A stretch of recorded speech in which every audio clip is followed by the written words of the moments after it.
You are listening to 48 Hours a Day by Little Bleary Zhao. Novels from Novel Fire. Thanks for listening. Hope you enjoy the story. Chapter 1301, Self-Incriminating Innocence. Daoist Elubobje Zhang Heng stared into Jiajia's eyes for a while, but he didn't see any signs of guilt. However, Zhang Heng didn't let his guard down. He didn't forget that this girl who looked like she wasn't even 20 years old and still in her rebellious phase was probably more than 1,000 years old. Succubi originated from Greek mythology and had been widely spread since the Middle Ages. There were traces of them in the Sumerian civilization as well. In order to ensure their attractiveness to men, no matter how old they were, they always looked young and beautiful. Furthermore, after such a long period of time, their lives had already reached an unknown level. If measured by the skills in the game, they were at least LVL4, and they were specifically designed to deal with men. Therefore, even with Zhang Heng's observational skills, he could not tell whether the succubus was lying or not. However, he could tell that the black business card downstairs and the foreigners coming out of it were all hostile. Zhang Heng said to Jiajia, "I'll give you two choices. Either you get killed by me right now, or you come downstairs with me and cooperate with me to prove your innocence. Under these circumstances, as long as you're not a fool, you'll choose the second option, right?" Miss Succubus asked. "But how do you want me to prove my innocence? Do you want me to search my body to see if I'm wearing any hidden communication equipment?" She didn't seem to be resisting this kind of behavior. As she spoke, she spread her legs slightly apart. Zhang Heng ignored what she said. According to the original plan, he checked her body to confirm that other than a phone, there was indeed no communication equipment. However, Zhang Heng wasn't sure if the succubus had any other special means of communication. He looked out the window and saw that 3 foreigners had already entered the hotel lobby. There was also 1 foreigner left in the car. So, he said to Jiajia, who was lying on the bed, "Get up." This time, Miss Succubus did not play any tricks. She stood up obediently from the bed and put on her jacket again. She tidied up her hair and asked curiously, "Are you in some kind of trouble? Why do you say that? Have you forgotten? I went to your place the last time I sent you the appraised prop. Instead of staying at home, you ran out to open a hotel. No matter how you look at it, there must be something wrong." Jiajia said, "Are you worried that your enemies will come knocking on your door?" Zhang Heng didn't answer her question. He only said, "They should be coming up soon. Let's go out first." The two of them left the room and went to the corridor outside. Miss Succubus glanced at the elevator that was going up and turned to walk toward the safe passage. However, she did not expect to be stopped by Zhang Heng as soon as she took a step forward. Updates by VIP Novel. Then, Zhang Heng took out a wire and inserted it into the gap of the opposite door. In less than 5 seconds, he opened the door of the guest room opposite. Zhang Heng took a look and saw that the quilt and slippers were neatly arranged inside. It was obvious that no one was living there, so he dragged Jiajia in and closed the door. At this time, the elevator arrived at the same floor. 2 foreigners came down from the elevator. They were not fast, and it took them quite a while to reach the elevator. They stopped in front of the room Zhang Heng had opened earlier. Through the peephole, Zhang Heng saw the 2 foreigners talking. One of them was holding a phone, and the other was carrying a briefcase. They looked like white-collar workers on a business trip. The man carrying the briefcase raised his head to look in the direction of the surveillance camera. Then, his female companion nodded at him and made an okay gesture. Then, the male foreigner with the briefcase pulled open the briefcase and took out 2 pairs of gloves. He and his companion carefully put them on. At that moment, Zhang Heng felt a gentle breeze beside his ear. The succubus had unknowingly approached him.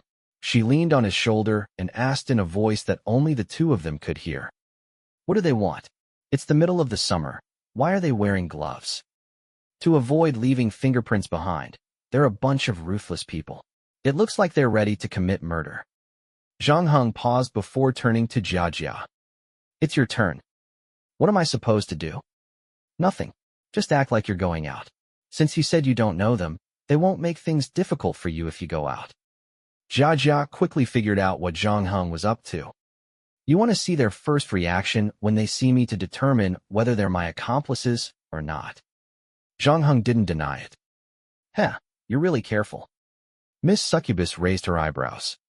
"Fine, then I'll do as you say to prove my innocence. After she said that, she opened the door and walked out. It had to be said that Miss Succubus' acting skills were really outstanding. Before she left, she deliberately messed up her clothes and hair. Her face had a faint blush. One look, and one could tell that she had just worked hard. The two foreigners were also startled when they heard the sound of the doorknob turning in the guest room behind them. They hurriedly turned around, but the following scene was not quite what Jia had imagined. The two didn't let out a sigh of relief when they saw her.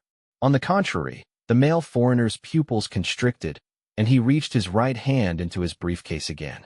Jia felt a sense of foreboding. When she recalled Zhang Heng's earlier deduction, she didn't expect the group to be so fierce that they wouldn't even spare a passerby like her. At this moment, she couldn't care less about hiding her strength anymore. As a succubus, she wasn't good at fighting, but as an ancient species that had existed for thousands of years, she wasn't completely helpless. Jia stared into the male foreigner's eyes. Her eyes glowed with a devilish red light. However, the male foreigner reacted quickly. He closed his eyes and passed the gun in his hand to his female companion. At the same time, he reached into his briefcase again. This time, he took out a pair of sunglasses. He only opened his eyes again after putting on the sunglasses. On the other side, the female companion had already raised the pistol in her hand and aimed at Jia's temple. Looking at her aiming posture, it was obvious that she was not a newbie. She was actually more skilled than the male foreigner. Miss Succubus was caught off guard by the two people's actions. Her charm only worked on men and could not stop the female foreigner from pulling the trigger. Moreover, even if she wanted to control the male foreigner to attack her companion, she could not do so. Fortunately, at the critical moment, a knife flew out from the room behind her and hit the gun. The muzzle of the gun was slightly deflected, and the bullet grazed Jia's body and hit the wall. Chapter 1302, Go Your Separate Ways. When the two foreigners saw Zhang Heng rushing out from Jia's back, their faces were filled with shock. They hesitated for a moment, then saw the male foreigner rush towards Zhang Heng. His fists were powerful, and it was obvious that he had been training all this time, and his fist technique was very efficient. With traces of military training, it was not a problem for him to deal with 2 or 3 ordinary people. Unfortunately, his opponent this time was Zhang Heng. The female foreigner was still aiming her gun at Jia, but she did not expect her companion to suddenly fall to the ground. This shocked her greatly. No one knew her companion's background better than her. Miles had served in the military for 4 years, and his results were excellent. After he retired, he went to the organization training very hard, and he spent most of his time in the gym. In the end, he was defeated in one move. To the female foreigner, this was simply unbelievable. However, she quickly thought of something. Her expression changed, and she decisively turned the gun toward Zhang Heng. However, before she could pull the trigger again, the pistol disappeared from her hand. The female foreigner did not try to be brave. She had already realized that the difference in combat power between the two sides was too great. After losing her weapon, she did not want to chase after him. She immediately retreated, but Zhang Heng was clearly 1 step slower than her. After activating, his speed instantly surpassed hers. Zhang Heng used the butt of his gun to hit the back of the female foreigner's head, stunning her. In less than 2 seconds, the male and female foreigners were already lying on the ground. Zhang Heng said to Miss Succubus, who was still in a daze, "Drag her into the room." Oh. Jia finally reacted. 1 for each of them. Zhang Heng dragged the 2 foreigners into the room. As an old monster who had lived for more than 1,000 years, Miss Succubus was not a fool. She was just having a hard time accepting it. When she returned to the room, her emotions had also calmed down, but the expression on her face was still a little surprised. "These people are here for me?" "Yes." Zhang Heng nodded. "They killed you as soon as they saw you, and they obviously didn't take me into consideration. This means that their target is you and not me. Have you made any enemies recently?" "I'm just a succubus. Who can I make enemies with?" Jia shrugged. "Every customer of mine praises me endlessly. I've satisfied their deepest desires. After I'm done, they all want to give me 5-star reviews. Of course, their wives might not think so. I've heard that some people have lost interest in their wives after receiving my services, and they even divorced after a short while. But can you blame me? They're the ones who have become too old to hold on to their husbands' hearts. All mortals age. No one can remain beautiful forever. This is the meaning of marriage. It provides some kind of certainty in the fickle affairs of the world. Zhang Heng said after a pause. These people are not here to catch an adulterer. They have received strict training and are likely to come from some organization. By the way, do you really have no impression of them at all? For example, updates by VIP novel. Calm. For example, when did you accidentally drain the boss of some organization? In the past 200 years, I've rarely done something like this. Miss Succubus rolled her eyes. Unless they're avenging their great-great-great-great-great-grandfather. Up to you. Zhang Heng picked up his travel bag again. I'm just giving you a reminder. This is your business, not mine. I suggest that from now on, we go our separate ways. Separate ways? But they still have their people down there. Jia was startled. I know, but they're here for you. Don't you have any gentlemanly manners at all? To think that we're old acquaintances. I saw you make your move just now. With your skills, it shouldn't be too difficult to take down the remaining 2 people. It's not difficult, but like I said, they might have some organization behind them. I've had enough trouble, and I don't want to get into any more. As for gentlemanly manners, I've already saved you once, so there's no need to thank me. Zhang Heng picked up his bag again. You're a succubus that has lived for more than 1,000 years. Even without me, dealing with 2 ordinary people shouldn't be a problem, right? It's not polite to keep emphasizing a lady's age. I'm a succubus, not a warrior. When have you ever seen us fight in a fairy tale? All of our skill points are focused on seduction, and it only works on men. Didn't you see that I couldn't do anything other than stand there and get shot by that woman just now? Also, Jia hesitated for a moment. Still, she continued. That man is no ordinary person. I don't know if it's a coincidence or if they're really prepared. Did you see the sunglasses on his face? Is there anything wrong with those sunglasses? I checked them just now. They're just ordinary sunglasses. There's nothing wrong with the sunglasses. The problem is me. Jia sighed. Succubi need to look into the target's eyes when they activate the seduction skill. Moreover, there can't be any obstructions between them. This is a secret that very few people know. He just used a pair of sunglasses to break through your hidden seduction skill? I'm worried that they came prepared. A rare look of worry appeared on Jia's face. How about this? I'll pay you to be my bodyguard. As long as you help me get rid of them, I'll pay you. 500 points. Are all succubi as rich as you? Zhang Heng stopped in his tracks. Not all of them, but most of them aren't. Unfortunately, due to my lack of points, these points aren't of much use to me. Zhang Heng continued to walk out the door. However, at that moment, his gaze swept across the 2 foreigners on the floor and paused. Huh, what's wrong with them? Why are they sleeping so badly? Jia followed Zhang Heng's gaze and saw the saliva dripping from their mouths. In such a short period of time, a large piece of carpet had already been soaked. I've seen this before. Zhang Heng remembered the sales manager sitting next to him on the train home for winter break. He was also like this after he fell asleep. He reached out to push the female foreigner, looked into her eyes, and said to Jia, "Bring a basin of water." At that moment, Miss Succubus was still hoping for Zhang Heng to protect her. She couldn't wait for a certain someone to stay longer. Hearing that, she obediently went to the bathroom to fetch the water.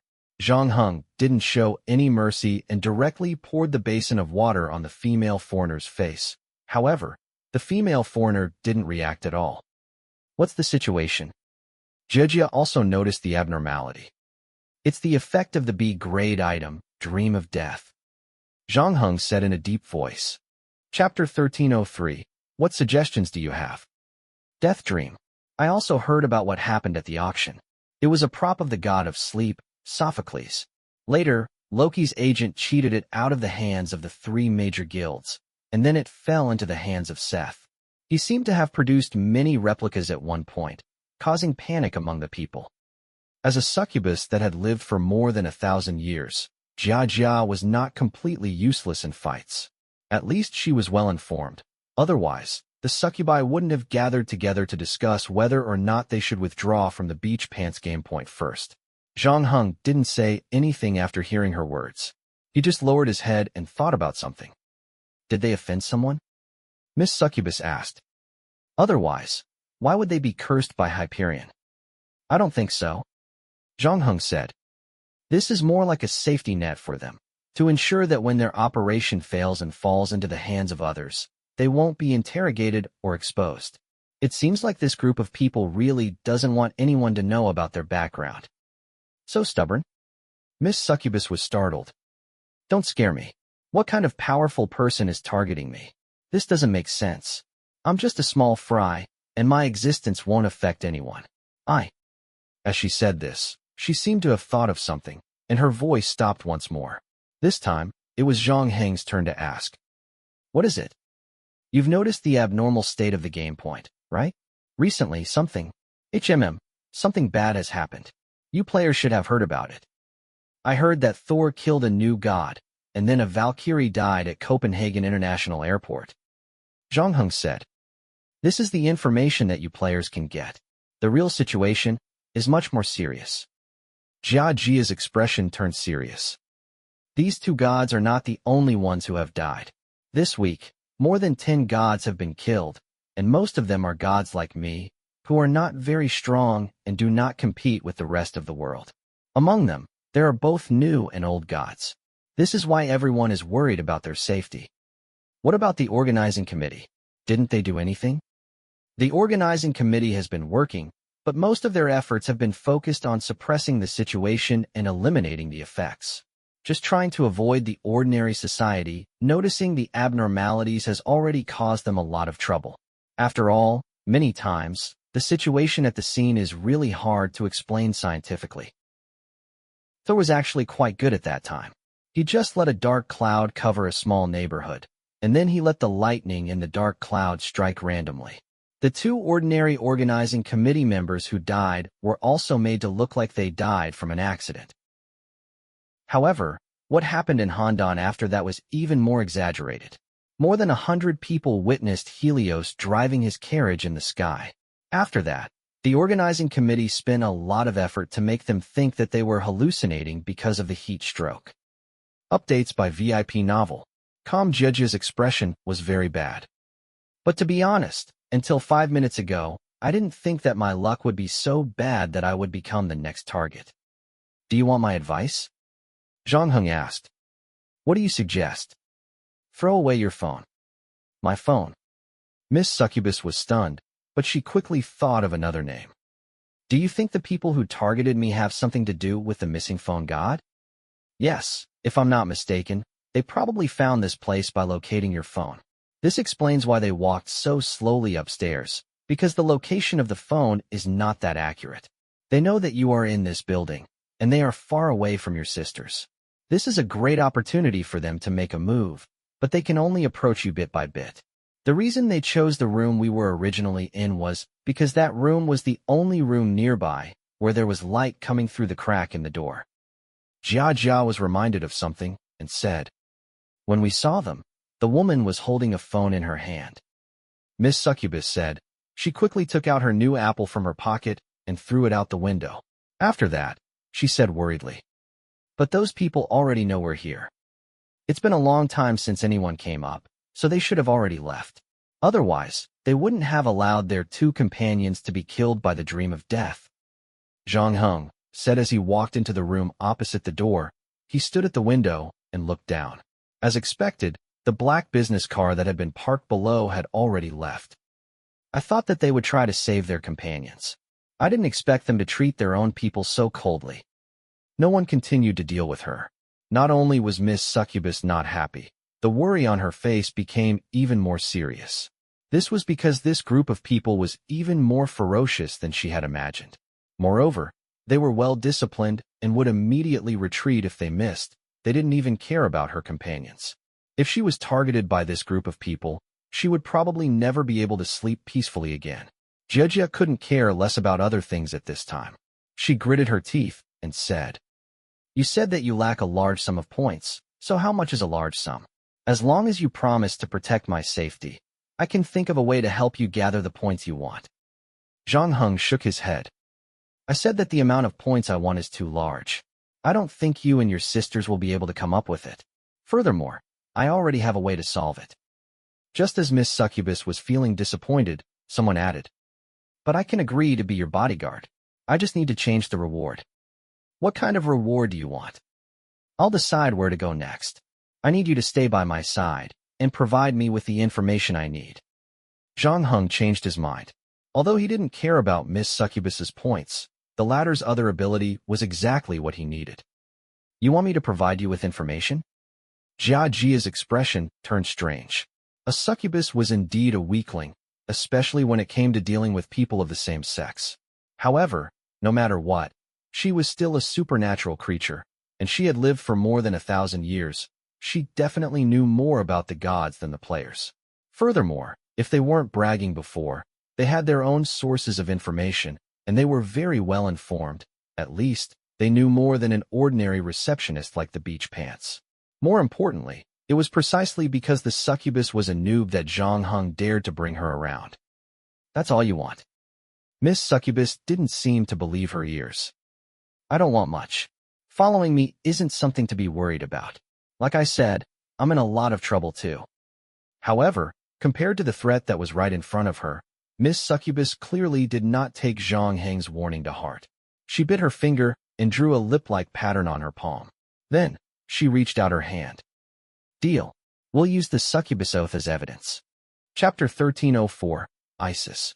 After Zhang Heng and Miss Succubus signed the oath, they first contacted the beach pants man at the game point and spent 20 points to ask him to help them deal with the aftermath. Although the man and woman hadn't died yet, based on the instant death characteristic of the dream of death, they should have no chance of surviving. In fact, their time of death was even shorter than Zhang Heng had expected. The process from drooling to losing their breath took less than 20 minutes. This also confirmed Zhang Heng's previous speculation. In order to prevent their identities from being discovered, the group of foreigners committed suicide after failing the mission.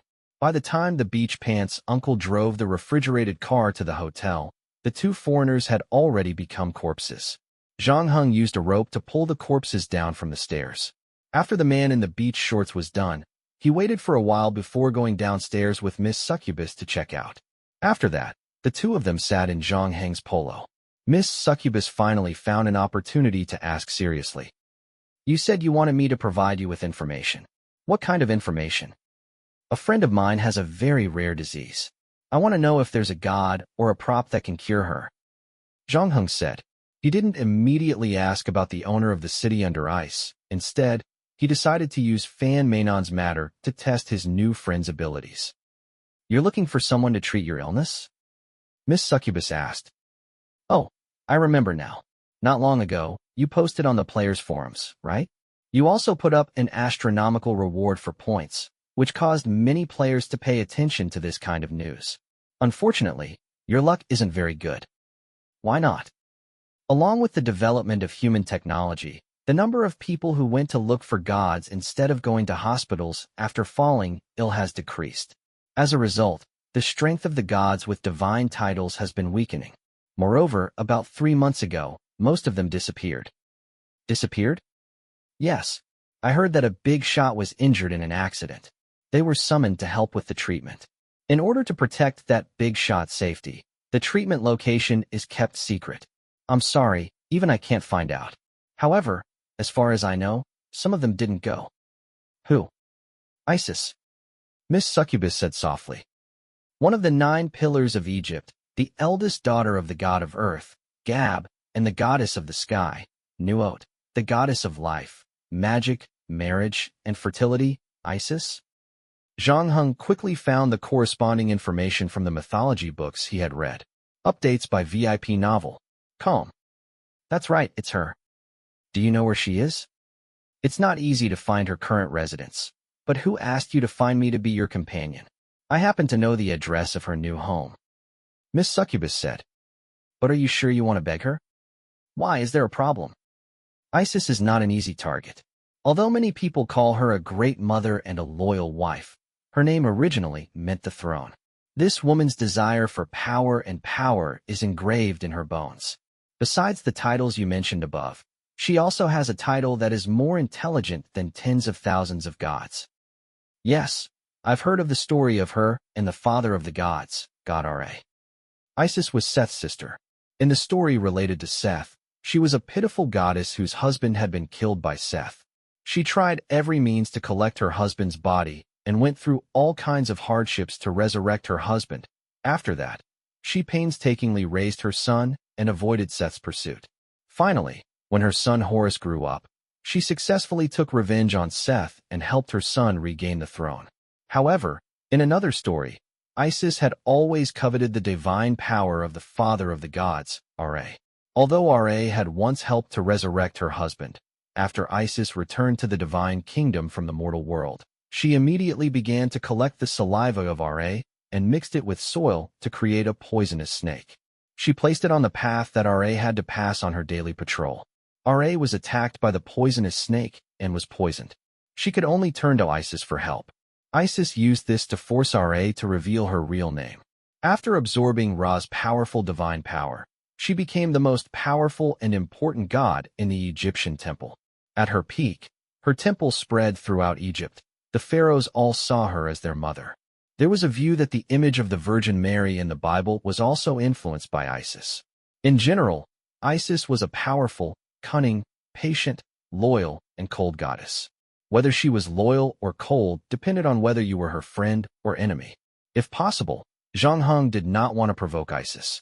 Compared to Isis, he actually preferred the Greek goddess of healing, Iathar, or the archangel, Raphael, who was in charge of wisdom, courage, healing, and hope. These two people should be easier to deal with than Isis. However, according to Miss Succubus, he did not have much of a choice at the moment because Isis was the only one free. However, to be cautious, Zhang Heng asked, "Where are the props? You've been offering a bounty for so long. Have you received any suitable props?" Miss Succubus asked. "I do know of one. No, 2 items might have the ability to do so. If you're willing to wait a little longer, you might be able to receive them from the players." "My friend might not be able to wait that long. I don't want to drag this on any longer. Let's go find Isis." Zhang Heng had already made his decision. After returning to China, he had contacted Fan Meinan. The latter had changed her name and hospital after being found by Beta. Her current condition was stable. However, the doctor wasn't sure how much time she had left. On the other hand, Zhang Heng didn't know when his identity would be completely exposed. By then, even if he found Isis, it would be impossible for him to ask for her help. "Do you know where she lives? Take me to her," Zhang Heng said. "No problem. What a coincidence. One of her properties is around here. You can drive there," Miss Succubus said. "I went there to visit her about a month ago. Although not many people know her name in this land, she's doing quite well. She's much better than us hardworking people. However, at most, I'll just help you introduce her. I don't have the face to ask her to help you. If you want to save your friend, you'll have to think of a way yourself." 3.5 hours later, Zhang Heng drove the car to a nearby mountain. There was a large area of forest there, and the air quality was very good. It was known as the Natural Oxygen Bar, and it was one of the popular places for citizens to visit during the weekend. Zhang Heng drove along the newly built mountain road until he reached the mountainside. There was a small road to the left, and after another 5 minutes on the small road, he would reach his destination. Chapter 1305, Buildings in the Mountains. If it wasn't for Miss Succubus's guidance, Zhang Heng wouldn't have been able to find this place. Looking from the outside, the buildings in the mountains didn't have any signs or signs. They looked rather mysterious, and it was difficult to know what was inside. However, Zhang Heng noticed that there were quite a few luxury cars parked in the parking lot outside the door. They were mainly Mercedes-Benz, Audi, and Porsche. Zhang Heng parked his Polo next to a white speckled Mekong and got down from it. Miss Succubus followed closely behind and stretched her back. "Don't you ever rest? Why did you have to come all the way here so late at night?" "I couldn't sleep because of that. An irregular schedule is the natural enemy of beautiful women." "But don't you always work at night?" Zhang Heng closed the car door. "It's not as troublesome as you think. For normal customers, after we collect the money, we'll just send them a custom-made sex dream." Miss Succubus yawned. "Of course, they won't know. As for us, we can do whatever we want. I'm used to using this time to catch up on my sleep." "Isn't this a fake service? You won't be complained about." One of the benefits of being in this line of work is that you're not subject to regulation. As they spoke, The two of them arrived at the building's entrance. Even though it was 5 o'clock in the morning, the lights in the hall were still on. After pressing the doorbell, an Egyptian woman wearing a tube-shaped dress that stretched from her chest to her ankles walked over. She was wearing a bracelet and jewelry. Zhang Hing gave Miss Succubus a look and asked if she was Isis. In the end, Miss Succubus shook her head. "Dear guests, may I know why you are here?" The Egyptian woman asked. Her Chinese didn't sound very good, but it was still understandable. "We are here to see Master Rania, the owner of this place," Miss Succubus said. "Do you have an appointment?" "No." "Then I'm afraid it will be very difficult for you to meet Master Rania in the near future. Our position has always been very tight. Basically, it was snatched away as soon as we were released. Let me help you check." The Egyptian woman picked up the tablet in her hand without waiting for the two of them to answer. As she spoke, she began to move her fingers. "Yes, until September, no matter if it's a large class or small class, they will all be booked up. You can only snatch the spot for October. You can leave your name and contact details to me first. When it's time to make an appointment, I will tell you one day in advance." She paused for a moment, as if she was sizing up Zhang Heng and Jiejia's clothes to estimate their net worth. "Are you going to attend the class, or are you going to be one of your elders? If you're really in a hurry, you can try our VIP private class. If you buy this class, you'll be able to see Master Rania within a week. Furthermore, it's a one-on-one class with Master Rania. Of course, in terms of price, it's not cheap either. One class costs 100,000 yuan. Thank you, but we're not here for class." Miss Succubus finally got her chance. "Please inform Master Lania that her new friend, Trista, is here to see her." "What about this one?" The Egyptian woman looked at Zhang Heng. "Oh, he's my bodyguard and temporary partner," Miss Succubus said with a grin. After the Egyptian woman returned upstairs, Zhang Heng asked Miss Succubus, "Trista, is that your real name? What's up with Master Rania?" "Trista isn't my real name, and there's no such thing as a fake name for succubi. After all, we change our names every 100 to 200 years. Trista is a name I used 200 years ago, so it doesn't mean much. As for Master Rania, isn't it forbidden to preach on this land? A lot of people suffered a lot when they first came here. The authorities will investigate, family members will report it, and there's also the ghost-like neighborhood committee Annie who watches them 24/7. Therefore, in order to make things easier, many gods had to give themselves another name," Lady Succubus explained. "As you can see, Isis has opened a health club here. She seems to have 3 other clubs like this, distributed in other provinces, and has almost become a chain. This woman is really business-minded. She knows what all the rich people want now. Find a place with a good environment, mix yoga, Pilates, and psychotherapy together, add Egyptian elements, and mysteriously package yourself into a master. Soon, someone will come and give you money. In addition, she is the goddess of life after all, and she does have some real talent. This makes her club even more popular. It is said that someone specially chartered a plane from a very far place to come to class. You also heard the offer from the woman just now. A one-on-one VIP class costs 100,000 yuan per class. Take note, it is one class. In other words, if you stay with her for 45 minutes, you will have to spend 100,000 yuan. The speed of earning money is comparable to robbery." Jia suddenly shut her mouth because the Egyptian woman from before had returned. This time, the expression on her face had become even more respectful. She didn't say anything more about Master Rania and said directly, "So it's Master Isis' friend. Master Isis has just woken up and is still in the shower. She asked me to bring the two of you to the reception room first." The Egyptian woman then led Zhang Heng and Miss Succubus to a room on the 4th floor. When the 3 of them came up from below, they passed by some dormitories. When they saw some students who were attending classes there, Zhang Heng casually asked, and he realized that even the cheapest large class, a class cost 500 yuan, and there were at least 3 classes in a day. In other words, it cost 1,500 yuan, which was 45,000 yuan a month, not counting the cost of accommodation and meals. From what Zhang Heng could see, the common students' lounge was no different from a stable. Most of the beds were only covered with hay and a pillow, but everyone slept soundly. From their sleeping expressions, It looked like they were sleeping on a big velvet bed. When Miss Succubus saw this, the corners of her eyes twitched. She opened her mouth as if she wanted to say something, but when she remembered that they were in their territory, she swallowed her words. The two of them were led into the reception room by the Egyptian woman.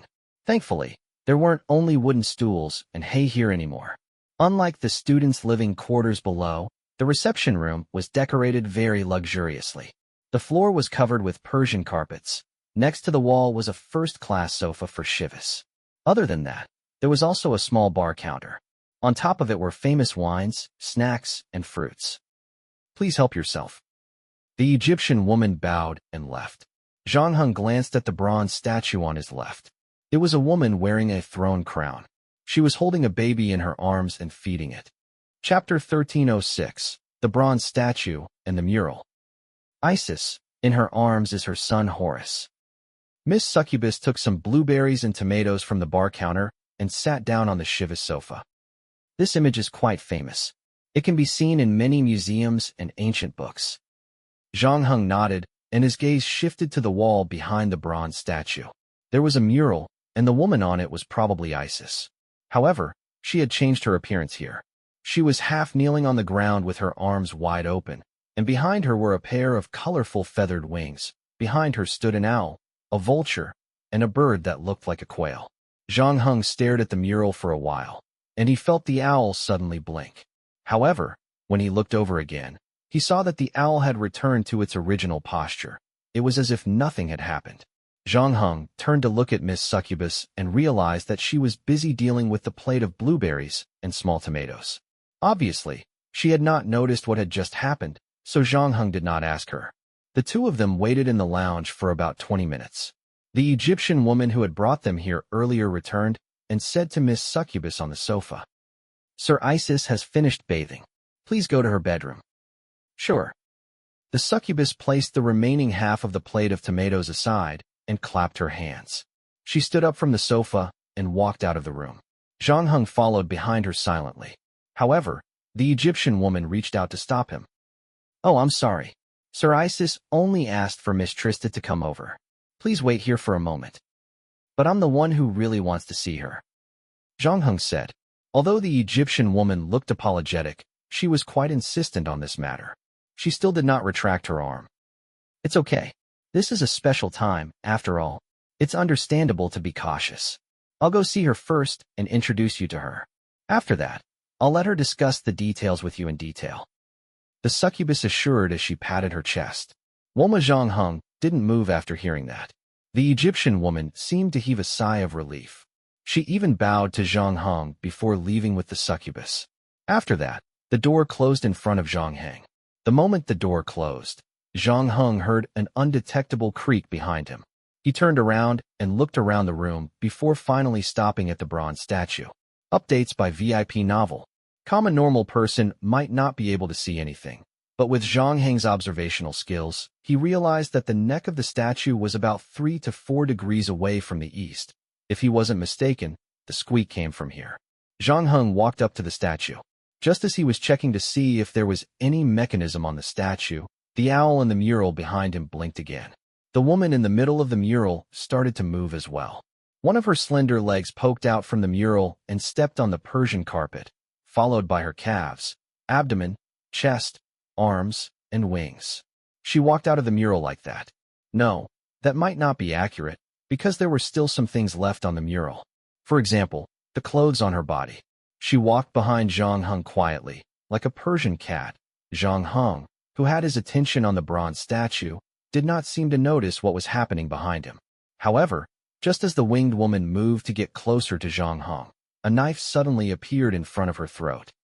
"Moving forward is not a wise choice," Zhang Heng said calmly. "The number 1 player really lives up to his reputation," the winged woman said with interest rather than anger when someone pointed a knife at her throat. Zhang Heng turned around after she said that, but he immediately turned his head away after taking a glance at her. "Don't worry, my husband is not here. Of course, the master of the underworld should stay in the underworld," the winged woman said. "I've seen the story of you and your husband, and I thought you two had a good relationship." "We do have a good relationship. You should know that not all women are willing to spend effort to pick up their husband's body piece by piece, let alone find a way to resurrect him. But the problem is that we've been together for too long. If you get married and stay with your partner for more than 1,000 years, you will also feel tired," said the woman with wings. The wings on her back turned into a bathrobe that draped over her body. However, the bathrobe was too loose. Basically, as long as she made any movement, the scene inside could be seen clearly. However, since the other party did not care, Zhang Heng turned his gaze back. "Isis? Really, in the face of God, at least add a honorific or something." Isis clapped her hands, and the owl in the painting turned to fly away. After a while, it flew back with a hairdryer in its mouth. It landed on Isis' shoulder. "If you're here, then who is the person Trista is going to meet?" Zhang Heng asked. "Not only am I the goddess of life, but I'm also the goddess of magic.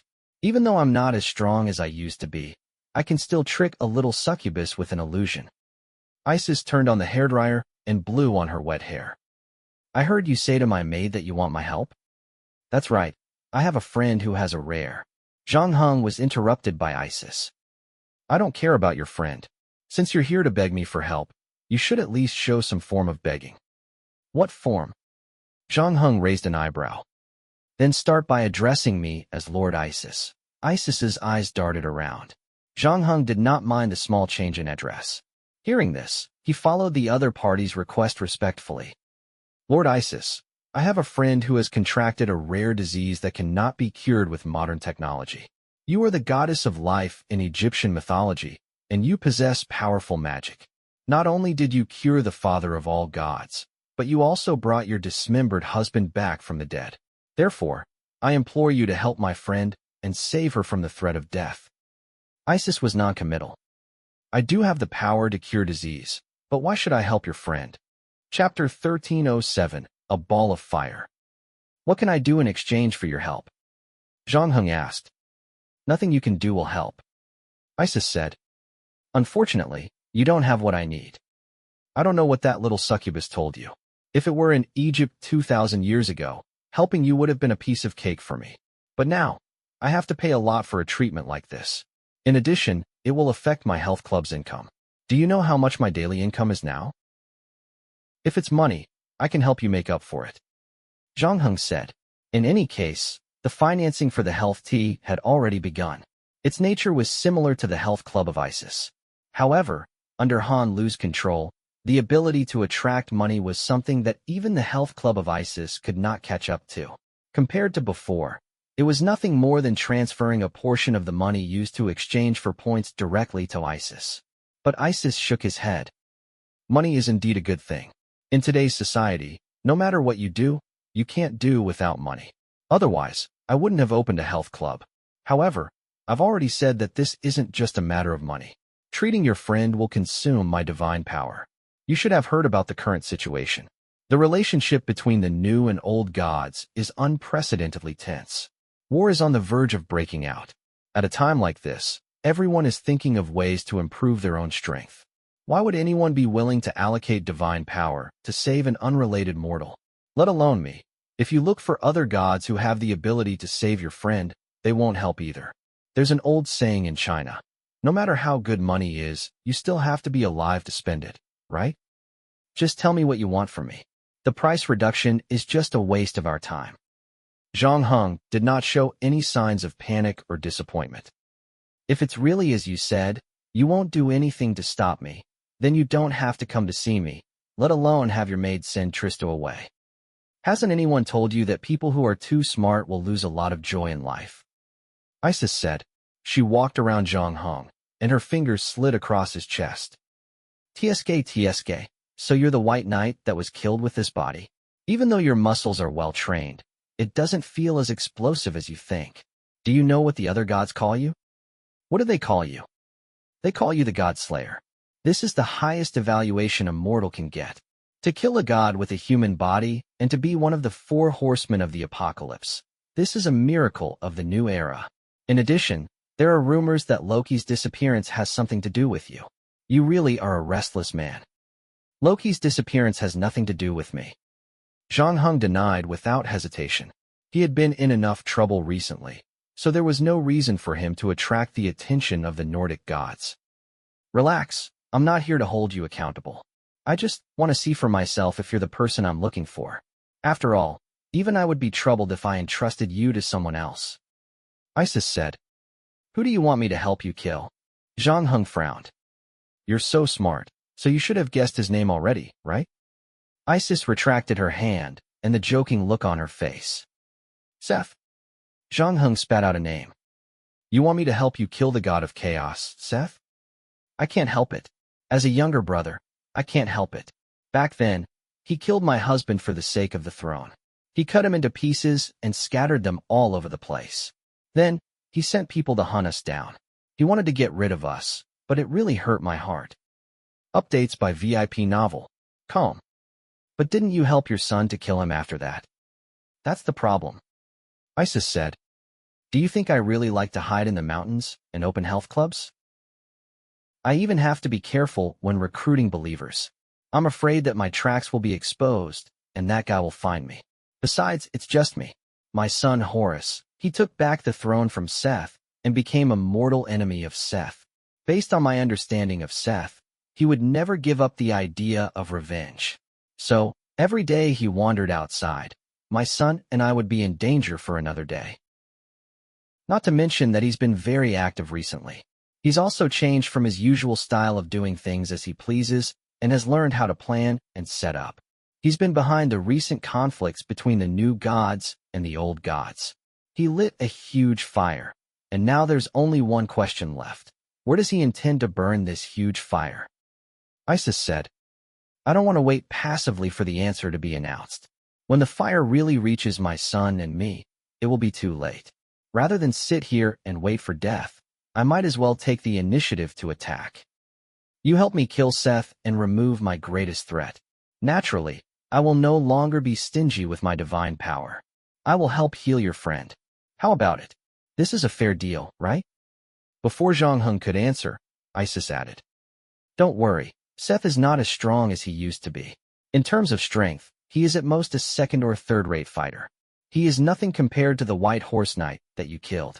Since you can kill the White Horse Knight, you should be able to kill him as well. I will not let you go to your death. Otherwise, if your mission fails, the person behind you will also be exposed. However, Zhang Heng did not agree immediately.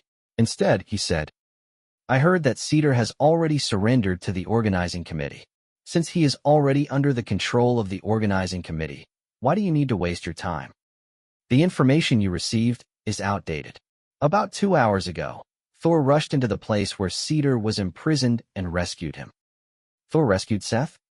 Zhang Heng was surprised as well. From what he remembered, the two didn't seem to have any kind of relationship. The organizing committee couldn't figure it out either, but according to the surveillance footage and the report from the two new gods on duty that night, Thor did save Seth. This incident has thoroughly angered the new gods, and they've given the old gods an ultimatum. If the old gods are unable to hand over Thor and Seth within 3 days, then war will be waiting for both sides. I'm just a mortal. If the new gods can't find Thor and Seth, what makes you think I can? Zhang Heng asked. Because you have my help. Don't forget that I'm Seth's sister and the goddess of magic in Egyptian mythology. Isis smiled slyly. Chapter 1308, The Magic Circle. Chapter 1308, The Magic Circle. Even if I manage to find Seth with your help, according to the information you just provided, doesn't Thor still have him? Zhang Heng asked. That's why I'm looking for you. Isis said. I believe that if it were you, you would be able to find a solution, right? Zhang Heng didn't answer immediately. Isis blinked. I know what you're thinking. Taking me down is easier than dealing with Seth and Thor at the same time, right? Unfortunately, I asked my maid to send that little succubus away, not because I didn't want her to hear our conversation. I'm not that close to her. Zhang Heng said lightly. Then are you familiar with Lele's master? Isis said as she placed the hair dryer in her hand on the bar counter and picked up a bunch of grapes. As she said this, the meeting room fell into a strange silence. A moment later, Zhang Heng looked at Isis' dark blue eyes that were as deep as the ocean and asked in a deep voice. What do you know? I only know What I should know? Isis said. You've read my stories, so you must have heard what the world said about me. In some of the stories, they described me as a greedy woman who would do anything to obtain power. But you must know that before that, my husband was killed by my brother. I took my son to escape into the wilderness and almost lost my life. It was at that time that I realized the importance of power. What do you want to say? I want to say. Isis used 2 fingers to pinch the grape and put it into her mouth. I'm not as greedy as you think. I'm no different from other women. All I want is a sense of security. You helped me kill Seth, so I don't care what you do. In return, I'll cure your friend. When this is over, I'll forget everything that has to do with you. You don't have to worry about me asking you for anything else. It sounds like you didn't leave me much of a choice. Zhang Heng said. I'm not threatening you. Whether it's the little succubus or your background, it's just a way for me to protect myself. No matter how glorious my past is, I'm only the boss of a health club with very little godly power left. If you don't agree with my suggestion, you can just leave this place. I'll release Trista, and I'll keep your secret as well. After all, I'm looking for someone to help me remove the threat, not to create another enemy. Isis shrugged. Updates by VIP Novel. Zhang Heng thought about it for about half a minute before saying, Heal my friend first, and then I'll help you kill Seth. Upon hearing that, a troubled look appeared on Isis' face. It's not that I don't think you can do it, but the situation on my side is obviously more urgent. Right now, both the old and new gods are looking for Seth and Thor. I do have a way to locate Seth, but I'm worried that if I'm too late, he'll fall into the hands of others. That's what I need to consider. Zhang Heng said. As long as you cure my friend, no matter where Seth is, I'll help you solve this problem. This time, it was Isis' turn to think. Her fingers tapped on the table of the bar, and after a moment, she compromised. I need to make a contract with you first to ensure that you can complete my request after I complete yours. Also, where is your friend now? She's not in this city, but a round trip by plane will take 4 to 5 hours. Zhang Heng said. The plane is too slow. Use my magic teleportation circle. Isis said. 20 minutes later, Isis changed into her usual clothes and carried a small suitcase to the first floor of the health club. Zhang Heng had already been brought here by Isis's Egyptian maid. Other than that, there was also Miss Succubus. The latter didn't seem very satisfied with Zhang Heng's decision to temporarily place her in the health club. Since you and Isis have left, what's the point of me staying here alone? Don't forget that you have the succubus oath on you. If I die, you won't be happy either. Isis smiled when she heard that. Don't worry, my health club has a magic array set up. If enemies come, it will activate automatically. In addition, I've also dug a secret passage. If it really doesn't work, my maid will take you out through the secret passage. Hearing this, Miss Succubus reluctantly agreed to Zhang Heng's arrangement. However, before Isis left, she warned her. You're my honored guest here. In principle, other than a few rooms that I've locked with magic, you can go anywhere you want. No one will stop you from doing whatever you want. But let me be clear. I still need to use the image of a master that I've worked so hard to create to make money, so it's best if you don't make a move on the customers here. The succubus looked innocent. I won't try to seduce those golden roosters of yours on purpose, but if they beg me to suck them up, I can't help it. Perhaps I should turn you into a frog before I leave. Isis said lightly. Fine, I'll stay in your bedroom, watch TV, and eat some snacks. The succubus said obediently. Then she turned to Zhang Heng. You better come back soon, or else I'll be the one being punished by the oath. What the hell? Why did I swear to stay by your side? Don't worry, I'll be back soon. There's something else I need to ask you.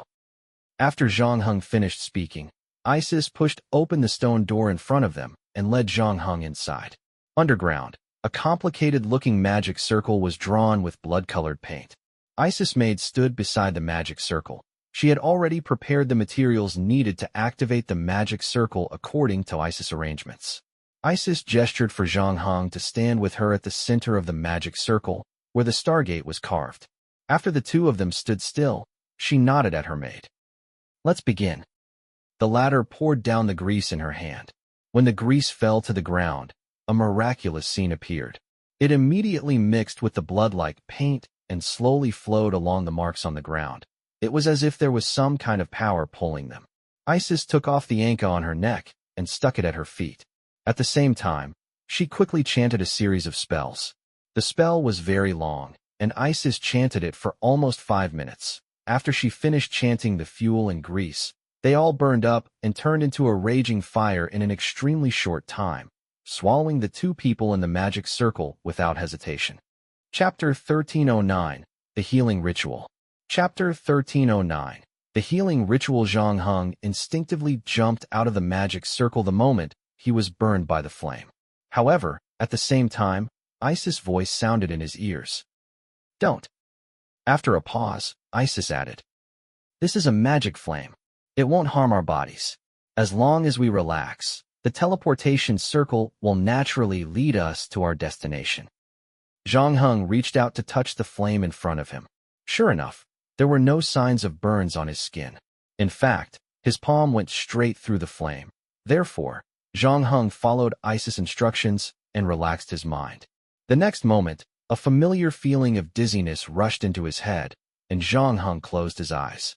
When he opened his eyes again, he found himself standing in a parking lot with Isis. Isis looked at the hospital building on the left and shook her head. It's been a long time since I last used it. I can't believe I missed it by more than 500 meters.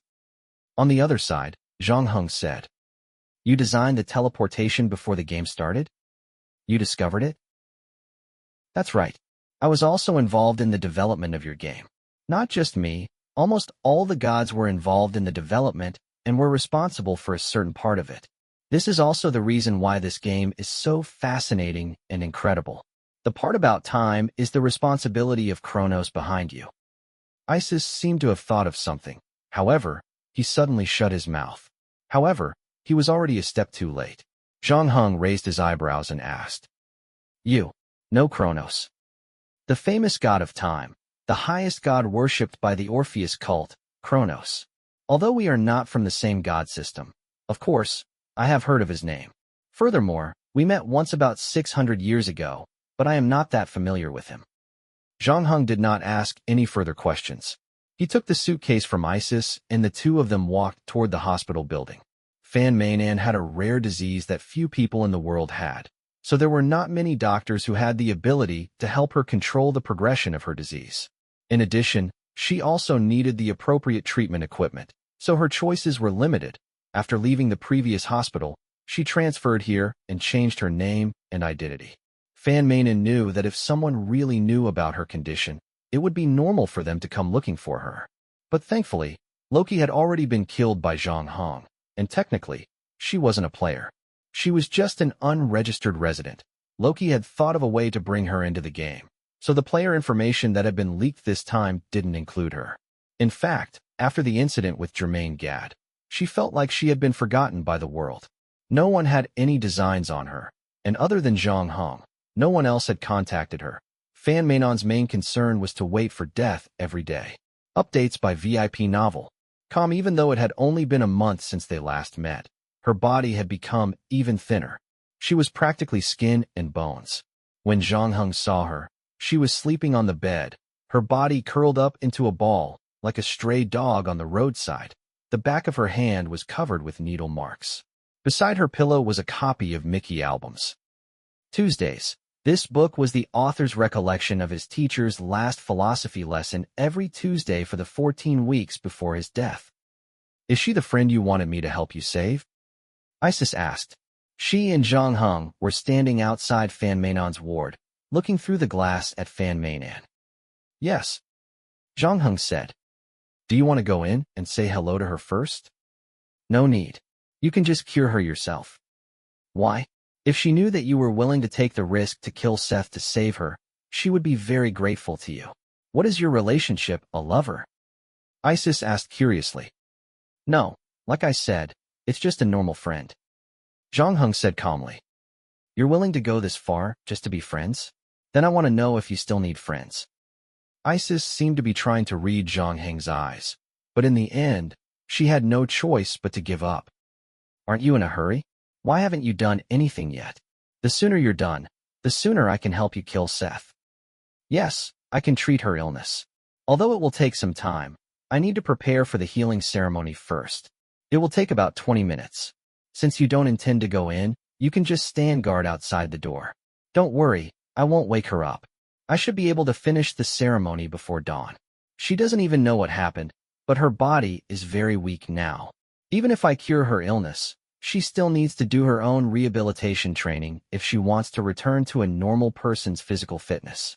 I'm not sure how long it will take. I've said everything I need to say. If there are no problems, let's make a contract. After saying that, Isis opened her suitcase and took out a piece of craft paper and a quill. She used the tip of the quill to pierce her skin and suck out some blood. Then, she wrote a few lines on the paper. Then, she passed the paper and quill to Zhang Hong. After you see that there are no problems, you just need to sign your name on the bottom right corner. By the way, this contract of mine is more effective than the thing that little succubus signed with you. If I save your friend, but you fail to kill Seth as promised, your body will rapidly age and die within a month. Zhang Hong didn't say anything. He took the contract and took a look at it. He imitated Isis and used a quill pen to absorb some of his blood. After signing the contract, he handed the leather paper and quill pen back to Isis. Very good, Isis said with satisfaction after putting away the paper and pen. It seems that we have reached an agreement. I'll help you save the patient now. Remember, you must guard the door for me during the ceremony. Even the nurses on duty are not allowed in. No problem. After receiving the answer, Isis cast a sleeping spell on Fan Mainan to ensure that he wouldn't wake up. Then, she walked in with her luggage. Through the glass window, Zhang Hong saw Isis open the luggage. From inside, she took out a lotus scepter and her ankh. She placed the ankh necklace around Fan Mainan's neck, and then she took out an unknown creature's heart. It was about twice the size of a human heart. Isis placed the heart under Fan Mainan's bed. There was also a bag of grain and a tree branch under the bed. Zhang Hong did not continue reading. He found a chair and sat down. Isis spent 2 hours inside. During that time, there was a strange green light that attracted the nurse behind the desk. Zhang Hong had no choice but to let the nurse, who had been on duty for half the night, go to sleep to relax. 2 hours later, the door to the ward opened again, and the tired Isis walked out. The process is a little more complicated than I expected, but her body is fine now. Chapter 13:10, Compass and Syringe. Chapter 13:10, Compass and Syringe. You can go in now and give her a full body check to see if all the indicators have returned to normal. In addition, I also cured her rhinitis that she had since she was young. You can treat it as a complimentary service. Isis said as he threw the heart used for the ritual into the trash bin next to him. The heart was no longer as full as it used to be. It was now shriveled and rotten, as if it had lost all life. Zhang Hong thanked her and entered the ward. He came to Fan Mainan's bedside. The latter was still in a deep sleep, but her breathing had become much more stable. Her pale face had regained some of its color. A few strands of hair fell from her forehead and stuck to the bridge of her small nose. They rose and fell with every breath she took. Zhang Hong took out a stethoscope and listened to her heartbeat. He also took her blood pressure. Finally, he used the syringe from the nurse's station to draw a small tube of blood from Fan Mainan's arm. He planned to find a professional organization to do the test after separating from Isis. After doing all this, he stood up from the bed. After a moment of hesitation, he reached out to help Fan Mainan tidy up the strands of hair on her forehead. However, in the end, he pulled his hand back. The next moment, a voice came from behind him. Someone said that you've lost all your feelings. The goddess of life and magic said leisurely as she leaned against the door. Zhang Hong was noncommittal. This is a good thing for you. My chances of killing Seth have increased again. But I don't think so. Isis pointed at Fan Mainan on the bed.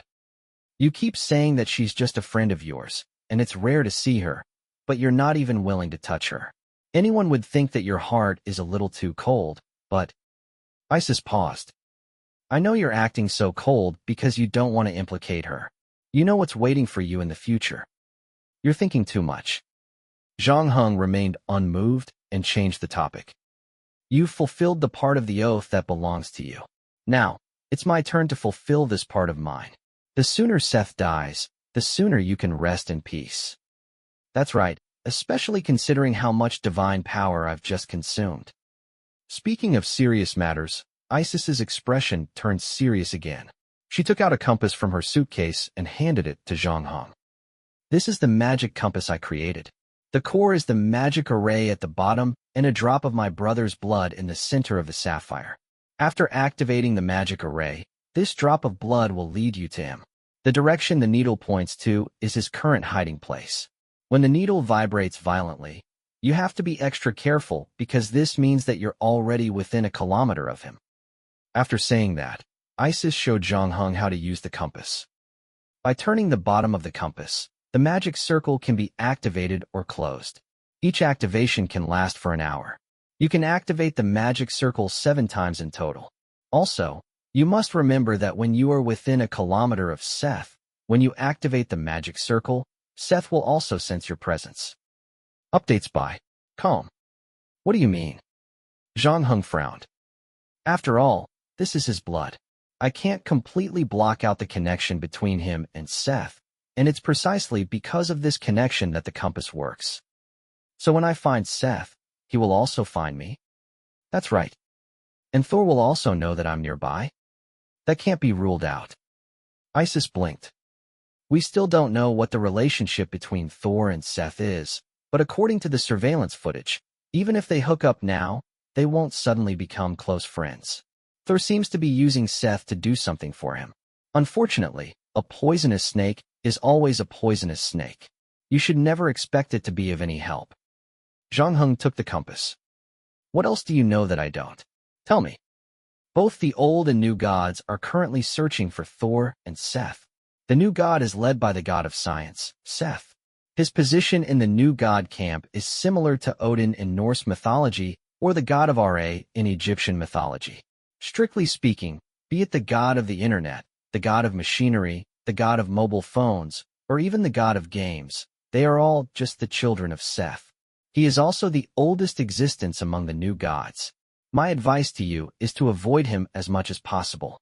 I know you killed the White Knight, but if you face Seth head-on, you have no chance of winning. As for the old gods, Odin is temporarily the leader.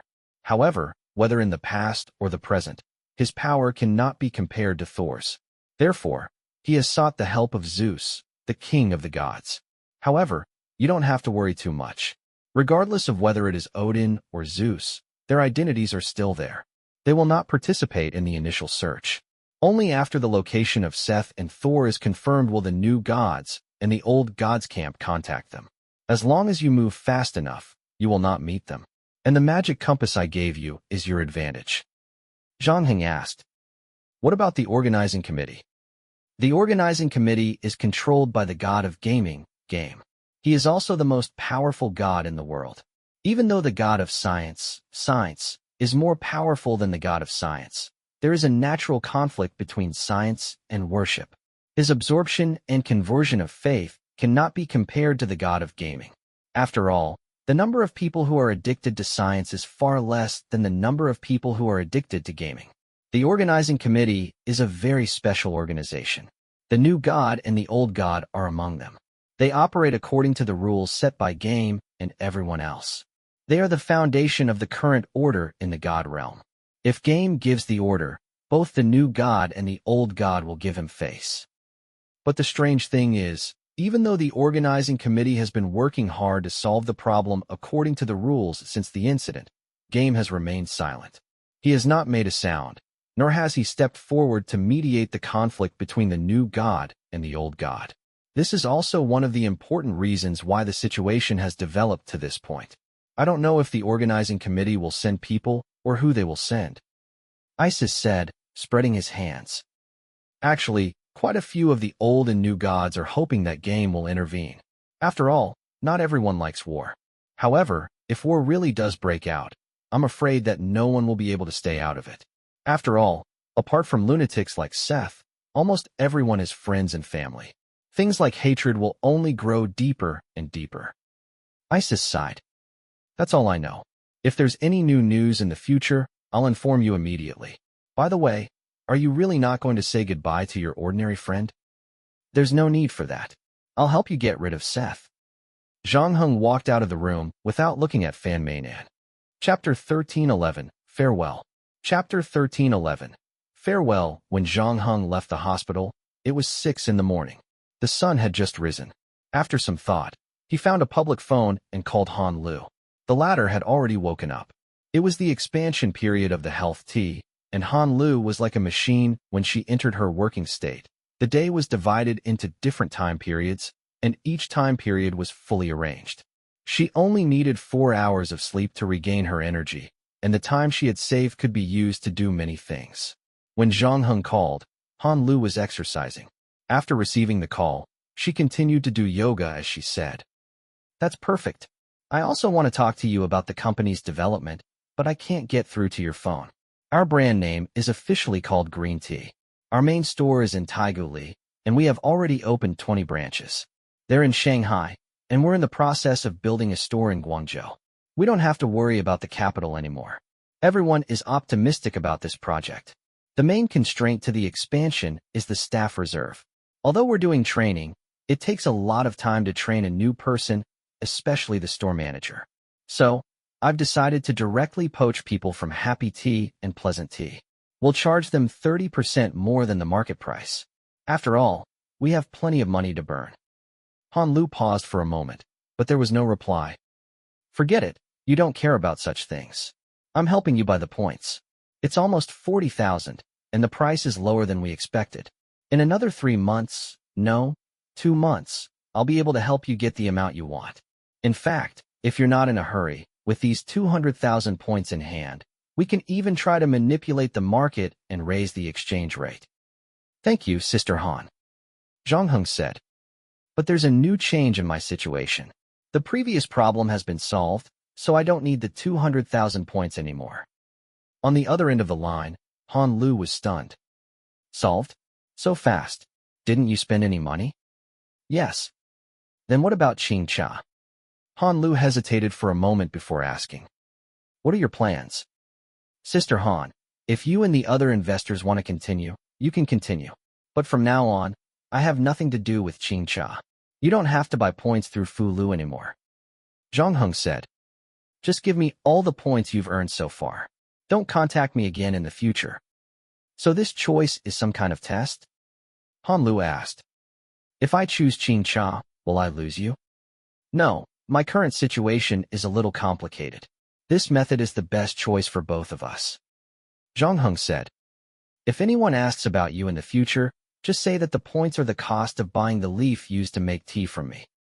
Although Han Lu was not a player, she was, after all, a top investor who had seen all kinds of ups and downs in the business world. From Zhang Heng's last sentence, she could hear a lot of things. "Have you been in some kind of trouble recently? Are you worried that you'll implicate me? But who knows about our relationship? Could it be that you're worried about the so-called Falan organization?" Updates by Calm. Zhang Heng's silence was equivalent to indirectly admitting Han Lu's guess.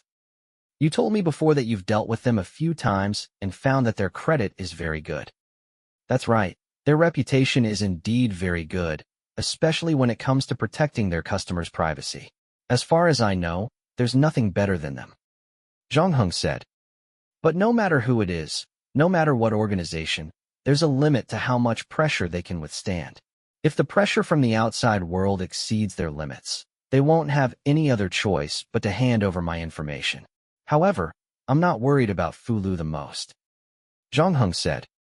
"In this world, there are other existences that cannot be evaluated through common sense. To be honest, I'm no exception to whatever they do." "And your opponent this time is them?" Han Lu pressed. In the past, Zhang Heng had always given her the feeling that he was calm and reliable. Even when he faced so many terrifying monsters on that country island last time, his performance was as calm as ever. However, this time, Han Lu could clearly sense that Zhang Heng did not seem to be confident about what would happen in the future, so she asked, "At least let me do something for you. Can closing Qing Cha's store reduce the pressure on you?" "No, don't do that. This will instead make people think that we have a relationship and cause unnecessary trouble," Zhang Heng said. "Just follow your plan and open Qing Cha as usual." Han Lu didn't insist. She wasn't one of those female leads in romance dramas who insisted on staying behind to die with the male lead even though she could escape. In the end, Perhaps the male lead didn't have to die. He died to take care of her. Moreover, Han Lu knew that even if this was a drama, she wasn't the female lead in it. So in the end, she only said softly to the phone, "Then you take care of yourself. I will keep your shares in Qingsha for you. If you don't contact me again, I will transfer the shares to your parents 3 years later." "Thank you." Zhang Heng did not decline. "That's all for now. I have other things to do. Goodbye." "Goodbye." After Han Lu said that, she heard a beep from the other end of the phone. After a short silence, the soft music from the yoga recital started playing again. Han Lu stood rooted to the ground for about a minute. Just as the cleaning lady was worried about her, Han Lu stretched out her hands and closed her legs. Then, she leaned forward. She continued the yoga that she had not finished before. It was as if nothing had happened. When she looked up again, she was back to her usual strong-willed self. "Aunt Zheng, breakfast is in 10 minutes.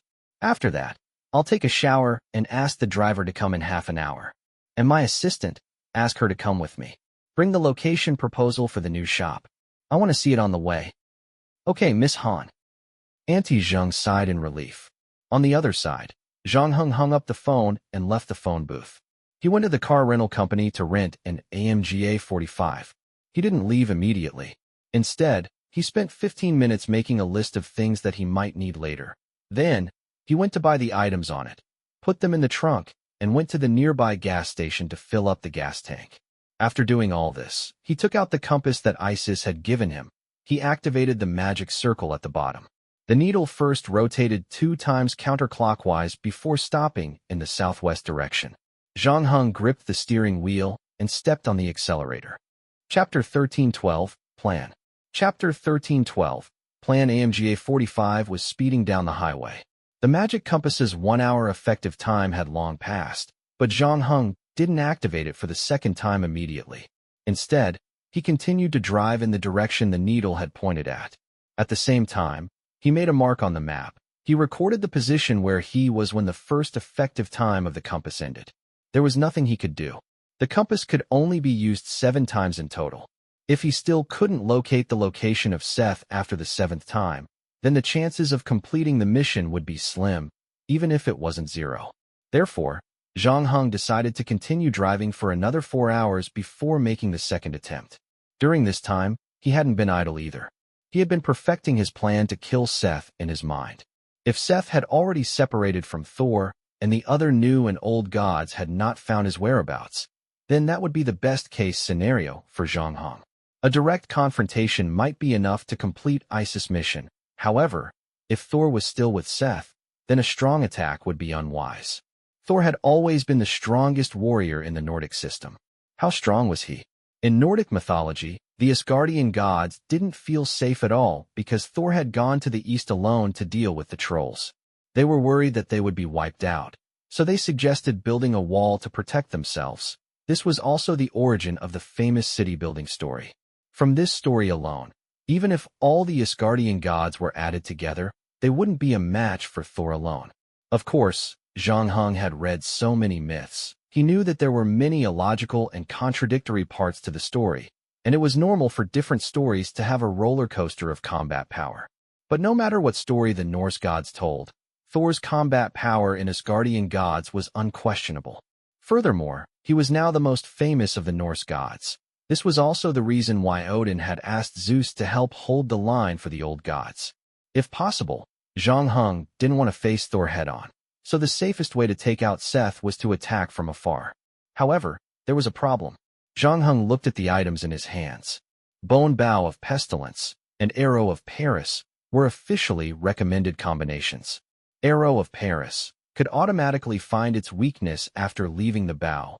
The existence of Bone Bow of Pestilence could make up for the lack of damage from Arrow of Paris. However, Arrow of Paris was only a D-grade item after all, even with the powerful pestilence effect of Bone Bow of Pestilence. The condition for this effect to be effective was that Arrow of Paris could hit the target. With the flying speed of Arrow of Paris, it might be enough to deal with ordinary people. However, against supernatural creatures, especially a powerful god like Thor, this might become a fatal weakness that could not be ignored. Another point was that although bows and arrows were long-range weapons, the effective range was also limited. There was no need to consider the projectile, because the characteristics of Paris arrow made it difficult to complete the projectile. Furthermore, the projectile was easy to dodge, and the best range for the bone-plagued bow was only 60 to 70 meters. At this distance, Thor's hammer could only fly over in an instant. Updates by Com using modern firearms would undoubtedly increase the safe distance, and it would also make it harder to be discovered. However, modern firearms also had the disadvantages of modern firearms. To be honest, Zhang Heng did not know how much damage the bullets could do to the mythical creature. He only used the bullets to shoot at Nyarlathotep. He used a powerful anti-material weapon, and the muzzle diameter of the gun reached an astonishing 25 millimeters. The bullets were also modified from the helicopter's high-explosive dual-purpose ammunition. The scene looked good. Nyarlathotep was beaten into a sorry state. However, the latter quickly recovered his body and even had the time to waste on him. As for Seth, Zhang Heng wasn't sure if he would be able to withstand a headshot from an anti-material weapon. It wasn't like Zhang Heng hadn't considered using more powerful weapons. For example, mortars and even missiles. However, he still didn't know where Seth was. If he was in a crowded city, these weapons of mass destruction wouldn't be able to be used. However, Zhang Heng quickly thought of the two foreigners who had come to the hotel to kill the succubus. It was obvious that they hadn't come up with this plan on the spur of the moment. They were part of a mysterious organization, and they were quite skilled. Furthermore, they seemed to have the support of the phone god. If it wasn't for Zhang Heng, the succubus would probably have died in their hands. The weapon they used happened to be a pistol. Thinking of this, Zhang Heng drove the car to a corner near the service area. He opened the trunk, and the gun was put into his luggage. It was an M1911 that was very common abroad. Zhang Heng had no idea how the gang had brought the gun into China. The muzzle of the gun was equipped with a silencer. It was obvious that they did not want to attract the attention of others. In fact, Zhang Heng had roughly examined the gun before, but he could not find anything special from its appearance. However, when he opened the magazine this time, he immediately noticed something different. Zhang Heng took out a bullet from the magazine and started to examine it carefully. This bullet was completely different from ordinary bullets. It seemed to be made of pure silver. The bullet's head was smeared with some unknown liquid, and the bottom of the shell was engraved with Hebrew. All things must die. Zhang Heng then used hidden sheath to pry open another bullet. He saw the complicated divine patterns engraved on the inside, as well as a drop of dark red liquid similar to blood. Zhang Heng had never seen such a bullet before. No, he hadn't even seen anything that looked like it before. Without a doubt, this was a bullet that had been specially created to deal with supernatural creatures. Zhang Heng didn't know who had designed this bullet, nor did he know if it was purely used to deal with the succubus race, or if it could work on all mythological creatures. Zhang Heng was more inclined to the latter possibility. The succubi were weak in their own right, and they only had one charm skill, and it was only effective against members of the opposite sex. There was no need for them to go through the trouble of inventing a bullet to deal with them. Furthermore, according to Miss Succubi, some of the gods had already been killed before her. If everything went according to plan, they should have been killed by this bullet. In addition to the complicated divine patterns engraved on the bullet, it was certain that this bullet had a certain degree of versatility. Zhang Heng realized that he might be able to use this bullet to deal with Seth. Chapter 1313, Truck Driver. Chapter 1313, Truck Driver. I'm sorry, the previous chapter was written in a hurry, but I found a bug in it. I'm not satisfied, so I rewrote it. The main point is the previous part. Just click on the title of the chapter and download it again. I apologize again, but today is the first update. 4 hours later, Zhang Heng stopped the Omga 45 again. He hadn't reached the destination yet, but he decided to go to the toilet in the service area. He washed his face with warm water that was already a little hot from the sun. Then, he ordered a hot and dry noodle for lunch in the lobby. He held the ordinary-looking hot and dry noodle in his hand and found the innermost corner. As he ate the noodles, he spread the map in his hand on the table. On it was the location he had marked when he first measured it. Then, Zhang Heng used his phone to open the weather website and looked up the recent weather changes in the vicinity. Zhang Heng's idea was simple. Thor was the god of thunder, and his combat ability was the strongest during thunderstorms. If he had fought someone on the way to escape, then the local weather would probably change as well. In other words, he needed to pay special attention to the areas with thunderstorms in the vicinity. After a while, Zhang Heng circled a few places where it had rained. At that moment, a voice in front of him asked, "Is there anyone here?" Zhang Heng raised his head and saw an unusually tall man. His initial estimate was that he was over 1.9 meters tall. He had a square face, thick eyebrows, big eyes, and broad shoulders. He was wearing a t-shirt that had been washed until it was a little white. In his hand was a bowl of Master Kang's beef noodles that had just been watered. He stood out from the crowd. Zhang Heng looked at the hall. It was already lunchtime, and this was a large service area with a large flow of people. In a short while, it was already full, so the people who came later could only discuss sharing a table with the people in front of them. Zhang Heng nodded and quietly put away the map on the table. "Thank you."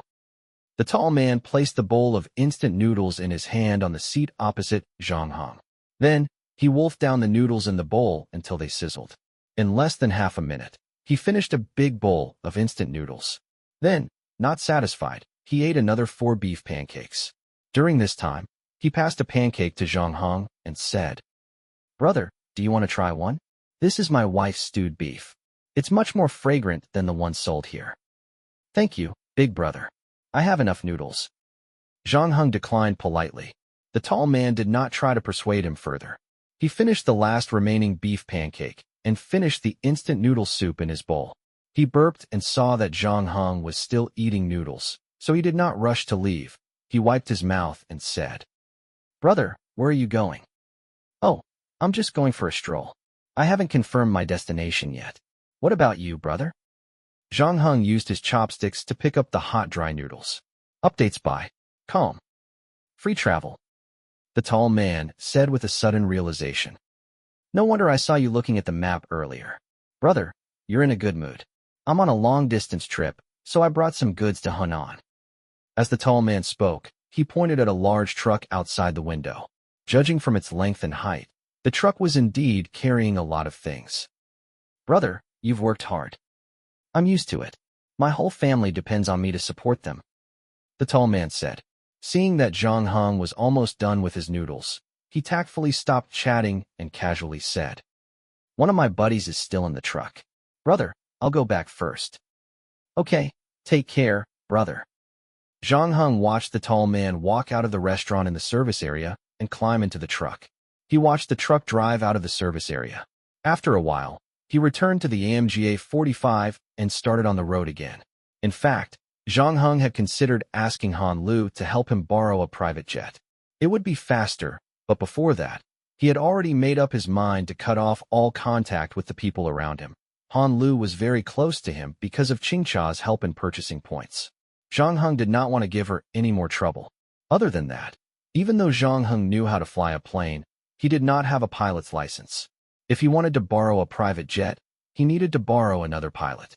Most importantly, he needed to apply for a route from the Air Traffic Control Bureau before the private jet took off. Normally, it would take a few days for the flight route to be approved. Even with Han Lu's help, it did not mean that the plane could fly immediately. Therefore, this idea only flashed through Zhang Heng's mind and was immediately rejected by him. In addition to the bow, arrows, and guns that he had on him, Zhang Heng actually did not have a better choice than to drive. Fortunately, his journey was rather smooth. Other than a car accident in the middle of the journey and being stuck in traffic for 10 minutes, there were no other accidents. Therefore, 2 hours later, he finally arrived at his destination. Zhang Heng took out the magic compass again and activated it for the second time. He discovered that the direction the needle was pointing at had changed again compared to the last time. This was not good news for him. This meant that Thor and Seth were indeed on the move. In other words, the first time he calculated the location was probably not entirely accurate. However, Zhang Heng was already mentally prepared for such a result, so he was not too disappointed. Very quickly, he repositioned the location of Cedar using the same method as the first time. This time, he only traveled 40 kilometers. The advantage was that he still had about half an hour to catch up, but the disadvantage was that the distance was too short, so the error in his calculations might become even greater. However, compared to the first time he measured the distance, Zhang Heng should be much closer to Cedar and Thor now. Unfortunately, until the time was up, the needle did not move at all. Zhang Heng was not in a hurry. In his plan, he only needed to ensure that he was getting closer to Cedar during the day. In fact, until midnight, he only planned to use up to 4 positioning times. The rest of the usage would be after the time freeze. At that time, Thor and Cedar should remain stationary. If everything went smoothly, he would only need 1 time to pinpoint their location. However, Zhang Heng did not give up on his pursuit during the day. According to the information provided by Isis, both the new and old gods were currently focused on finding the whereabouts of Seth and Thor. Zhang Heng's opponents this time were a group of gods that could not be predicted with common sense. He did not think that the compass that Isis had given him was the only one who could find the target. No one knew what these gods had up their sleeves. This was especially true for the new gods. Zhang Heng had suffered a corresponding loss early on. He had been located by the phone god, and the mechanical god had tampered with the plane he was on. In the end, only he and the pregnant woman that he had saved survived on the plane. Therefore, Zhang Heng knew very well that the sooner he found Seth, the higher the possibility of him completing the mission. Chapter 1314, Old City District. Chapter 1314, Old City District. Are you sure this is the place? Thor looked around and asked suspiciously. At this moment, he was dressed like a tourist and was standing on an old platform. In front of him was a potholed cement pillar, and above his head was a rusted iron beam. Besides them, there were only a few dozen passengers on this platform. It seemed that they were all locals. That's right, this is the place. Seth, who was also dressed as a tourist, said with certainty. After saying that, he smiled again. Big shots like you must also be looking at those first and second-tier big cities. After all, there are enough IMAX screens there. There are also plenty of rich people who are willing to spend hundreds or thousands of dollars to buy a Captain America figurine or your portrait. However, there are still many 4th and 5th-tier small cities like this place in this country. They are unknown. The only time that outsiders hear about them is probably when they are involved with some weird news about people's livelihood. Although the prices here are lower than those in big cities, the income level is even lower. The economy is not vibrant, and the young people can't find suitable jobs. In addition to the high housing prices, many people are forced to leave this place to work in big cities. The population is always in a state of net outflow. The rest are the elderly, so the economic development is even worse. Why are you telling me this kind of thing? Thor said indifferently. Let me remind you again. I have already broken 7 of your ribs. Tonight, before the sun sets, if you are unable to lead me to my wife, I will break all the remaining bones in your body one by one. Then, I will chop off your head and sew it on the neck of a dog. Anyway, your jackal's head is quite compatible with a dog. Correction, my head is actually an animal called a Seth beast, not a jackal. It's just that many people have made a mistake and are spreading rumors. It doesn't matter, I don't care about this kind of thing. Thor rudely interrupted the god of chaos. Quickly lead the way. I'm happy to serve you. Seth's temper was very good, as if he didn't care about the fact that his ribs had been broken. Upon hearing this, he even made an inviting gesture. The two of them walked out of the train station. Seth waved his hand and stopped the taxi. He said to the driver, "Let's go to the hard-working road in the old city." Thor watched from the side coldly. He did not say anything. He just let Seth get into the back seat first, and then followed him in. It was clearly a back seat that could accommodate 3 people. After Thor's strong body got onto the back seat, it actually seemed a little cramped.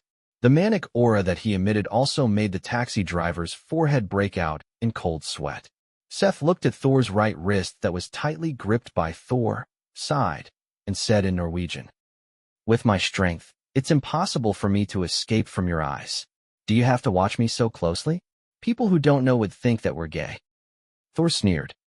"You've already escaped from my eyes once, and you've made me bear such a big blame. Do you think I'll give you a second chance? I told you that it was just a regrettable accident. I'm also deeply sorry for the death of that unknown side character friend of mine. Moreover, after I learned that you were wronged, I immediately ran to the organizing committee. I didn't hesitate to turn myself in, just to tell them the truth of the matter and clear your name. But what did I get in return? Updates by Calm. Seth threw up his hands. I was originally locked up, but you insisted on rushing into my bathroom and snatching me away in front of the organizing committee while I was still in the shower. This is great. Now we are both the target of public criticism. Both the old and new gods are now looking for our whereabouts. To be honest, I have never encountered such a huge situation even when I was at my peak. Who told your people to take my wife away? Thor's eyes were wide open, and the veins on his head were bulging. The driver, who was already a little worried, shook his hands and almost lost his grip on the steering wheel and rear-ended the bus in front of him. I've told you countless times that your wife's disappearance has nothing to do with me. At that time, I had already moved into the special cell of the organizing committee, and I also lost my divine power. I was under surveillance 24 hours a day. Before you rushed into the bathroom, I was being admired by a chick from all angles. Seth looked very innocent. So it doesn't make any sense for you to blame this on me.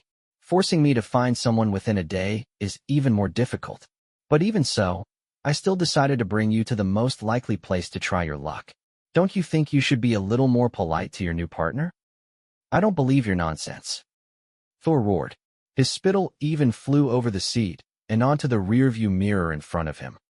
If you're innocent, why aren't you willing to tell us the whereabouts of the god of cell phones until now? Also, what happened at Copenhagen International Airport and the missing god of machinery is also related to you. In addition, recently, the tension between the new god and the old god has been getting more and more intense. I have to interrupt you here. Recently, the main person who caused the tension between the new god and the old god isn't me, but although Seth didn't directly say that name, his gaze had already landed on the main character.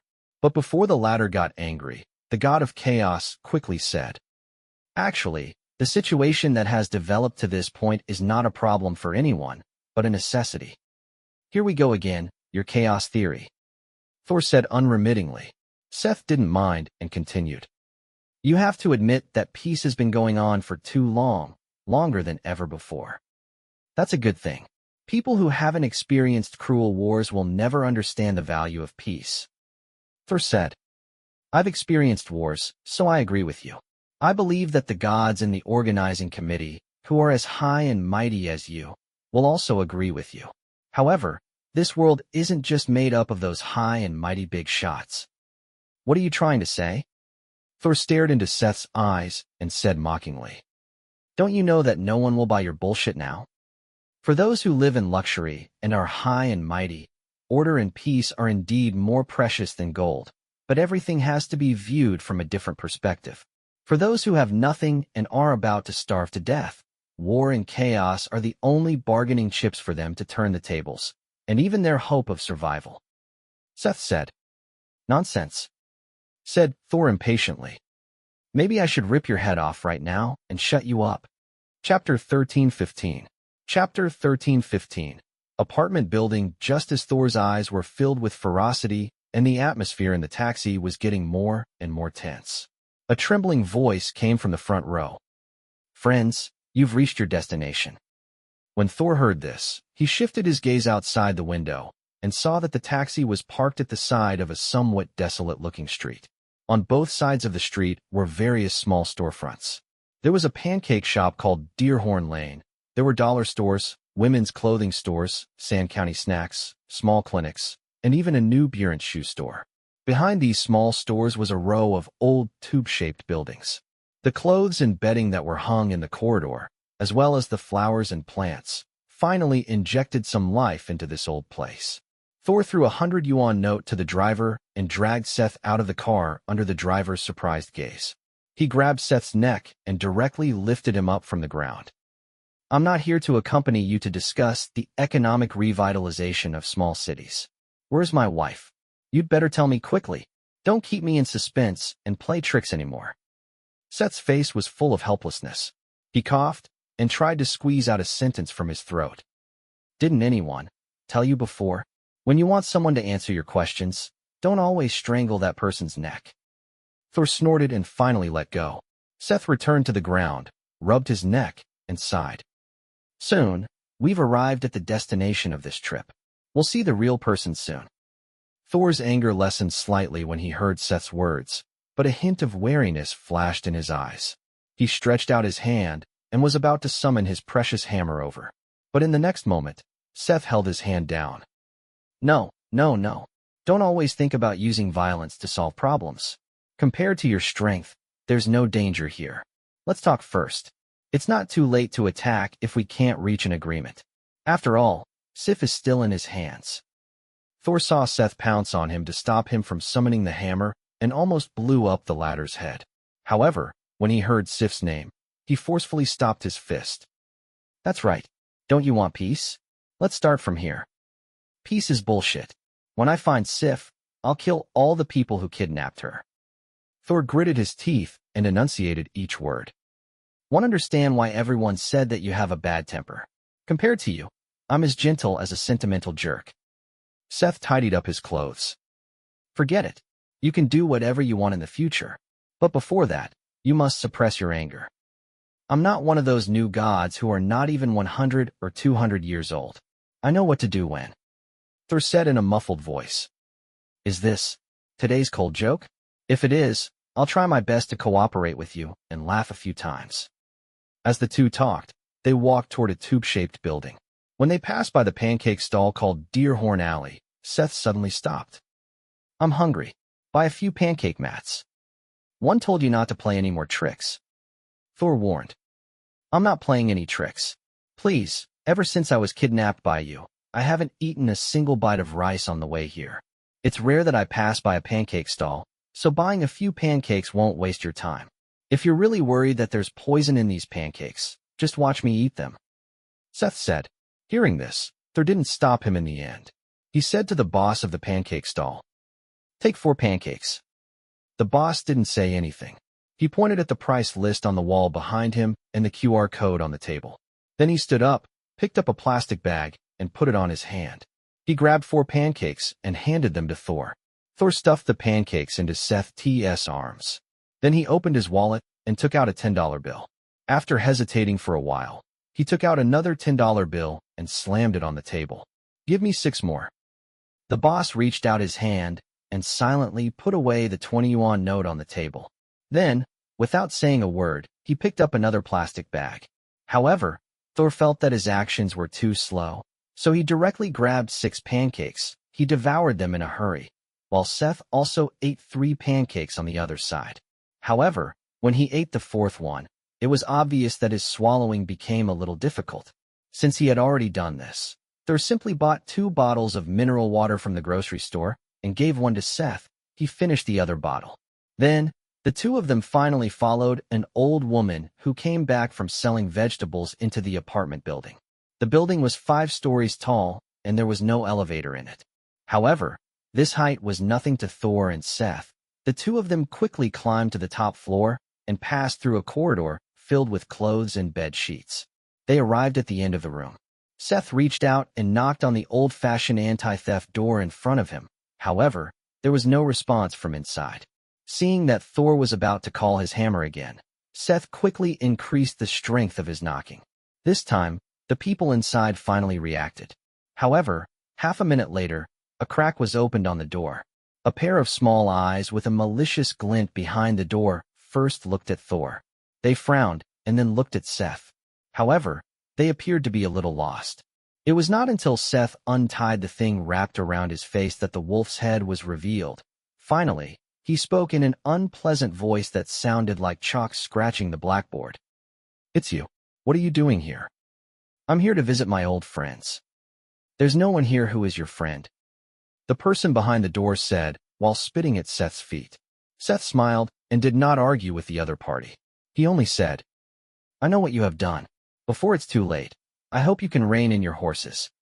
The person behind the door sneered. Since you have rejected our invitation, what does what we do have to do with you? One just can't bear to see you play with fire. Seth said slowly.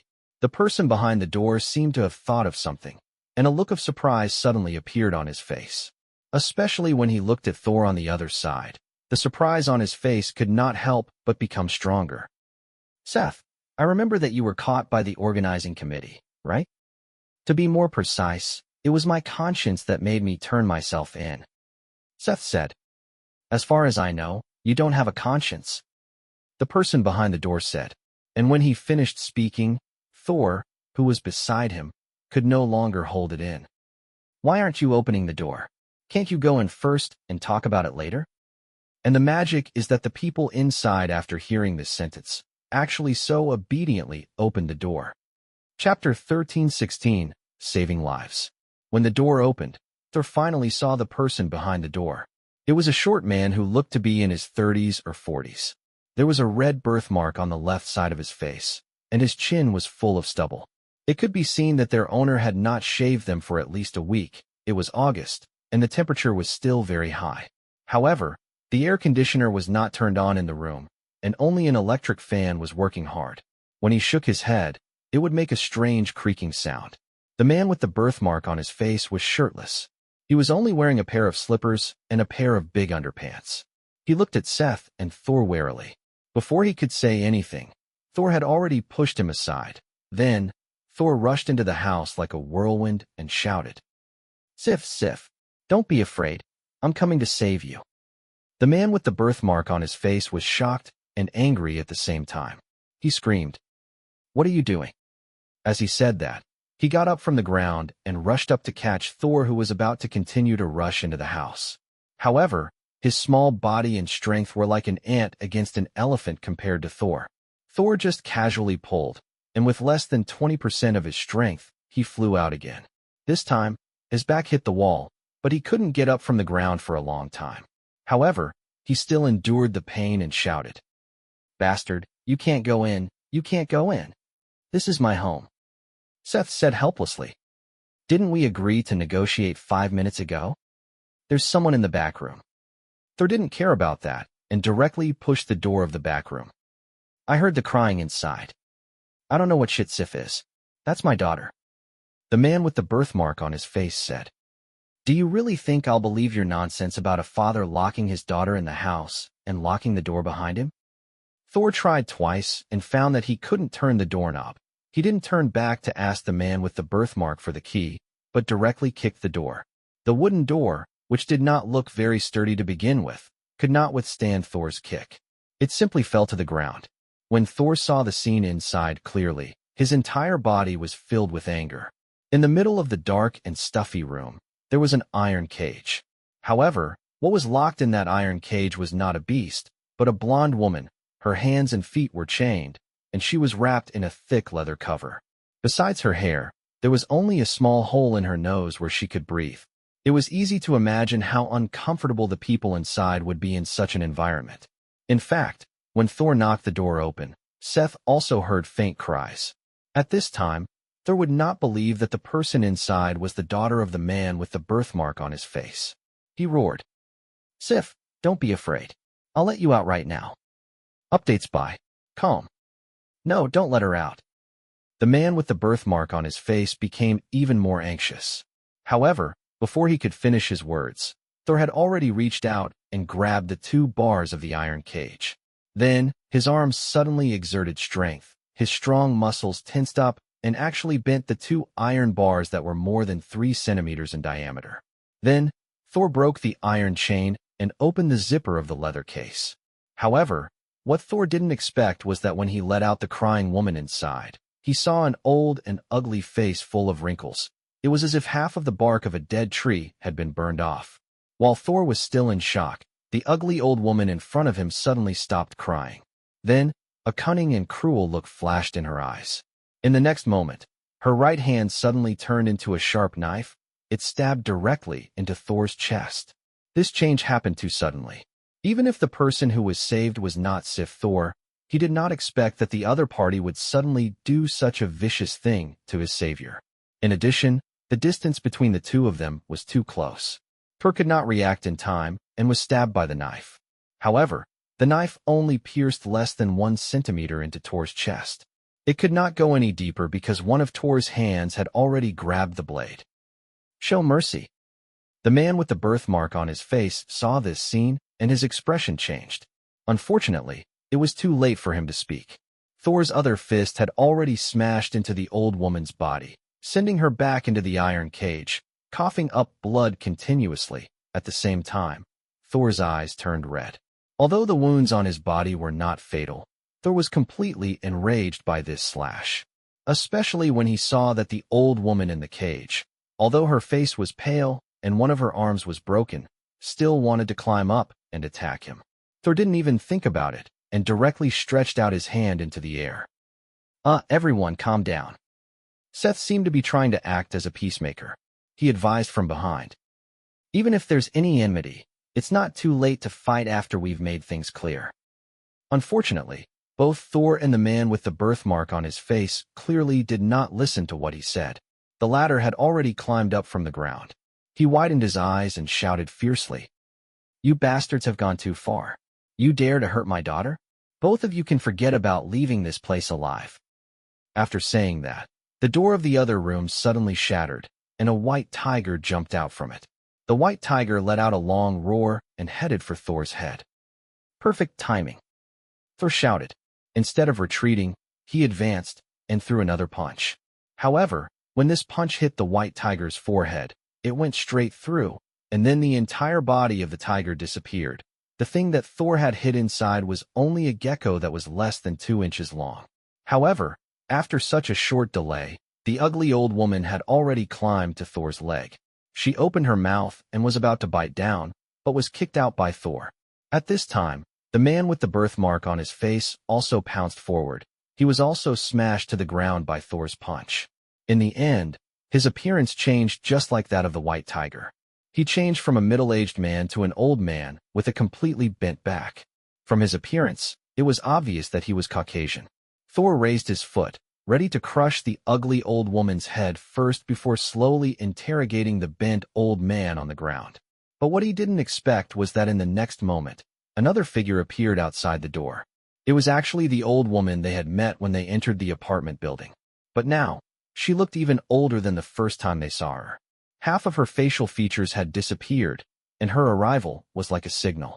Soon, a second figure appeared behind her, a third figure, until more and more. Chapter 13:17, The Forgotten God. Thor looked at the figures outside the door. The people who could arrive in such a short time were either the residents in the apartment building or the small bosses who were doing business downstairs.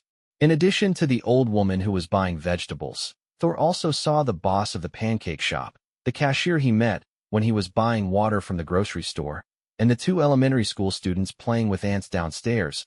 The total number of people had already exceeded 60. Considering that it was still working hours, there should still be a portion of people who had not returned. It was possible that this building, or even half of the street, would be filled with them. Seth sighed. I told you earlier. Can't you sit down and have a good talk with them? Don't be so anxious to punch them. You're going to get into trouble this time. Thor was unmoved. His cold gaze swept across everyone's faces. All of you are gods. Why haven't I seen any of you before? Because we are the forgotten gods. The owner of the pancake shop said. As he said this, the crowd gradually made way for him and led him into the room. Forgotten gods. Thor frowned. Not everyone has such good luck as you. Thor, son of Odin. Do you know who I am? Thor asked in a deep voice. It's very difficult for a famous person like you not to know. After all, you are everywhere in all kinds of literature on TV. The owner of the pancake shop said lightly. Haven't I asked your name yet? That's not important. Even if I tell you my name, you won't know it. In fact, not many people in this world still know my name. Well, I don't care what your name is. If you know what's good for you, hurry up and hand over Sif. After Thor said this, Muriel flew in from the window and landed in his hand. Thor's aura was even stronger after he held the hammer. Although he was alone, he was not at a disadvantage when facing the 60 people. No, it should be said that in terms of aura, the 60 people were completely suppressed. Even if they were all together, they could not compare to Thor, who was alone in the enemy camp. Updates by Com. Even if they had almost surrounded Thor, the chicken was still the chicken. Even if they surrounded the tiger together, it did not mean that they had the upper hand. Some people could not withstand the terrifying power that Thor was exuding and could not help but take a few steps back. The contempt in Thor's eyes was even more intense. Fortunately, the owner of the pancake shop was able to withstand the pressure. He did not answer Thor's question, but continued to speak. We have more or less been glorious for a period of time. Of course, we are not as famous as you Norse gods. However, at least in our hometown, there are still many believers. We even have our own temples. However, due to various reasons, we cannot escape the decline in the end. I didn't come here to listen to your stories. Thor said impatiently. Son of Odin, aren't you curious about what the gods will look like after their fall? I know what the gods look like after their fall. I have many friends who have experienced their fall or are experiencing their fall, including myself. I've been extremely weak before. It's not a secret. Thor sneered. No, I'm talking about the real fall of the gods. Not many people still remember your name. The fall of the gods that was completely forgotten by the world, said the owner of the pancake shop. Just like us now. We can only live in such a shabby small building. In order to pay the rent, we have to get up early every day and go to the supermarket to buy temporary special food. We have to carefully collect all the discount information and count every penny we have. We can't even afford to turn on the air conditioner in such a summer. Just like those mortals? Oh, if that's really the case, that would be great. We don't have ID cards, so we can only forge fake IDs. Our original appearances are all foreigners.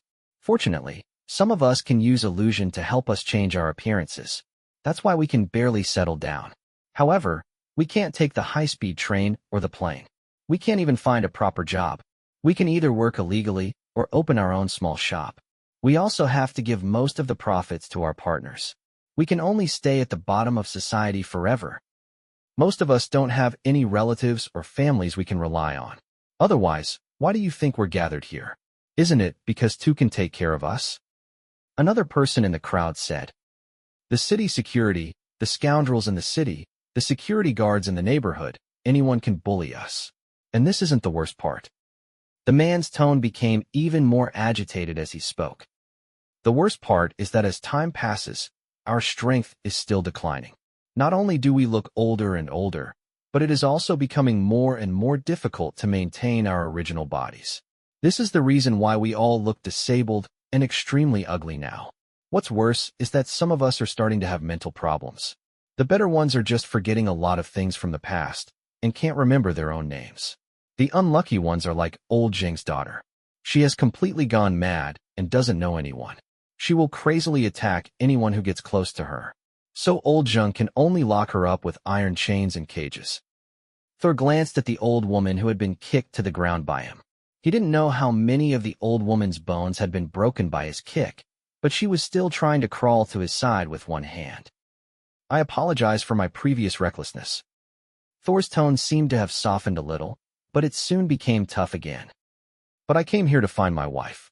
A bastard told me that you kidnapped her, or at least, you know her whereabouts. Seth, who had been quiet and obedient before, noticed Thor's unfriendly gaze on him, and he immediately showed an innocent look. Fortunately, the next moment, he heard the owner of the pancake shop say, "We do know her whereabouts." "Then tell me quickly, where is she?" Thor couldn't help but be overjoyed. "I can't tell you," the owner of the pancake shop said without hesitation. Thor's face turned cold again when he heard this. This time, he didn't say anything, but the meal in his hand trembled slightly, as if it was the precursor of a storm. However, the owner of the pancake shop didn't seem to see the killing intent in Thor's eyes. "If you want to know the whereabouts of your wife, you need to help us do one thing first. Don't worry, this matter isn't difficult for you at all, and it won't take up any of your time." Chapter 13:18, Entering the Net. Thor's gaze swept across the crowd again. "What do you want me to do?" "We want to borrow your hammer." The pancake shop owner didn't beat around the bush and said straightforwardly, "Only I can use my hammer, not just any Tom, Dick, or Harry." Thor suddenly thought of something, and his gaze turned cold. "You want me to kill people for you?" "That's right." "Kill who?" Before the owner of the pancake restaurant could open his mouth again, someone had already come up with a man on his back. The man's hands and feet were tied up with nylon ropes, and his head was covered by a brown paper bag. He could only barely make out that it was a man. The man was not very old, but he was not too young either. There were a lot of bloodstains on his body. He must have experienced a fierce battle. However, that was a long time ago. He was still in a coma and had no reaction at all. "Is it him?" Thor frowned. Yes. The owner of the pancake shop nodded and said, "What grudge does he have with you? Is he not paying for eating your pancakes? It's okay if you take it that way. How about it? Am I right? This matter is very easy for you, and it won't waste any of your time. As long as you swing your hammer at his head, then you can get what you want." Hearing this, Thor looked at the person on the ground again. He held his hammer and stood in place, as if thinking about whether this deal was worth it. The others in the room looked at Thor with expectant eyes, waiting for his answer. However, they didn't expect Thor to take large strides to the man on the ground who had his hands and feet tied. Then, he reached out and tore off the brown paper bag on his head. When he saw the people below, Thor was stunned. "I've seen this guy before. He's a new god that has only appeared in the last 200 years. He seems to be some mechanical god." The owner of the pancake restaurant saw that he couldn't stop him in time, so he could only admit, "That's right. The person we asked you to kill is him." Updates by Calm. "What grudge does he have with you?" Thor asked, but soon he understood. "He doesn't have any grudge with you, and since he has fallen into your hands, he has no chance to resist. So you don't want to kill him at all. You want me to kill him. I understand." Thor's eyes turned cold as he looked at the owner of the pancake shop. "Although I'm reckless, I'm not stupid. It's said that he's quite important among the new gods, and I'm the signature figure among the old gods.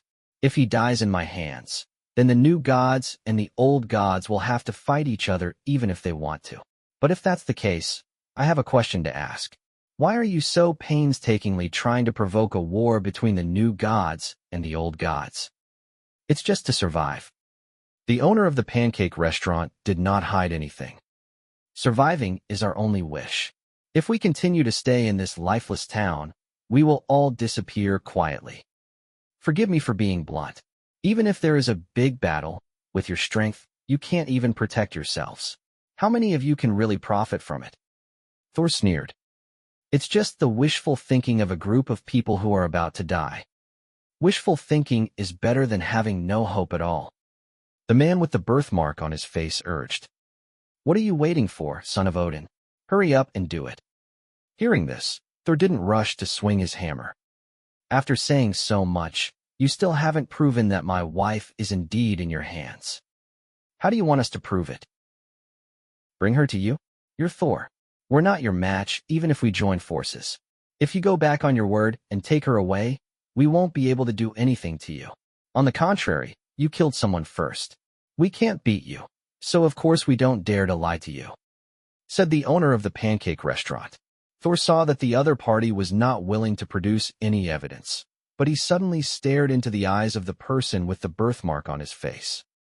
"When we entered the door, you didn't recognize me at all, and you didn't know that I kidnapped Seth from the organizing committee.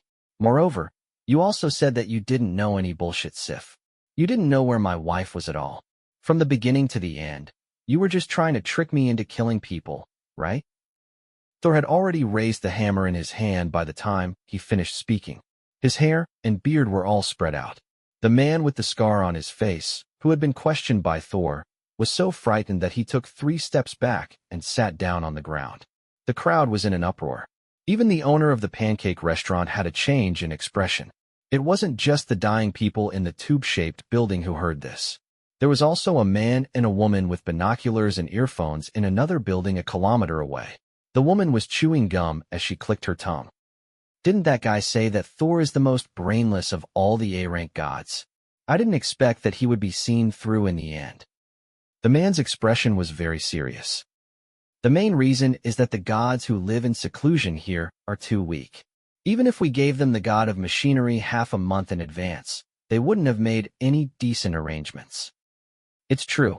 If I didn't see it with my own eyes, I wouldn't believe that there are gods who can live in such a miserable state. Some sell pancakes, some sell fake shoes, and they can't even afford to turn on the air conditioner. It's simply the shame of the god world." The man heard this and said lightly, "Boss said that gods are inferior creations compared to humans. They only have powerful divine power, but unfortunately, they don't have any growth. They are restricted by those legends and stories, just like marionettes. Their personality, behavior, and logic are all fixed. They can't even learn any lessons from their mistakes. However, you have to admit that some of these guys are ridiculously strong. For example, Thor. The woman licked her lips. She had already seen a dark cloud enveloping the apartment building and the nearby streets. During this period, thunder rumbled and electric currents appeared faintly. It was as if it was the end of the world. She could not help but lick her lips. Is this the power of an A-class?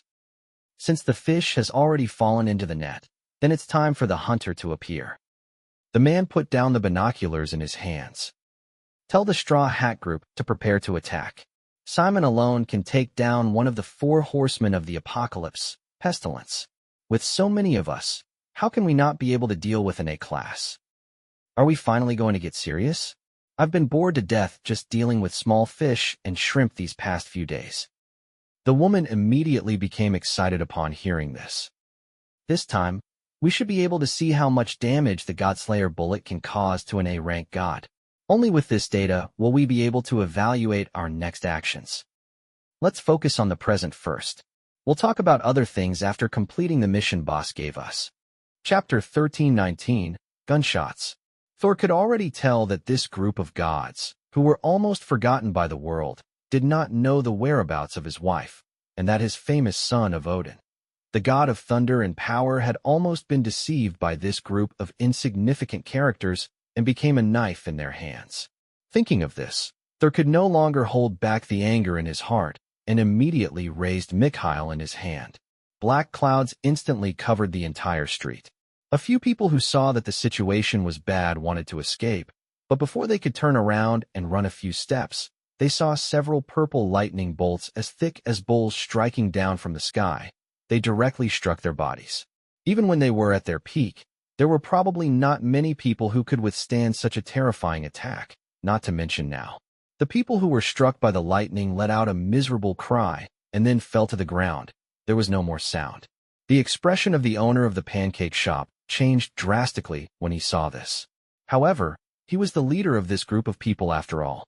At this moment, he did not retreat and escape like the others. Instead, he braced himself and said, "If you don't stop now, don't blame us for not being polite.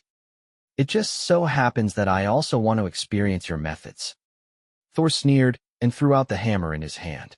As soon as the divine weapon made by the dwarf left Thor's hand, a bolt of lightning came down from the sky and wrapped it in it. The electric current flowed around the hammer's head like a flood dragon.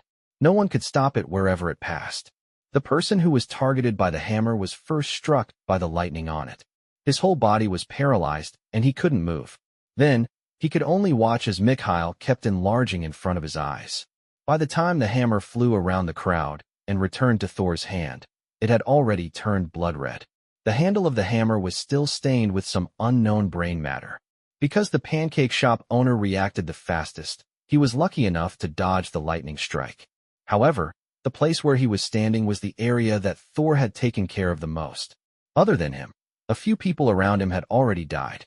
The owner of the pancake restaurant knew that he couldn't wait any longer, so he simply bit his finger and touched the blood on his chest and face, forming a strange witchcraft talisman.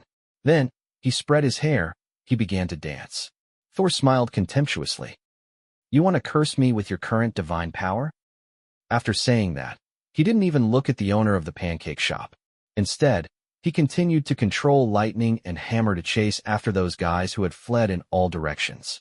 From the looks of it, it seemed that he was planning to capture all of these forgotten gods in one fell swoop. However, in the next moment, Thor saw Seth, who had been playing the role of a bystander, suddenly let out a blood-curdling scream. Then, he rolled his eyes and fell backward. Thor was still thinking about what this bastard was playing at. In the next moment, he felt a sharp pain in his abdomen. He couldn't help but stop what he was doing.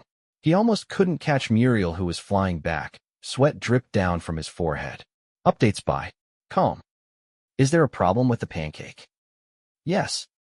The owner of the pancake shop admitted generously. With my current divine power, a simple curse wouldn't be able to deal with you. However, after you ate the pancake that I gave you, you were already under my most powerful blood curse. What I'm doing now is just activating it. After a pause, he continued. Although you've killed many of us, if you're willing to finish what you couldn't finish before, I can spare your life and let you continue to look for your wife." When the owner of the pancake restaurant said this, he did not stop his weird dance. In a short while, Thor's stomach had doubled in size as if something was rampaging inside and was about to break through his stomach. "Don't hesitate anymore. If you wait any longer, I won't be able to save you," the owner of the pancake restaurant urged. Thor's temples were throbbing wildly, and the mural in his hand was getting heavier and heavier. However, the killing intent in his eyes was getting stronger and stronger. "You guys don't know what the consequences are if you anger me, do you?" The owner of the pancake restaurant was glared at by the pair of eyes, and he actually moved his gaze away unconsciously. He did not know why, but even though he had clearly controlled the situation now, the unease in his heart was growing stronger and stronger. Therefore, he could only dance even faster in that strange dance. He even did not hesitate to cut a few more times on his chest and arms. In the next moment, he saw Thor, who was previously unable to make any movements due to the pain, raise the hammer in his hand again. At the same time, he raised his head and widened his mouth. Under the horrified gaze of the owner of the pancake restaurant, an unimaginably thick bolt of lightning struck down from the sky. It followed Mjolnir all the way down and enveloped Thor's body. Some of the lightning actually flowed from Thor's mouth all the way to his stomach. Thor's stomach was shrinking at a speed visible to the naked eye. However, just as despair appeared in the eyes of the owner of the pancake restaurant, a gunshot was heard by his ear. Immediately after, he saw Thor's body sway, and the huge bolt of lightning also disappeared. On a building 1 kilometer away, the man suddenly put down the binoculars in his hand and frowned. "Who shot without waiting for my order?" The communication channel was silent, but no one was willing to take responsibility for this matter.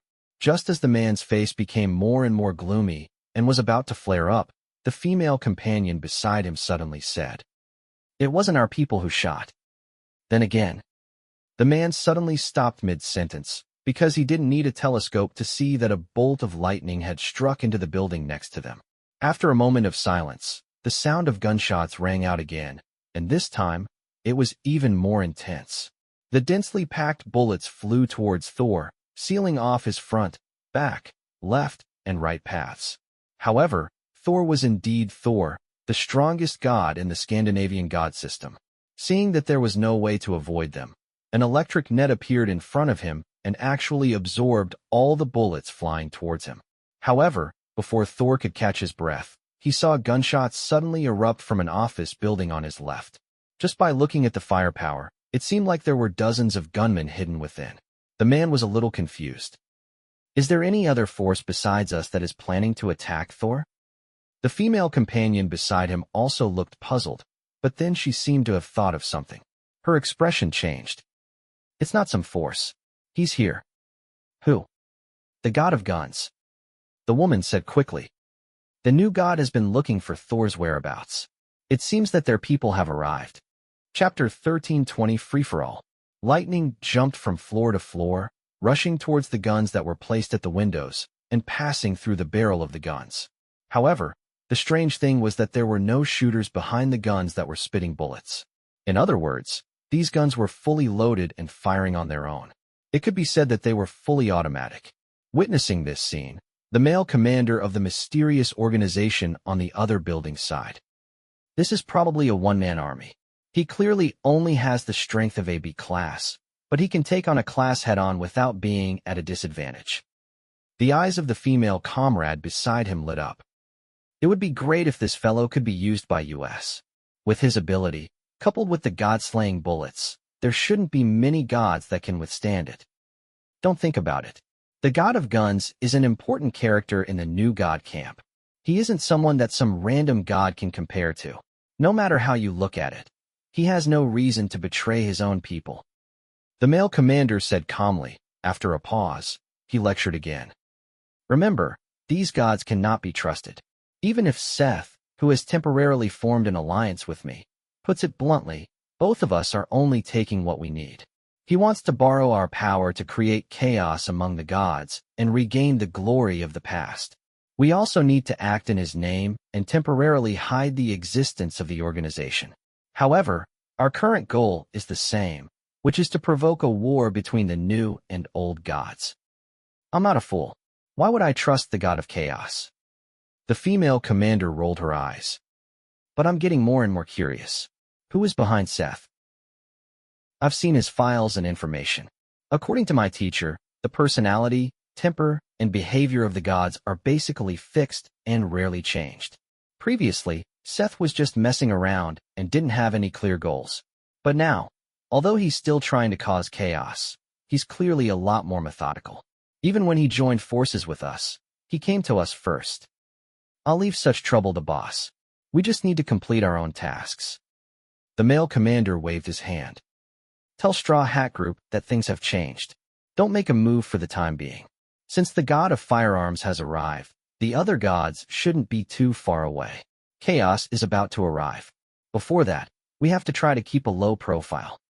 While the two of them were talking, Thor finally found the real person with the help of the scattered lightning. A guy wearing a plaid shirt and beach pants ran out from behind a noodle shop in a sorry state. He held 2 pistols in his hands, a semi-automatic rifle on his back, and 2 rounds of bullets wrapped around his waist. He didn't even take any aiming action. He didn't even look in Thor's direction. He just raised his hand, and bullets poured out from the muzzle of the gun and shot at Thor upstairs. The latter's action was very simple. He still used the electric fence to block the bullets. However, the next moment, the bullets that flew straight towards Thor suddenly made a turn, bypassing the electric fence in front of Thor, and hit his body from the side. However, the bullets did not penetrate too deep into Thor's body. Only half of the bullets went into Thor's muscles, and the other half could not continue. On the other side, the expressions of the man and woman watching the battle upstairs changed slightly. Whether it was the bullets that could bend, or Thor's defensive power, they could not help but marvel at it. This was something that could not be explained by science or common sense. Only these gods with supernatural powers could do it. Of course, because of that magical game, a portion of humans had now grasped such power. Updates by Khan, the god of firearms, had used up all the bullets in the 2 guns in his hands. Seeing that he still couldn't do anything to Thor, he simply threw away the 2 pistols in his hands and prepared to rush into a building on his left. There were even more powerful guns stored there. But in the next moment, he seemed to have smelled some danger and forcefully stopped his footsteps. Then, he saw a hammer brush past his head and fly forward. Just as the god of guns was happy that he had dodged a disaster, he did not expect that the hammer would directly hit the house in front of him, destroying the door of the house. Then, the hammer flew back into Thor's hand. After the latter held Mikhail, he casually waved his hand and smashed the head of the pancake shop owner into pieces. Then, Thor did not go to the fire escape. He directly stepped on the wall of the corridor and jumped down from the 5-story tall tube building. He was less than 50 meters away from the god of guns.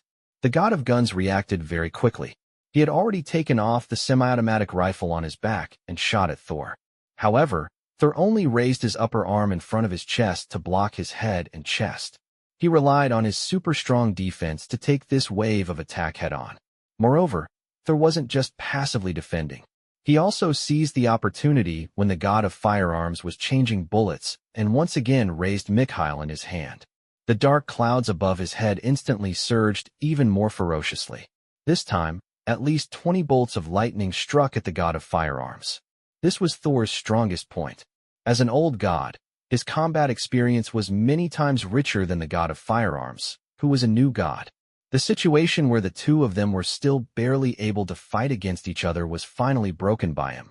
Finally, it was completely broken. Thor was furious that the god of firearms had launched a sneak attack without saying a word, so he didn't hold back. If he was struck by more than 20 bolts of lightning at the same time, the guy on the opposite side would be half crippled even if he didn't die. However, what Thor didn't expect was that in the next moment, another figure jumped down from the building opposite him that had been destroyed. He directly blocked the god of firearms. The person was wearing a baseball cap and holding a charger in his hand. More than 20 bolts of lightning were summoned by Thor. They were all sucked into the seemingly ordinary black charger without leaving a single bolt behind. "You're late," the god of firearms said unhappily. "It's not too late. Didn't you not get electrocuted? Don't worry. With me here, he won't be able to electrocute you anymore." The young man wearing the baseball cap said with a chuckle. God of electricity? Thor raised his eyebrows. Thor, the god of thunder. I've heard a lot about you. Speaking of which, we have a bit of fate between us. I've long wanted to compete with you to see who is better at electrocution. The young man in the baseball cap said. Your electricity comes from the sky, but mine comes from the ground. Now, there are utility poles and transformer boxes everywhere in the city, and my power is almost endless. I hope your dark clouds can hold on, but not too fast. Playing with electricity with me? When I became the god of thunder, you weren't even born yet. Thor said coldly. Don't say that I'm a bully. You two kids can fight together. Chapter 1321, Dogs and Golden Horned Deer. With the god of electricity joining in, the situation had indeed changed. At least the god of guns was no longer in such a sorry state. When he controlled the guns that were set up nearby to attack Thor, the latter wanted to continue using the electric fence to block the bullets like before. However, this time, the electric fence suddenly disappeared halfway through its formation. The bullets penetrated Thor's muscles without any obstruction. Although they didn't go too deep, Thor looked really miserable on the surface. There were dozens of wounds on his body. Although they weren't fatal, they were still bleeding. However, Thor didn't say anything. He just looked coldly at the charger in the hand of the god of electricity. Then, he actually threw Mikhail into the dark cloud. What? Senior is planning to directly admit defeat after throwing away your weapon. The god of electricity couldn't help but laugh. However, the expression on his face froze halfway through his laughter.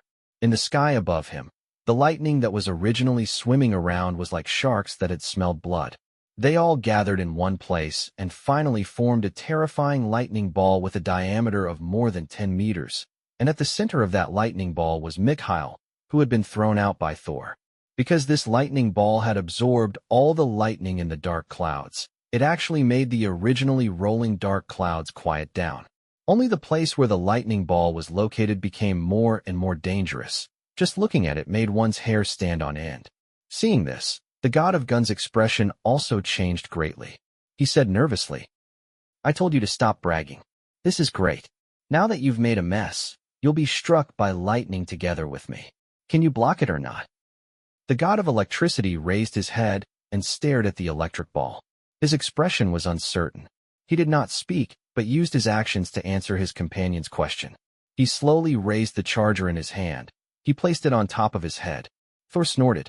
Then, an extremely thick bolt of lightning shot out from the electric ball and struck the charger in the god of electricity's hand. The indicator light on the charger began to flicker crazily. In just a short while, it went from 2 bars to full. However, even though it was about to be fully charged, the electric ball still showed no signs of stopping. The god of electricity's face was full of sweat, and the charger in his hand was also emitting white smoke. It was obvious that he was at the end of his rope. However, in the next moment, the god of electricity, who had been forced into a corner, suddenly extended his other hand and inserted it into the box-type transformer at the side. Immediately after, the light bulbs in the shopping malls and residential areas in the city suddenly shone brightly. The brightness almost blinded people's eyes. At the same time, the battery of the phone that was inserted into the charging seat was also rising rapidly. In just a short 10 seconds, it had actually climbed from less than 10% battery to 100% battery. Then, sparks flew everywhere, and a few electric cars that were charging with supercharged batteries simply spontaneously ignited. The rice in the electric rice cooker that had just been splattered with a burnt smell. Just as the whole city was in chaos, the electric ball in the dark clouds finally shrunk until the last trace of electricity was exhausted. Mikhail fell from the sky and flew back into Thor's hand. Thor looked at the god of electricity, whose face was pale and was gasping for air. Unexpectedly, he didn't say anything sarcastic. Instead, he snorted. You're not a shameless, boastful person. Updates by Calm. Hearing that, the god of electricity squeezed out a smile on his face, and his tone relaxed a little. Senior, you're not bad either. It's a pity that we're on different sides. I still hope that Senior can take the overall situation into consideration and go back with us. Didn't you say before that you were framed by someone? It's just nice that we can sit down together and explain all the misunderstandings. Thor didn't say a word when he heard that. He directly raised Mikhail in his hand. Before his wife was found, it was impossible for him to sit down and have a chat with the new god and the old god. However, with his arrogance, he couldn't be bothered to say this to the two fellows in front of him. In any case, he just needed to kill his way out of this encirclement. Just as Thor was about to launch the second wave of attacks, he didn't expect a group of hunting dogs to suddenly run over from the alley next door. They bypassed him and then surrounded the god of guns and the god of electricity. The hounds were unbelievably strong. Each of them was like a calf, baring their teeth and roaring at their targets. Behind them were 4 golden-horned deer pulling a war chariot. On the war chariot sat a young girl wearing a short skirt and hunting boots. She was full of youth and vitality. "My hounds told me that there's a bad smell here. Sure enough, there's a sneaky guy," the young girl said. Hearing this, the god of guns and the god of electricity's faces turned ugly. Of course, they knew who the sneaky guy was referring to. Artemis. Thor was slightly stunned when he saw the girl, then he bowed to her. The girl on the bus also changed her mocking expression towards the god of guns and the god of electricity, and quickly bowed back. "Thor, son of Odin, I heard that you're in trouble, so my father specially asked me to come and help you. Thank you for your kind intentions, Sir Zeus. But when I left, I already made it clear to my people that this was only my own matter and had nothing to do with anyone else. I also didn't want to provoke a conflict between the new and old gods because of this," Thor said. When Artemis heard this, she glanced at the wounds and blood stains on Thor's body. However, her expression became solemn. "Although we don't belong to the same god race, we are all old people who have experienced more than 1,000 years. Many of our old friends from back then are no longer around. My father often said that the rest of us should work hard to unite together. Therefore, your matter is also our matter." What Artemis said was actually the consensus of the old gods during this period of time. Therefore, Thor had no way to refute it and could only acquiesce. The god of guns on the other side sneered. "It sounds so nice, but they are just a group of old guys who have been abandoned by the times. They are just struggling with unwillingness in their hearts. When the old guys are talking, it's best for the little guys not to interrupt. My dog group is still hungry," Artemis said leisurely. "Your dog group is simply unable to withstand my volley of arrows. The reason why I didn't make a move was for Thor's sake, not because I'm afraid of you," the god of guns retorted. Artemis' gaze turned cold when she heard this. She took out a bow from her car and aimed at the god of electricity. "Then let's compete to see if my arrows are faster or if your bullets are faster." The god of electricity looked baffled.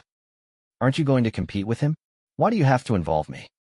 But then he saw Artemis say to Thor beside her, "I'm here to stall this electricity player.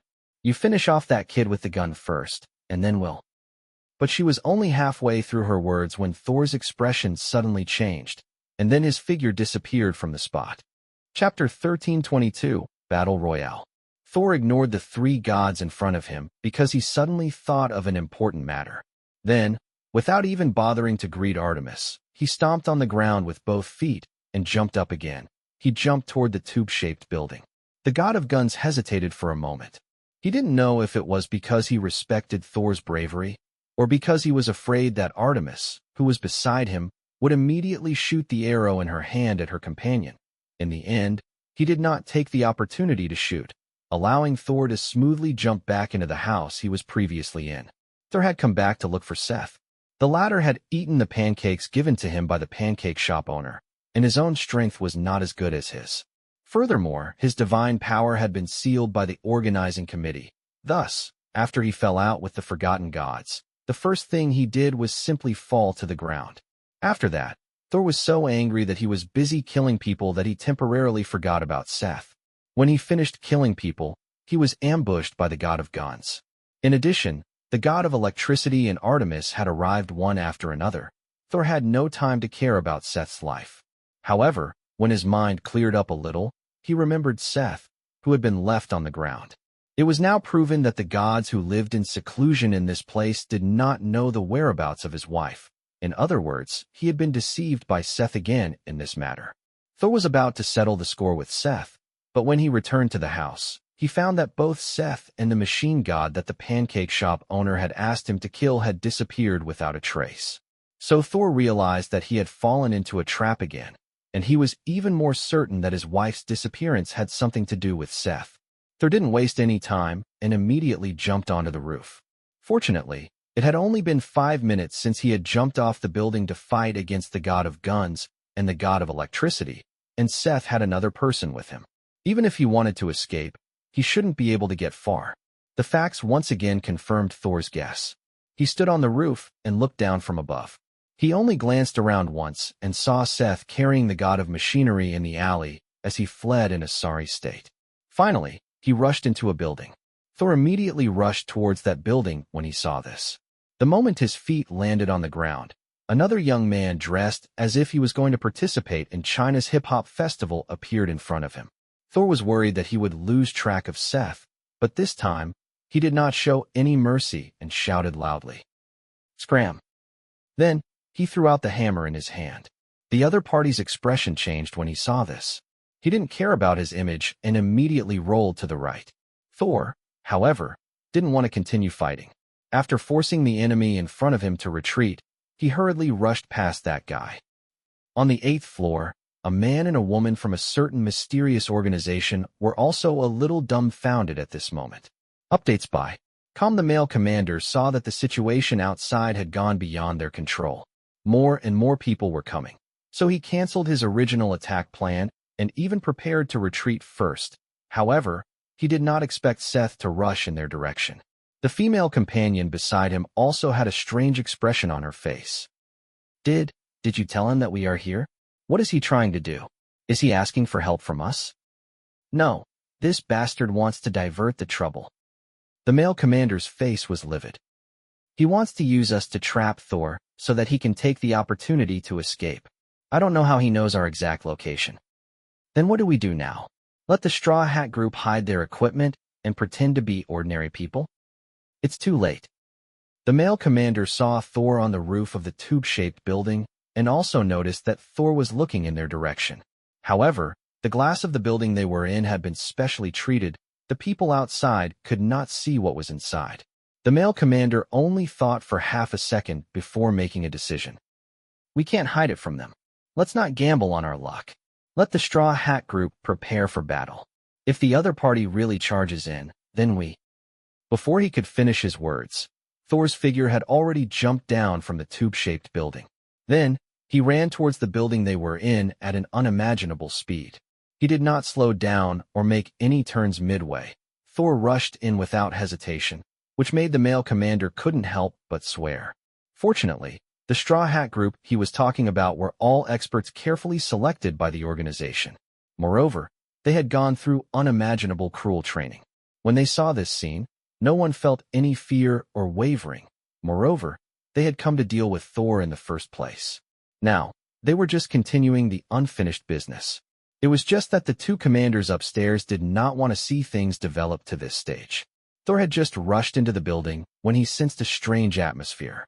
This was because the first floor of this building, which occupied quite a large area and had quite a number of floors, had neither security nor a front desk. There was not even a single person. Hence, Thor also raised his vigilance. When he rushed to the 4th floor, he finally heard a movement from his left side. Thor, who had always been reckless, was worried that he would step into Seth's trap this time. He suppressed the urge to rush up immediately and smashed a window.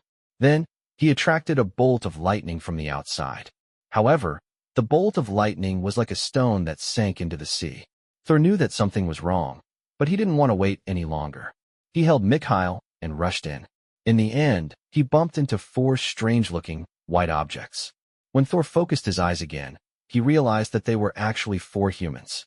However, they were all wearing strange, airtight clothes, which looked a bit like the anti-chemical clothing in the laboratory. Thor once again attracted a bolt of lightning. It attacked the 4 people on the opposite side. This time, he finally saw clearly that when the lightning struck one of the clothes, it didn't penetrate the clothes and hit the person inside. A powerful insulating suit?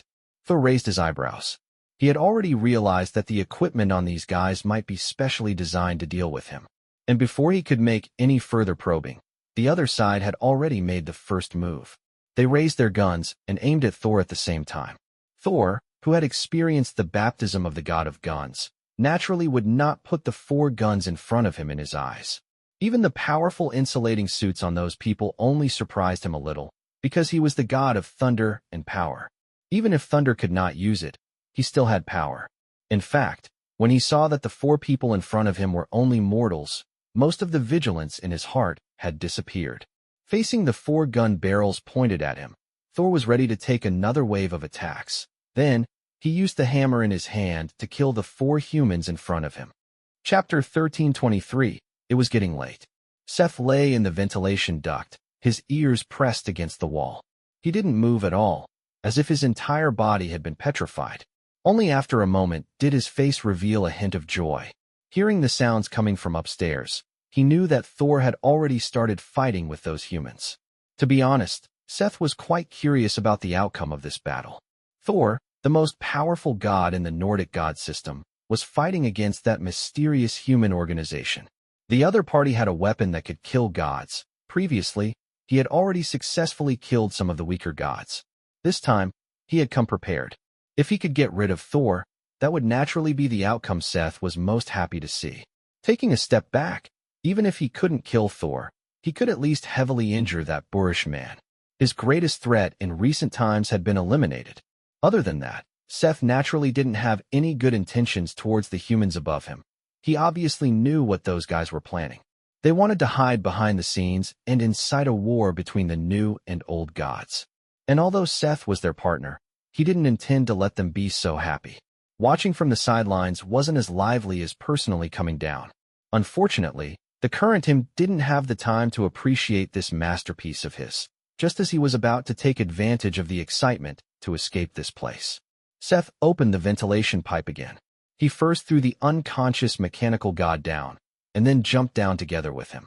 However, after running a few steps with the mechanical god on his back, he stopped. Through the glass upstairs, Seth saw a young man dressed in a hip-hop style blocking the front door. The other party should have been scared by Thor's hammer when they first met, so he did not run in with Thor. But obviously, he did not want to lose Thor's trail, so he stood guard at the front door. He waited for his new companions to arrive. Seeing this, Seth scratched his head, feeling a headache. He didn't want to waste any more time here, because he and Thor were the key figures that both the old and new god camps were looking for. They were in the eye of the storm, and the longer they waited, the more people would come. It would be more difficult to escape. Seth rolled his eyes and saw the hounds that Artemis had brought along on the other side of the street. Most of the hounds were surrounding the god of electricity and the god of guns, helping Artemis to confront them. However, there were also a few hounds scattered nearby, maintaining vigilance. One of them was very close to the building where he was now. Seth found 2 hams from a drawer under a desk, opened a window in the bathroom, and threw half of the hams out, about 30 meters away from the hound. With the hound's sensitive nose, it immediately smelled the meat, but probably because its owner had ordered it, it did not run to pick up the hams. However, the saliva that came out of its mouth betrayed its true thoughts. Seeing this, Seth increased the price again and threw another half of the sausage. This time, it was thrown 10 meters in front of the hound. This time, the hound finally could not hold it in anymore. Its duty was to be alert of the surrounding area, so running 10 meters to eat the ham sausage was not considered going AWOL.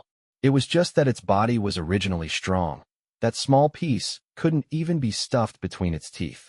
After eating a piece, it wanted to eat a second piece, and after eating a second piece, it wanted to eat a third piece. Before it knew it, Seth had led it to the front door. It met that young man who was dressed very cheerfully.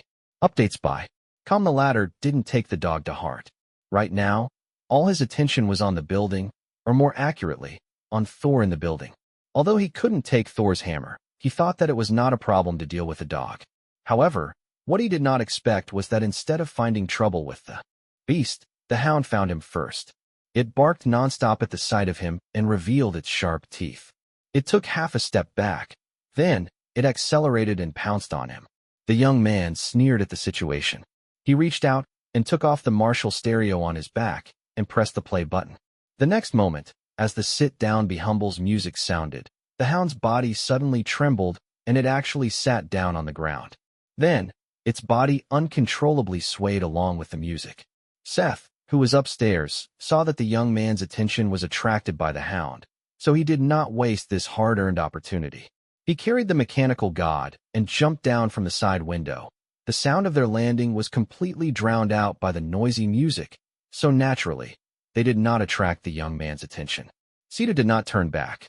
He spread his legs and ran in the opposite direction of the tube-shaped building. He tried to distance himself from the two opposing gods as soon as possible. Unfortunately, the divine power in his body was still sealed. Previously, with Thor by his side, he really could not use any tricks. Fortunately, his body was strong enough, even if he could not use divine power for the time being. However, carrying a person on his back, he still ran as fast as he could. In less than 10 minutes, he ran 2 kilometers away. Seeing that he was temporarily out of danger, Seth stood in front of a rice shop and took a breath. He was thinking about where he should go next, but in the next moment, he suddenly had a feeling that he was locked on by someone. Seth was shocked and didn't dare to stop. He hurriedly ran into an alley at the side. He specifically chose a narrow and difficult place to run. This was the Old City District. Although the planning in the early years wasn't bad, as time passed, it was inevitable that it would become harder and harder to adapt to the development of the city, so there were many places to build roads and rebuild. This gave Seth plenty of places to cover his tracks. During this time, Seth also had the thought of getting rid of the mechanical god on his back. Previously, he had convinced the mechanical god to kill Zhang Heng. However, he had sold the mechanical god off with a flip of his hand. In reality, the two of them didn't have much of a relationship. The reason why Seth wanted to run away with him was purely because he felt that the mechanical god was a rare commodity. Moreover, the god of machinery was a reputable person in the new god camp. If he was really blocked by someone, he could be used to negotiate terms at the critical moment. Therefore, Seth thought about it and decided to continue carrying this burden. The person behind him did not seem to be in a hurry. He just hung on to him from far away. He neither showed himself, nor was he shaken off. Seth still had the feeling that he was being watched. He ran for a distance and arrived in front of a snack street. At this time, the sun was about to set. Seth looked up at the gradually darkening sky. Then, he carried the mechanical god and rushed into the snack street. Chapter 1324, Anne. After running for such a long time, Seth was in a sorry state. He even knocked over a table on the way. The two men at the table were about to lose their temper, but when they saw Seth's strong body, his face covered, and the person on his back, he didn't look like a good person. Therefore, they suppressed the words that were about to come out of their mouths. After Seth ran far away, they whispered, "What is he doing, acting like a gangster?" After that, he shouted for the boss to pay for another table of food and wine. As Seth ran, he kept looking behind him, trying to see who was chasing him. Unfortunately, he didn't get what he wanted. He even deliberately stopped in front of a stall selling stinky tofu. He pretended to buy fried tofu, but he couldn't trick the pursuers out. Seth had no choice but to continue running. But this time, he stopped again in less than half a minute. He narrowed his eyes and looked at the man in front of him. He was a square-faced man with an abnormally tall figure. He was not inferior to Seth. He had thick eyebrows, big eyes, and broad shoulders. He was wearing a washed-up t-shirt and squatting in front of a mutton soup restaurant. He was holding a bowl of mutton soup and 2 pancakes, and he was enjoying them. "It's you?" Seth looked a little surprised. "Are you also here to stand up for Thor? I thought you and Uenaki didn't have much contact with those Nordic guys." The man with the square face didn't answer immediately. Instead, he picked up his chopsticks, scooped up the pancakes and mutton, and then drank the rest of the mutton soup in the bowl. When he had finished the bowl of mutton soup, he burped in satisfaction, put down the bowl, and looked at Seth. "I don't care about the conflict between the new gods and the old gods. Since you recognized me, you should know what I do." Seth suddenly understood. The king of the gods of Samaria, the chief judge of heaven and earth, is in charge of the judgment of the gods. Although you are an old god, you are not entrusted by Odin. You represent the organizing committee. Did Game ask you to come?" And did not comment. "Game asked me to be in charge of the rewards and punishments of the organizing committee. Even if he did not say anything, I should have come. This is my responsibility." "What responsibility?" "You broke the rules of the game set by the organizing committee. You leaked the identity information of the players and caused panic among the players.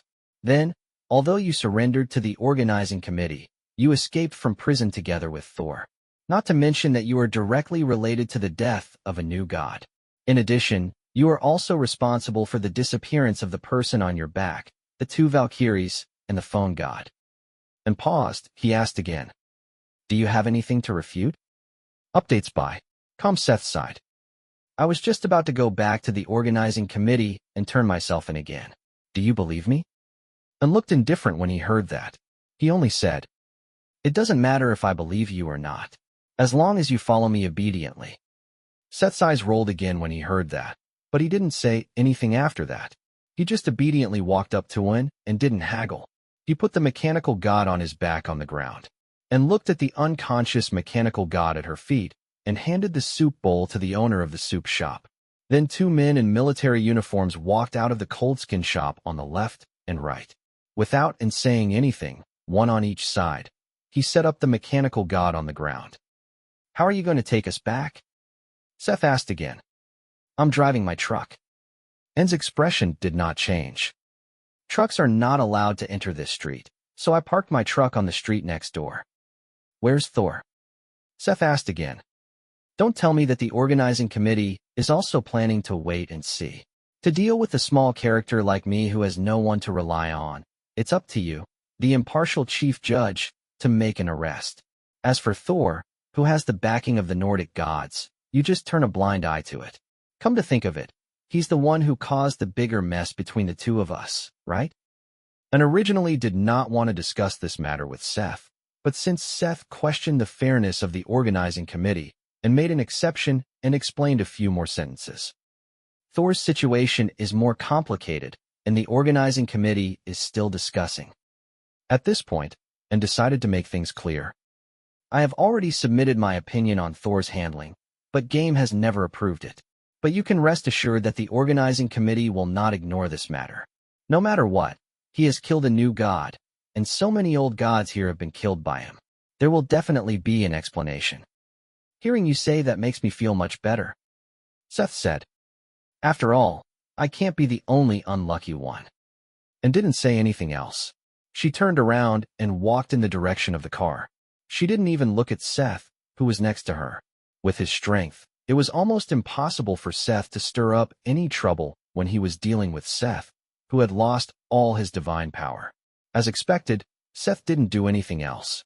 He only looked behind him after and turned around, but he quickly retracted his gaze and followed into his truck, and opened the truck compartment, and it was actually divided into a few compartments. One of the compartments was actually a small capsule apartment with a bed, a television, and a small bookshelf. There were a few novels and manga on it, and made a gesture of invitation, and Seth obediently entered the compartment. Following that, two men in military uniforms threw the mechanical god into another empty compartment. Seth watched as the door of the truck closed in front of his eyes, and was about to take a book from the bookshelf to read, but he realized that this small capsule apartment was equipped with everything except for the lights. What is this? Seth stared in the dark, feeling a little helpless. After a while, the car started to move. Seth, who had nothing to do, could only lie down on the bed and take a nap as the body of the car swayed. Seth did not know how long he had been here. When he woke up, he tried to turn on the television in front of him, but failed. However, after a while, the van slowly stopped until it completely stopped moving. The car door was opened again. En's voice came from outside. Come down and eat something. Seth then noticed that the sky outside was completely dark. He jumped out of the car and found himself in a rest area on the highway. However, there were not many people in the rest area. It looked deserted. Seth deduced from this, it should be getting late. Perhaps it was because he was afraid of En's strength, but he no longer felt like he was being targeted. Chapter 1325, Meet Again. It was a sultry summer night. Even the air had become sticky. Seth got out of the car. First, he flexed his wrists and ankles. Then, he narrowed his eyes as if he was admiring the scenery in the rest area. However, his gaze secretly swept across the parking lot. Unfortunately, he did not see what he wanted to see. This disappointed him again.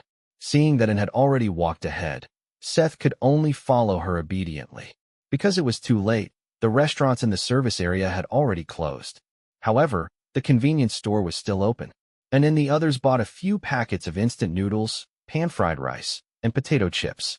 Then, they packed 4 tea eggs at the cashier. When they were out of the door, Seth suddenly said, "I want to go to the toilet," and nodded without hesitation. However, after Seth took 2 steps, Anne's voice came from behind him. "Is the person you are waiting for not here yet?" Seth was stunned and stopped walking. A moment later, a strange expression appeared on his face. "As the chief judge of the world, do you think I haven't noticed your little tricks?" And continued. Seth was silent for a moment before he suddenly laughed again. "I really can't hide anything from you. So you deliberately stopped here in order to kill the person who came to save me?" And silently agreed with this statement. Seth's tone was very relaxed. "You're thinking too much. Although I'm one of the 9 pillar gods of Egypt, I've long fallen out with others. My sister and nephew can't wait for me to die as soon as possible. Otherwise, I wouldn't have been the only one busying myself for so long." However, the more Seth said this, the more Anne was certain that he had hidden allies. Updates by Com. However, before he could speak, a gunshot suddenly rang out without warning, as if to confirm Seth's statement. Immediately after, a ball of blood burst out from Seth's head. Under Anne's astonished gaze, he fell back and fell to the ground. However, the gunshot did not stop there. Instead, it became more intense. The bullets slanted downwards, flying towards Seth's corpse. This change caught Anne off guard. Although he had guessed from Seth's reaction that there might be someone tailing him, he had not expected that someone would be following him. However, he had not expected that the other party was here to take Seth's life. Seth had indeed done a lot of terrible things recently, but strictly speaking, it was mainly because he had violated the rules of the organizing committee, even though everyone had guessed that he had been in contact with the deaths and disappearances of several gods recently. There was no absolute evidence. In contrast, Thor's situation was more serious. It had directly caused the death of a new god, injured a few new gods, and robbed people in front of the organizing committee. As the chief judge of the organizing committee, Anne naturally wanted to capture Thor. However, it wasn't as if Anne didn't know about the current tense situation between the new and old gods. This time, the god of science, Odin, and Zeus had all appeared. There were also quite a number of new and old gods involved. Even if he represented the organizing committee, it would be difficult for him to bring Thor back without game personally speaking, so he could only settle for the second best. At that time, it wasn't as if no one had noticed that Seth had run away while the new and old gods were busy fighting. However, Seth wasn't their main target to begin with. Moreover, since Anne had already arrived, everyone was willing to give the organizing committee some face. They did not chase after him. That was why Anne guessed that the person who had come was Seth's accomplice. Seth had not admitted this before, but his vague answer had been luring Anne to this point. That was why Anne had not expected that the person behind him was actually here to kill Seth. However, his reaction was very quick. Within seconds after the gunshot, he had kicked Seth, who had been shot, back into the convenience store beside him. However, he did not dodge. Instead, he rushed toward the source of the gunshot. Even though he was suddenly attacked, Anne's mind was still clear. As he ran, he said to the 2 men dressed like soldiers behind him, "Go watch Seth." The 2 of them ran into the convenience store without saying a word, but the gunshot on the other side stopped. However, it was useless because Anne had already locked onto the attacker's location.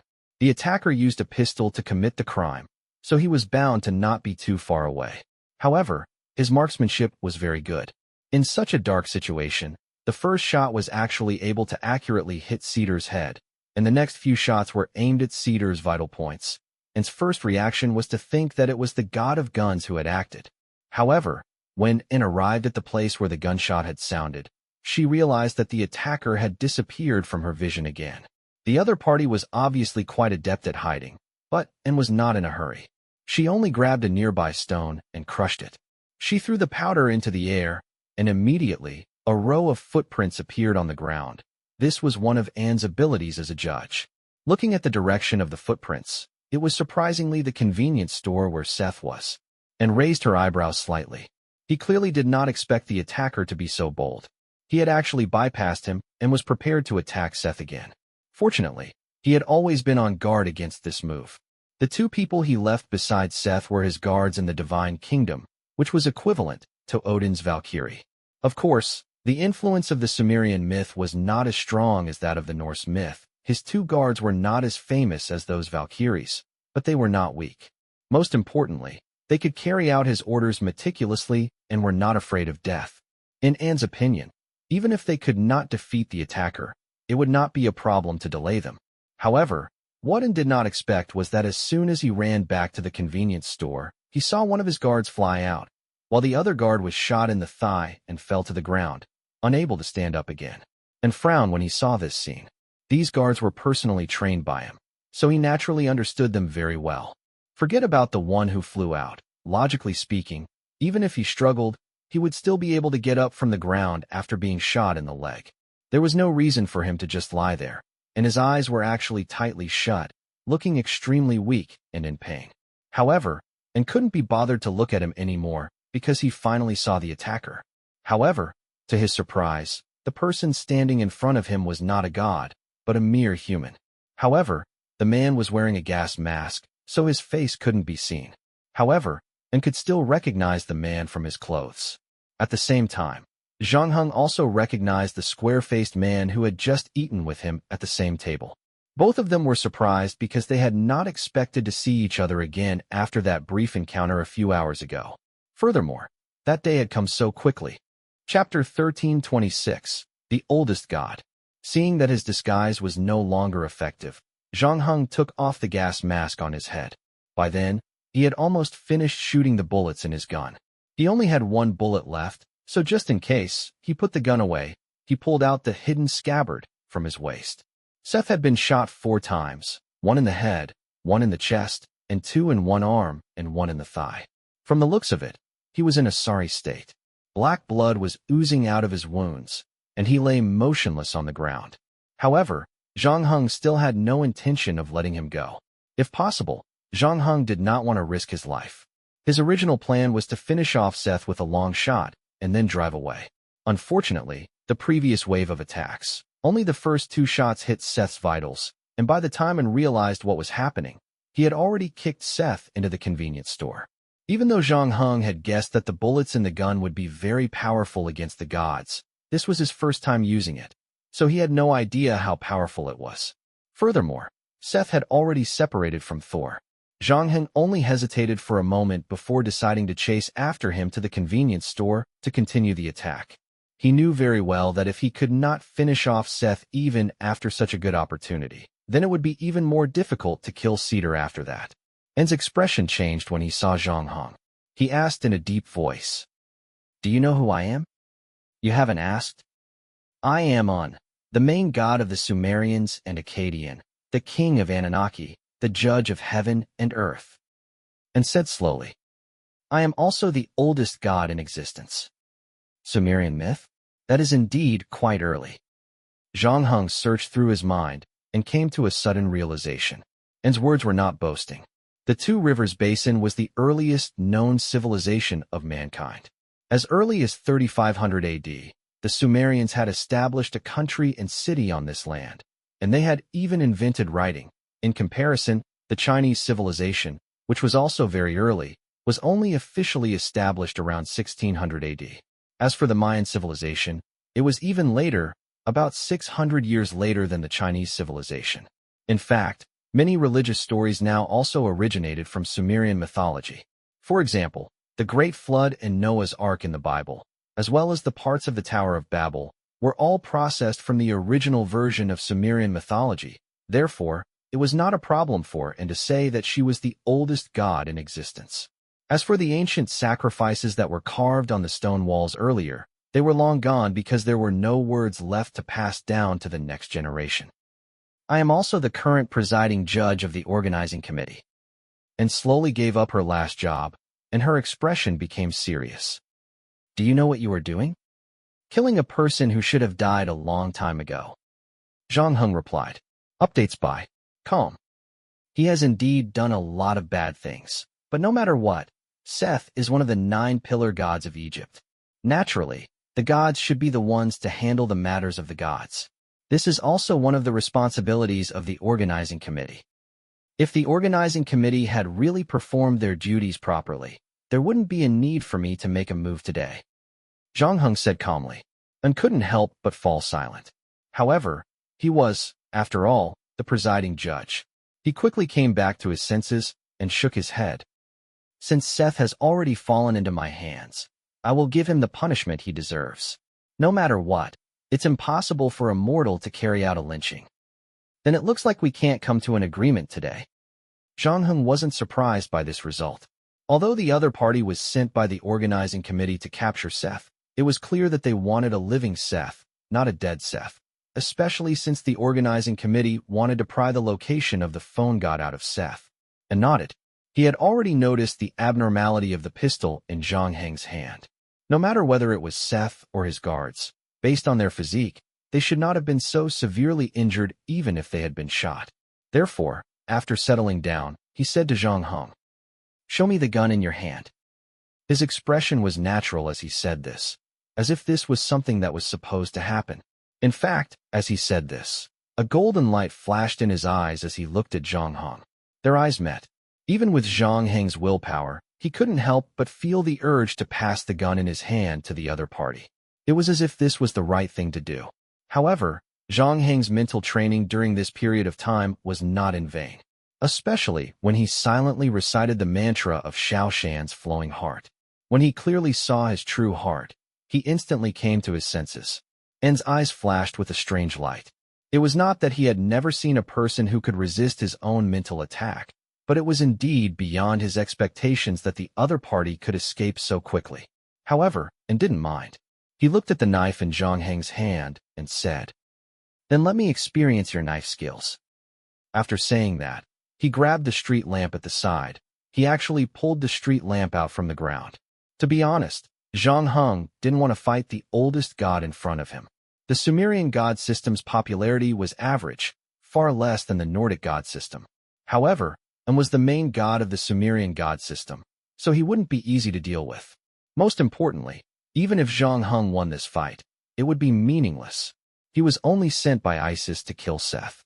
He had no intention to tangle with others, nor did he want the organizing committee to focus on him. However, looking at the current situation, Zhang Heng knew that if he could not defeat or force the square-faced man to retreat, he would not be able to finish off Seth. Therefore, Zhang Heng could only raise his blade. "Please advise me." And smiled, and without further ado, he swung the street lamp at the young man opposite him. However, the result was a little different from what he had expected. Zhang Heng didn't retreat or dodge the lightning bolt. He didn't do anything else. It was only when the lamp post was about to hit his head that he finally swung the hidden scabbard in his hand. However, the next moment, the lamp post was cut into two. The smile on En's face froze with the strike. He did not expect the knife in Zhang Heng's hand to be so strong that it could even cut through a street lamp. He did not expect the speed of Zhang Heng's strike to be so fast. When he saw Zhang Heng firing a few shots, he initially thought that Zhang Heng was good at spearmanship. However, from the looks of it, this young man's blade technique seemed to be even better, and realized that he had probably met a powerful enemy tonight, so he did not dare to be careless anymore. He stretched out his hand and summoned his scepter from the truck. Chapter 1327, Desire. As En gripped the scepter, a triple crown appeared above his head. The top, middle, and bottom layers of the triple crown were made of different materials. They were inlaid with gemstones, gold, and silver, making them look majestic. At the same time, a red carpet was under En's feet. It was extending toward Zhang Heng.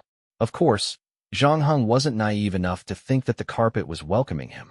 He immediately moved again, avoiding the carpet that was coming his way. Then, he charged toward, and, before the triple crown on En's head could fully materialize, he had already slashed down with his sword. Seeing this, En raised the scepter in her hand to welcome him. This time, Hidden Scabbard was unable to break the weapon in En's hand. As the two weapons clashed, a crisp golden sound rang out. The scepter in En's hand was obviously a game item, and its quality should not be low. That was why it was able to block Hidden Scabbard. However, this was only Zhang Heng's first attack.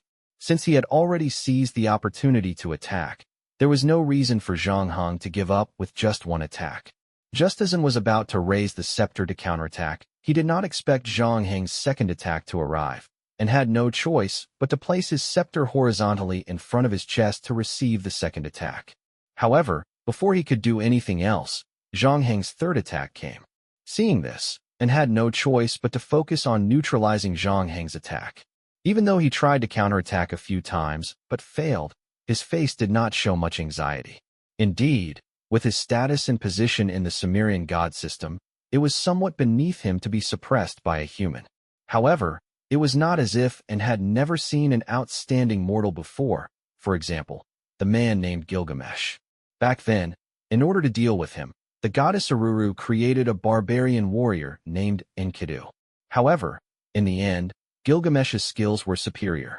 Not only did he defeat Enkidu, what the gods didn't expect was that after this battle, the two of them actually became friends. Together, they managed the country to flourish. After that, Gilgamesh rejected the goddess Ishtar's proposal and killed the bull of heaven that and sent to punish him. After Enkidu died, in order to find a way to live forever, he also experienced a soul-stirring legendary adventure. Even in the realm of gods, the story of the hero Gilgamesh was widely spread. However, An had no time to reminisce about a human from more than 4,000 years ago. This was because the opponent in front of him was obviously more difficult to deal with. This did not mean that Zhang Heng's true strength had surpassed Gilgamesh's. The main reason was that the Sumerian gods led by and were no longer as brave as before. However, An now had an advantage that he did not have back then. Although his strength, speed, and reaction had become weaker, his combat experience had become richer, and he had become more patient as a result. Updates by Com. However, what An did not expect was that the young man opposite him was actually as fast as a knife. Moreover, as he increased the speed of his knife, his movements did not reveal any flaws as he had initially expected. An's expression changed slightly. Now that he was able to deal with the young man's attack, he began to feel some pressure. On the other hand, the young man was still able to deal with it with ease, and did not know if it was his imagination. He felt that as the battle progressed, the young man seemed to have completely merged with the sword. There was no longer any gap between the two. The edge of the sword actually became more and more intense, and did not have time to think about how he was going to receive Zhang Heng's attack.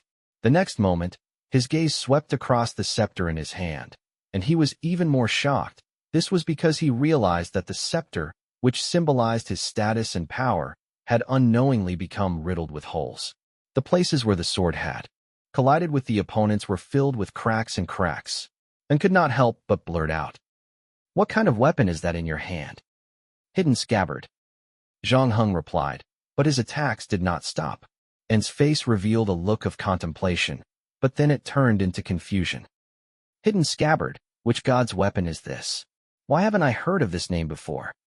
"Because this saber doesn't belong to any god. It was only my weapon when it was born." Zhang Heng held the long blade in his hand, but this was the first time he felt the desire of the hidden scabbard. Yes, it was desire. The most pious knife makers in the capital had always believed that each blade contained a unique soul.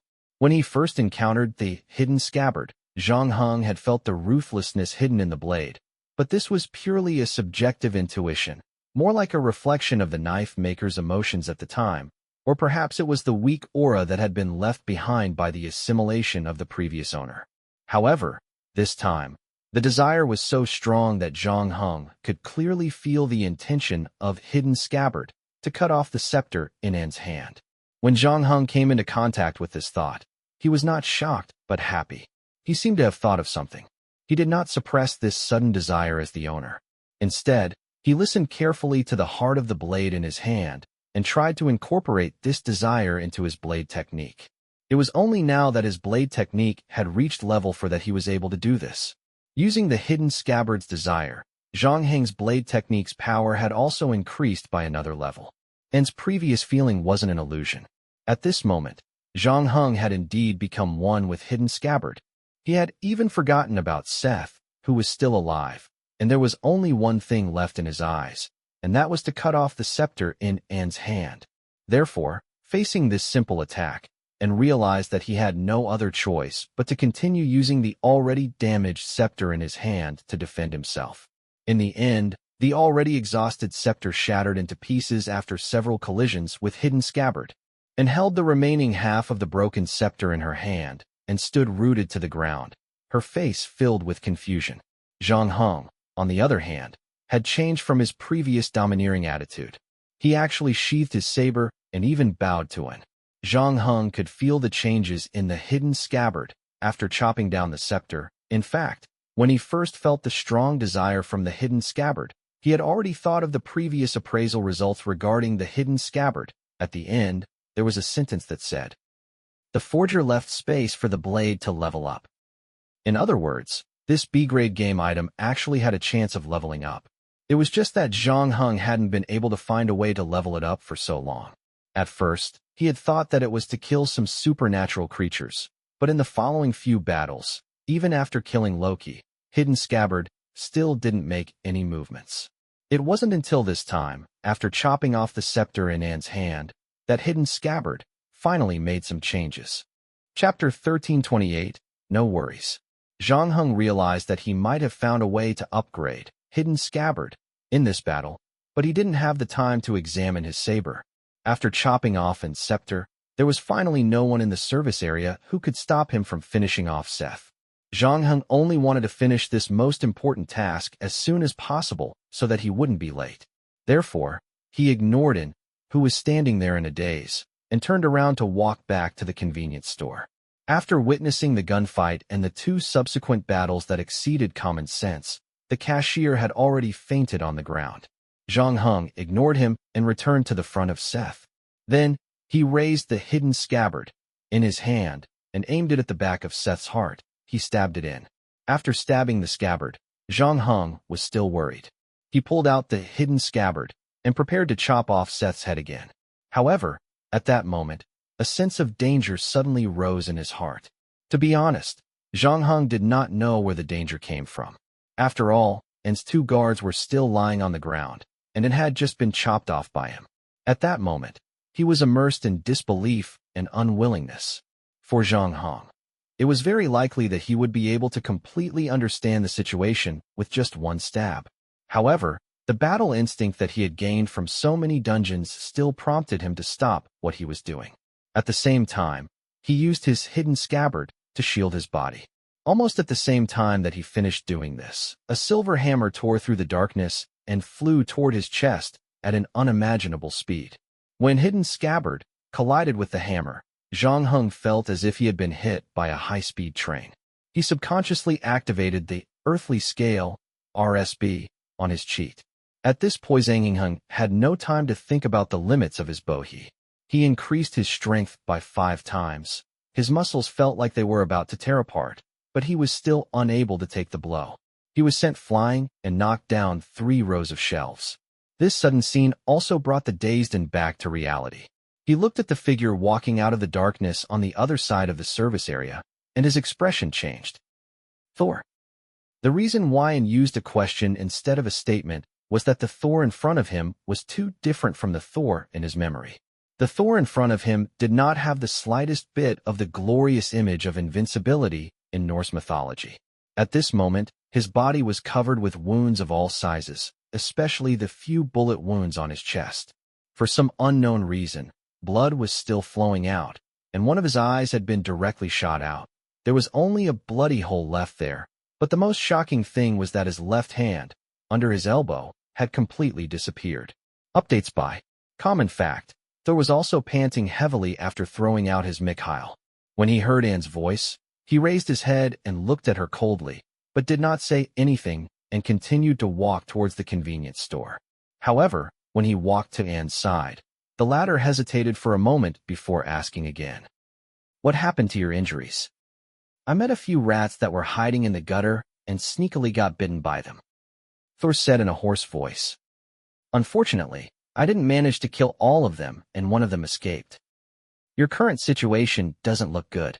You'd better find someone to treat you first." And advised. "It's fine." Thor didn't seem to care. The anger in his remaining eye was almost overflowing. "Let me settle the score with my old friend first." However, when he raised his foot and was about to continue walking forward, he didn't expect a hand to block his way. Thor's gaze turned cold when he saw that hand. You want to stop me?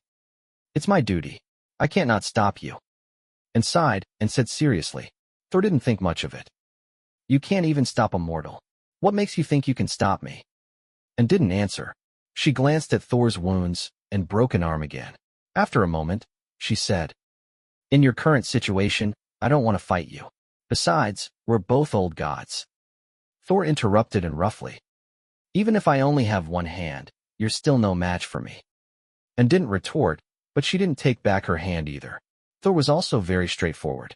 He waved his hand and summoned Myrtle Neal from the convenience store. I don't have time to talk nonsense with you, old man. I'm not joking with you. If you don't want to die here, get out of the way. And looked at the hammer in Thor's hand and asked again, How did you leave the other gods who were looking for you behind? You'll find out soon enough. Thor waved the hammer in his hand and sneered. What's the point of doing this? As far as I know, although the son of Odin is a bit reckless, he's not a fool. You know that your current actions will only make things worse. Isn't that what the people behind the scenes want? Thor finally fell into silence. After a moment, he said again, I need Seth to bring me to my wife. Then you should cooperate with the organizing committee. You are a member of the organizing committee, so you should know the power of the organizing committee. Whether it's the new god or the old god, we can help you negotiate and communicate with them so that you can find your wife as soon as possible. No. Thor shook his head. I have to do this personally. Why? And asked, confused. Because he wants me to do this. He always has a way to get what he wants. Thor's expression was a little strange when he said this. Who wants you to do this? And asked again, but Thor no longer answered. He only raised the hammer in his hand. At this time, the triple crown on En's head had finally materialized. Speaking of which, Zhang Heng was indeed suspected of stealing the chicken in the previous battle. Before the crown on En's head had fully formed, he had already ended the battle. At the same time, he stopped in time so that En couldn't make a move anymore. Now, it was time for En to show her true strength. A green light shot out from the first crown of the triple crown. In the next moment, Thor felt his remaining arm stiffen as if it had been petrified. However, before En could rejoice, a bolt of lightning struck down from the sky and wrapped around Thor's arm. As the lightning wrapped around his arm, Thor finally regained control of his arm and swung out with Mjolnir. En's scepter had already been shattered by Zhang Heng in the previous battle, but he did not panic in the face of Thor's hammer. The second crown of the triple crown shot out a red light. However, this time, the target of the red light was not Thor, but the carpet under En's feet. Chapter 1329, Confrontation. When the red light shone on the carpet, it immediately raised its head and turned into a soft wall, blocking, and Thor's hammer hit the carpet like it hit a thin piece of paper, easily passing through it. However, there was more than one layer of the soft wall. After Muriel broke through one layer, he immediately encountered another layer, and after breaking through this layer, there was another layer. Even though this divine hammer was extraordinary, coupled with Thor's terrifying divine power, it gradually lost its strength under the layers of barriers. In the end, its speed became slower and slower. Thor did not hesitate at all when he saw this. He waved his hand again and called back Muriel, who seemed to have fallen into a quagmire. The first exchange between the two ended with Thor's failure. On the other hand, En was not at ease either. The expression on her face became more and more serious. She used the carpet under her feet as a wall to block Thor's attack. She did not hold back at all. However, she did not expect that the hammer would still be less than a step away from her. If Thor was not worried that Mikhail would be entangled when he was exhausted again and would have been hit by the hammer. Therefore, En did not dare to stand still and wait for Thor's second attack. The top layer of the triple crown lit up. However, En underestimated Thor. Although the latter's body was covered in wounds of all sizes and he had lost an arm, he was still brave enough to charge forward with Myrtle. If En had the scepter in his hand, he might have been able to block it. Unfortunately, his scepter had already been cut off by Zhang Heng in the previous battle, so he had no choice but to retreat. At the same time, she hoped that the carpet under her feet would be able to stop Thor. Unfortunately, when Myrtle was held in her master's hand, it was no longer the same as when she had been thrown. Thor was the god of lightning and power, So the divine power in his body was almost endless. Myrtle turned into a silver bolt of lightning in his hand, and the carpet that Anne's hand passed through was reduced to ashes before it could even touch it. As a result, Anne could not spare any time to activate the third crown. As Thor stepped forward, the distance between the two of them continued to close, and sweat began to appear on Anne's forehead. In fact, if Thor did not want to expose his whereabouts and was reluctant to activate the lightning, he might have already lost. In just a short night, Anne's scepter was cut off, and then he was defeated by Thor, who was seriously injured. No matter how good his temper was, he could not help but feel a little embarrassed. However, just as Thor was about to succeed, he suddenly withdrew Mikhail from his hand and swung it behind him. However, this time, he wasn't able to send the person behind him flying like before. Updates by Com. Immediately after, a blade avoided Mikhail's sharp edge and actually slashed towards his waist. At this point, Thor, who had been pressing forward ever since he appeared, finally had no choice but to take half a step back to his side, and stared at the figure behind Thor, his eyes filled with shock. He didn't expect the ordinary human who had been sent flying by Thor's hammer to be able to get back up so quickly. Even though he seemed to be slightly injured, however, it didn't seem to affect the battle. Thor shifted his gaze from Anne to Zhang Hong, and then to Seth, who was lying on the floor of the convenience store. When he saw the bullet holes on Seth's body that were also bleeding, he seemed to have thought of something, and his eyes gradually turned cold. Zhang Hong also felt Thor's hostility toward him. He did not know where the hostility came from. Logically speaking, the relationship between Thor and Seth did not seem to be so good that they could wear the same pants. Even if he was here to kill Seth, there was no reason for Thor to have such strong killing intent toward him. However, Zhang Hong did not panic. If Thor had been at his peak, he might have had no choice but to run away if he had missed the first strike. However, after watching the battle between Thor and Anne, Zhang Hong felt that he had a chance, not to mention that he still had a trump card. Because of Zhang Heng's participation, the three of them were temporarily in a stalemate. In terms of strength, even though Thor was heavily injured, he was still the strongest of the three. However, if Anne and Zhang Hong joined forces, Thor would be at a disadvantage in a one-on-two fight. However, after a moment, Thor spoke first. "Name your price." "What price?" Anne asked. However, to his surprise, Thor turned to look at Zhang Hong after he said that. Zhang Hong was also a little surprised, but he reacted quickly. Anne was the chief judge of the organizing committee, and he was known for his impartiality. Since he wanted to bring Seth back to the organizing committee, there was no turning back. On the other hand, he, whose origin was unknown, had become the only person who could temporarily cooperate with him. Therefore, Thor forcefully suppressed his murderous intent toward him, and became nervous when he saw this. But then he heard Zhang Hong reply, "I promised someone else that I would get rid of Sate."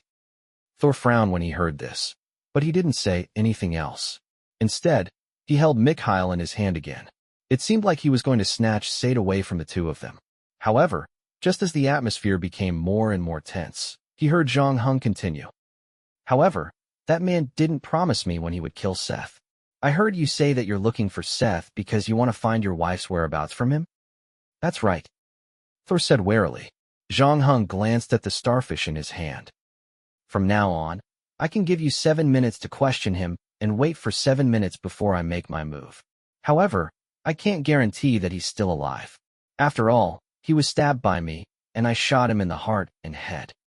One of the Egyptian pillar gods is not going to die so easily," Thor said coldly. However, after a moment of hesitation, he realized that this might be the only acceptable solution for him at the moment. He nodded at Zhang Hong. "Deal."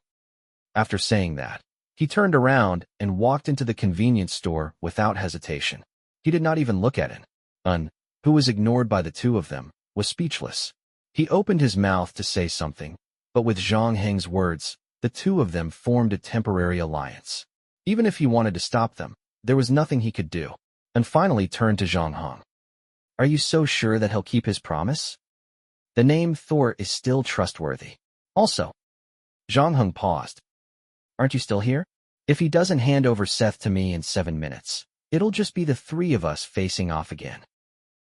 And wanted to retort, but he was at a loss for words. It could only be said that sometimes it wasn't a good thing to stand firm. He asked himself if Thor really wanted to take Seth away. He still had to pinch his nose and join forces with Zhang Heng to stop Thor. Chapter 1330, Promise. Thor did not use up the 7 minutes Zhang Heng had given him. He walked into the convenience store and dragged Seth into the staff locker room behind him. When he came out 5 minutes later, his right palm and Mikhail's were stained with blood. Thor took a packet of wet tissues from the shelf and tore it open. As he wiped his hands, he walked back to Zhang Heng and in. He first looked up at him, then said to Zhang Heng, "He's yours." Even though An had already guessed the outcome, his expression changed slightly when he heard that. He said to Zhang Heng, "No matter what Seth did, you have no right to execute a god." "You're right, but this isn't the first time I've done something like this," Zhang Heng said.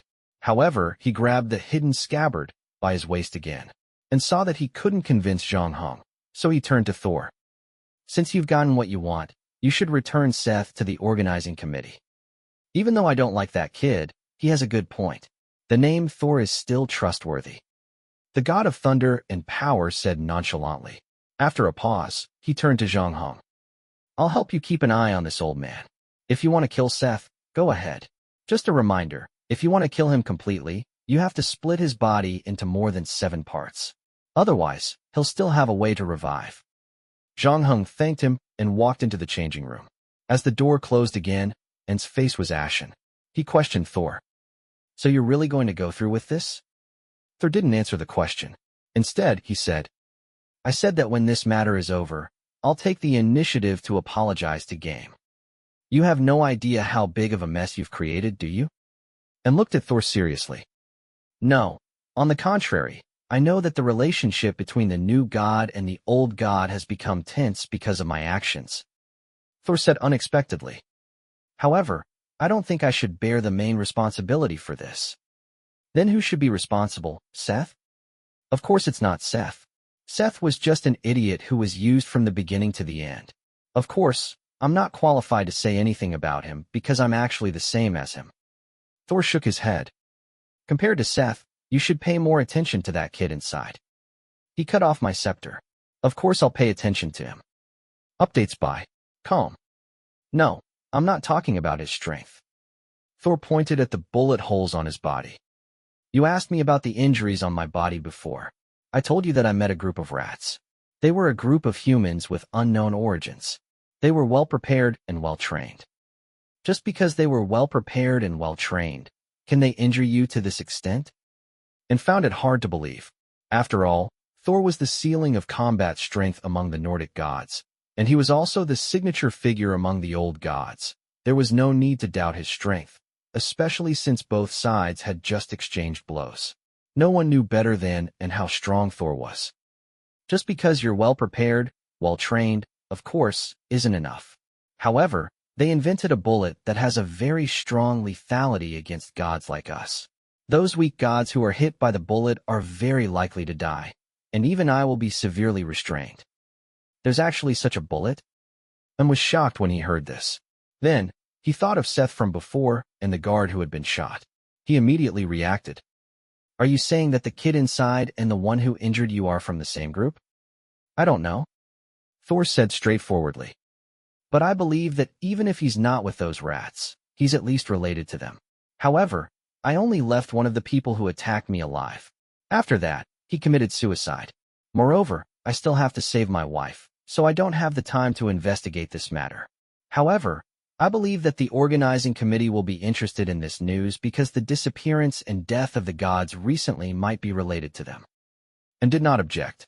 His expression became serious. "If what you said is true, the organizing committee will definitely investigate." "Just nice. Now you have a good opportunity in front of you." Thor pointed his mouth in the direction of the convenience store's changing room. Under An's astonished gaze, he spoke. "I only promised to let him kill Seth. I didn't say that I would let him leave after that." And was elated when he heard this. But then he seemed to have thought of something that was difficult to say. Thor was very straightforward when he saw this. "I'll do it as well. Just take it as making up for some of the mistakes I've made before. I know that I've caused a lot of trouble for the organizing committee, but I can't go back with you just like that." And knew that Thor was telling the truth, and he was helpless about this. It was his fault for not being able to defeat Thor. Fortunately, although he had lost Thor and Seth tonight, he had gained something else. However, at this moment, En's heart skipped a beat. He raised his head and noticed that the clock on the wall of the convenience store was pointing to 0. Thor revealed a puzzled look when he saw this. Why? Is there a problem? There was an area around here where the flow of time wasn't right. And said in a low voice. The reason why he was able to notice the problem at the first moment was because he was, after all, the main god of Sumerian mythology. Although there was no such thing as time in the priesthood, controlling all living things also included time. However, he was, after all, not a real god of time. The limit was that he could sense that there might be a problem with the time in the surrounding area. As for what exactly was wrong, he couldn't sense it. However, at this point, there was no need for him to sense it anymore. Thor immediately rushed into the convenience store's changing room after he gave the warning, only to see Seth, who was dismembered on the ground. However, there was no trace of the human inside. He has already left. Thor's expression turned ugly. After all, the human had left right under his and En's noses. Furthermore, he didn't feel anything. He had just been discussing with En how to deal with Zhang Heng outside. En, on the other hand, had already calmed down. He looked at the bloody scene in the locker room and seemed to have thought of something. He can control time, and he's so skilled. Could he be Kronos' agent? Without another word, Thor jumped onto the roof of the convenience store. He scanned his surroundings to make sure that Zhang Heng was nowhere to be seen. Without saying goodbye to En, he leaped into the darkness. Even though he hated the group of humans that had attacked him, he knew that the most important thing now was to find his wife. Therefore, seeing that Zhang Heng had disappeared, he had no intention of going within to search for her. He had actually left just like that. Chapter 1331. Seth was dead. Just as Thor and En were searching for Zhang Heng near the convenience store, the latter had already returned thousands of miles away, outside Isis Health Club in the mountains. It was just past midnight. Zhang Heng parked his car in front of the main door, but he realized that unlike the first time he had come, the health club's main door was tightly shut, and it was pitch black inside. Zhang Heng carried his luggage out of the car and pressed the doorbell. However, after waiting for about 5 minutes, there was still no response from inside. No one came to open the door, and the maid of Isis, the Egyptian woman, was nowhere to be seen. Zhang Heng frowned at the situation. He took out his pet wire and shook the wire to get it to work. However, when the pet wire opened the door in front of him, Zhang Heng retracted his hand from pushing the door open. Then, he climbed up the drainage pipe to the 4th floor and came to a window on the east side. Zhang Heng remembered clearly that this was the reception room where he and Isis had first met. Just as he landed, a dagger silently stabbed toward his waist in the darkness. At the same time, Zhang Heng heard the sound of a bow. A crossbow arrow shot out from behind him. The target was precisely his back. The knife and arrow blocked all his routes of movement. However, even though the situation was critical, Zhang Heng remained calm. He did not have time to pull out the hidden scabbard from his waist. Instead, he used the scabbard to block the arrow. He pushed away the dagger in front of him and used the force to move his body half a step to the side of his left hand. However, he also dodged the crossbow arrow behind him. Zhang Heng immediately pulled out his hidden scabbard and slashed at the attacker's neck. However, the next moment, the lights in the room lit up again. The person who had attacked him earlier also retreated 3 steps back. He looked at Zhang Heng with a faint smile. It was Isis. What do you mean? Zhang Heng also looked into Isis' eyes. Nothing much. It's just a misunderstanding. Isis put away the dagger in her hand as if nothing had happened. I asked you to help me kill my brother. Although I believe in your strength, I have to consider the possibility of revenge if you fail. That's why I made some preparations here. Speaking of which, it's your fault for not using the main entrance. Updates by Calm. You relied on a dagger and a crossbow to guard against Seth? Of course not. Look at your feet. Isis placed the dagger on the bar counter and picked up a bottle of wine. Zhang Heng lowered his head and saw a large complex pattern. In other words, he was standing on top of a magic array, and this magic array was even bigger than the teleportation magic array in the basement. It almost filled the entire reception room. Looks like I won this battle after all. Isis removed the cork from the wine bottle and smiled smugly. However, the next moment, her smile froze on the corner of her mouth. She realized that there was something extra on the magic circle that she had carefully prepared.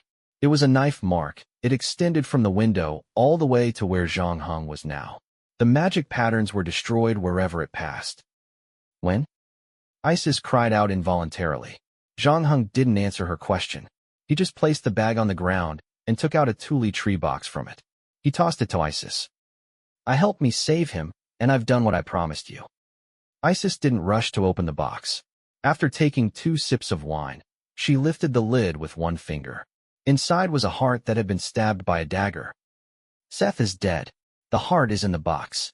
If you don't believe me, you can use your magic to check it. There's no need. He's my younger brother. We share the same blood, so I can still recognize his heart.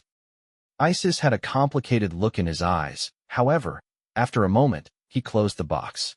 There was nothing left. At that moment, the owl from the mural flew out and grabbed the wooden box with its claws. Feed it to the dogs. This is what he deserves. After giving her instructions, Isis clapped her hands and turned her gaze back to the man in front of her. Your efficiency is truly beyond my imagination. We've only been apart for less than 24 hours, yet you've already killed Seth before the new god and the old god, and even returned to me. Isis said, How incredibly fast. I'm just lucky. Since we've already fulfilled our agreement, it's time for me to take my leave. Zhang Heng's expression didn't change. Please help me call Trista over. Oh, that little succubus. She's too disobedient. I had no choice but to use magic to let her sleep. But it's fine. I'll get my maid to wake her up now. Isis said. She gestured at the vulture on the mural, and the vulture flew away from the wall. However, Isis didn't seem to have any intention of leaving the meeting room. Instead, she stared at Zhang Heng and asked curiously, What's your next plan? What plan? Zhang Heng asked. You helped your ordinary friend solve her problem, but what about your own? How is it? Have you had any nightmares recently? Have you dreamed about the owner of that city? The reason you brought that little succubus with you is because you want to get information from her and solve your problem, right? Isis said as she sat on the bar counter. Her 2 smooth legs rested on the edge of the bar counter. Do you have any advice for me? Not really. That guy is a brand new existence to us. His rise is too fast, and with some, natural reasons, the world knows so little about him, but... Isis paused. The trouble you've encountered can be considered to be related to life, so I, the goddess of life, can give you some advice. Zhang Heng didn't say anything. He just waited quietly for the other party to continue. Strictly speaking, this body of yours belongs to that guy. You and he share the same blood. I know you're very skilled, and you've just proven that once again, but unfortunately, no matter how skilled you are, you can't affect him. Isis said slowly. Why? Zhang Heng thought back to the nightmare from before. He had only been glanced at by the figure on the throne, and he couldn't move at all. In that case, whether it was his knife skills, or his marksmanship, or his other tools and skills, he couldn't use them at all. Chapter 1332, 40% Confidence. Because his blood runs in your veins. Don't get me wrong. We've always said that our parents' blood runs in our veins, but your situation is different. You were raised as a vessel, and you were only one step away from being completely replaced. In other words, you're a part of his body, just like a hand or a leg. Isis then turned to look at Zhang Heng. Seeing that he didn't say anything, she continued. This is the reason why he can control your body. After all, your hands are controlled by your brain. Of course, I know what you're trying to say. You still have the blood of that mortal couple in your body, but unfortunately, this part of your blood is too insignificant compared to the blood that has already been replaced. If you want to rely on this little bit of blood from your parents to escape control, it's no different from a fool's dream. Then what should I do? Zhang Heng finally asked. However, Isis shrugged. I don't know. Zhang Heng raised his eyebrows. What else do you want from me? No, I'm not saying this to negotiate with you. You helped me kill my brother, so I don't have anything else for you to help me with in the short term. It's just a small suggestion before I leave. Isis said, The birth of your soul is a series of coincidences. Nothing like this has ever happened before, and the opponent you're going to face is very special. Even though we're both gods, the difference between us is probably greater than that between a cat and a tiger. So, your previous experience isn't really that useful. Isis said with some hesitation. Why? Zhang Heng noticed her hesitation. Actually, since you know the root of the problem, the solution is simple. If you can complete the blood exchange again, you'll be able to get rid of the part of his blood that belongs to him. Then why did you say that you had no solution? Zhang Heng asked. Because blood exchange is a very difficult and dangerous thing. It's not only for the person who has been replaced, but also for the person who provided the blood. Isis said. And to be honest with you, there's no way a mortal can provide such a large amount of blood for you to replace. It's useless to do it in batches. As long as there's a drop of his blood in your body, then the new blood will be his. So you're saying that I need to complete the blood exchange with a god? Zhang Heng asked. Yes, but no god would be willing to do such a thing. If he does, his blood will be contaminated. Isis answered honestly. Then, she looked at Zhang Heng's expression. She seemed to have guessed what he was thinking, so she shook her head. I know you killed the White Knight and Seth, but you can't do it by force. It has to be consensual. Zhang Heng was not too disappointed after hearing Isis' words. He only said lightly, I understand. At that moment, the vulture that had gone to wake up the succubus returned to the mural. At the same time, the Egyptian maid's voice came from outside the door. Miss Trista is already waiting downstairs. Updates by Calm. We're done here. We'll be down soon. Tell her not to touch my things. Isis rushed out the door and turned to look at Zhang Heng. The war between the old and new gods is a good thing for you. If that's the case, they won't have the time to care about you for the time being. However, once they're done with the matter at hand, or when Laraya's master wakes up from the bottom of the sea, they'll realize what the most important thing is. Then, they'll put aside their differences and join forces to deal with you first. So, forgive me for being blunt, but you don't have much time left. What about you? Zhang Heng asked. Why are you telling me all this? If the master of Laraya wakes up, it won't be a good thing for you either. No one likes a table-flipping person. Isis said, holding the bottle. But I do like you. I hope you can live a little longer. 15 minutes later, Isis stood by the window and watched Zhang Heng's polo descend the winding mountain path, leaving her sight. 5 minutes later, she pushed the door open and went to the room next door. It was also a reception room, but it was much smaller and less luxurious. Fortunately, there were a lot of things that should have been there. Other than that, there was also a magic clock that could show a person's remaining lifespan. At this moment, a figure was standing in front of the clock, looking at the time-telling bird with interest. What are you looking at? Isis asked. I'm very curious. If I ask your little bird how many years I have left, what will it say? Isn't it said that only time is eternal? Isis said calmly. That's true. The figure in front of the clock curled his lips. But just like the goddess of wisdom, Athena is not wisdom itself. Although I'm the god of time, I'm ashamed to say that I can't stop myself from aging. Everything has an end. Kronos, we are no exception.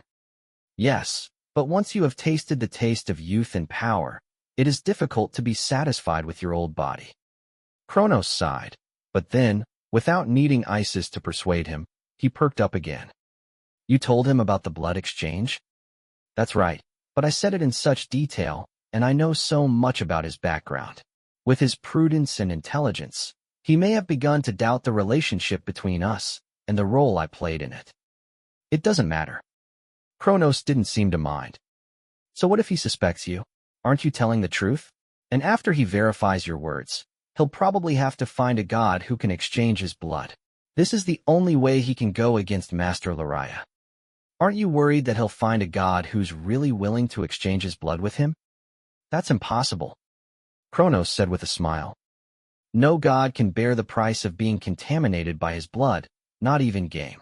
That's why he'll have to come back to me after he's exhausted all his efforts and realizes this.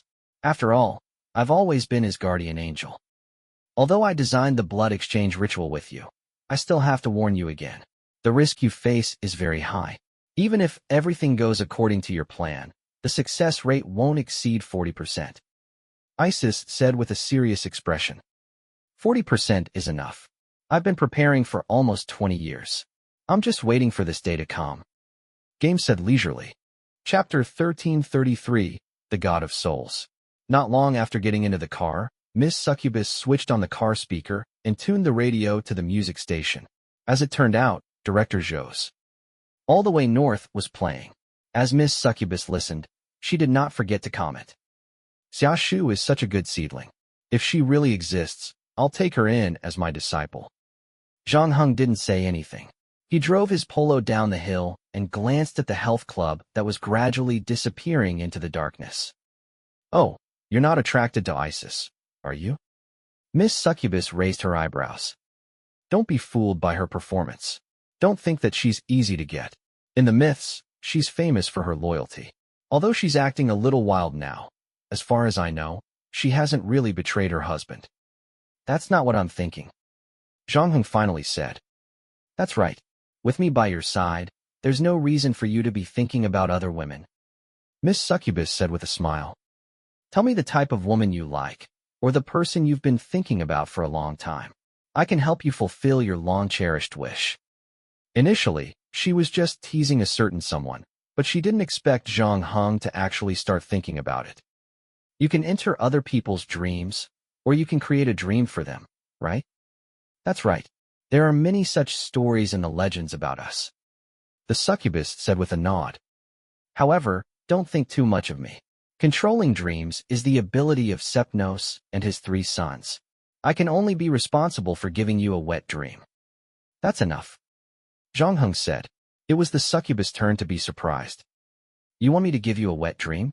Is there really someone you like, but can't get? No, there is someone I don't want to see in my dream. The succubus was even more confused. Zhang Heng didn't explain further and said, Don't take it to heart. Just in case, I hope things don't develop to that stage. Updates by Calm. All right. Miss Succubus did not dwell on the issue anymore. She took off her shoes and placed her bare feet on the dashboard. Where are we going next? How many gods do you know that have to do with souls? Zhang Heng asked as he drove. Gods that have to do with souls. Miss Succubus thought about it. Actually, no matter what god system it is, the one with the greatest connection to souls is the god of death. That's because the soul will only leave the body after death. Whether it's receiving or judging these souls, it's all done by the god of death and his subordinates. Miss Succubus paused for a moment before continuing. In Greek mythology, the job of receiving the souls was done by Hermes. He would bring the souls of the dead through the darkness to the gate of hell guarded by the Cerberus, and then Charon would drive the souls to the other side of the river Styx, which was the land of the flowers of the eternal spring. The 3 great judges, Iargus, Minos, and Latamantes would judge those souls here, and decide whether to send them to the Elysium where happiness was located or to the land of pain, Tartarus.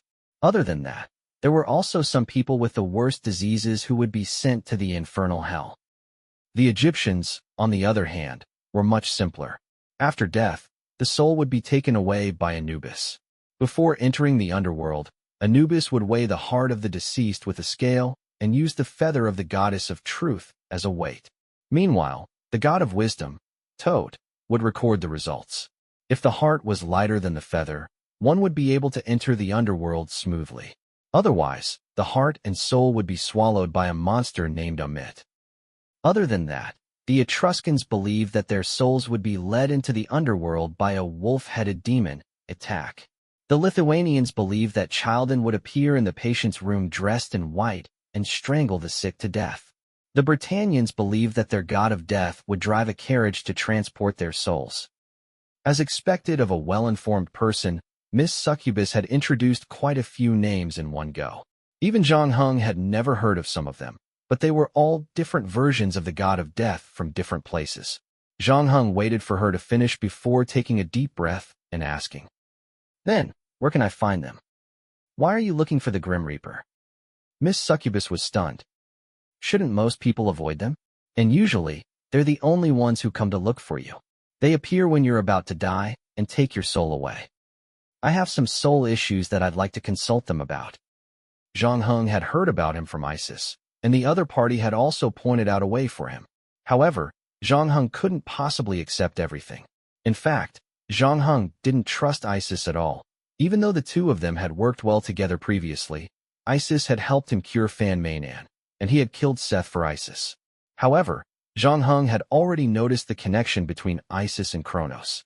Isis had let the cat out of the bag earlier, so he didn't try to hide it before parting ways. Therefore, Zhang Heng wasn't sure if the last thing she told him was Kronos' instructions. He needed to find someone to verify it. What about Hermes? He's not a pure god of death. Extraditing souls is just one of his tasks. If I remember correctly, this guy likes to wander around the world. You also said that he likes to wander around. It's the wind, and he's also the messenger of the gods. No one knows where the wind will blow, but his father Zeus should know where he is, said the succubus.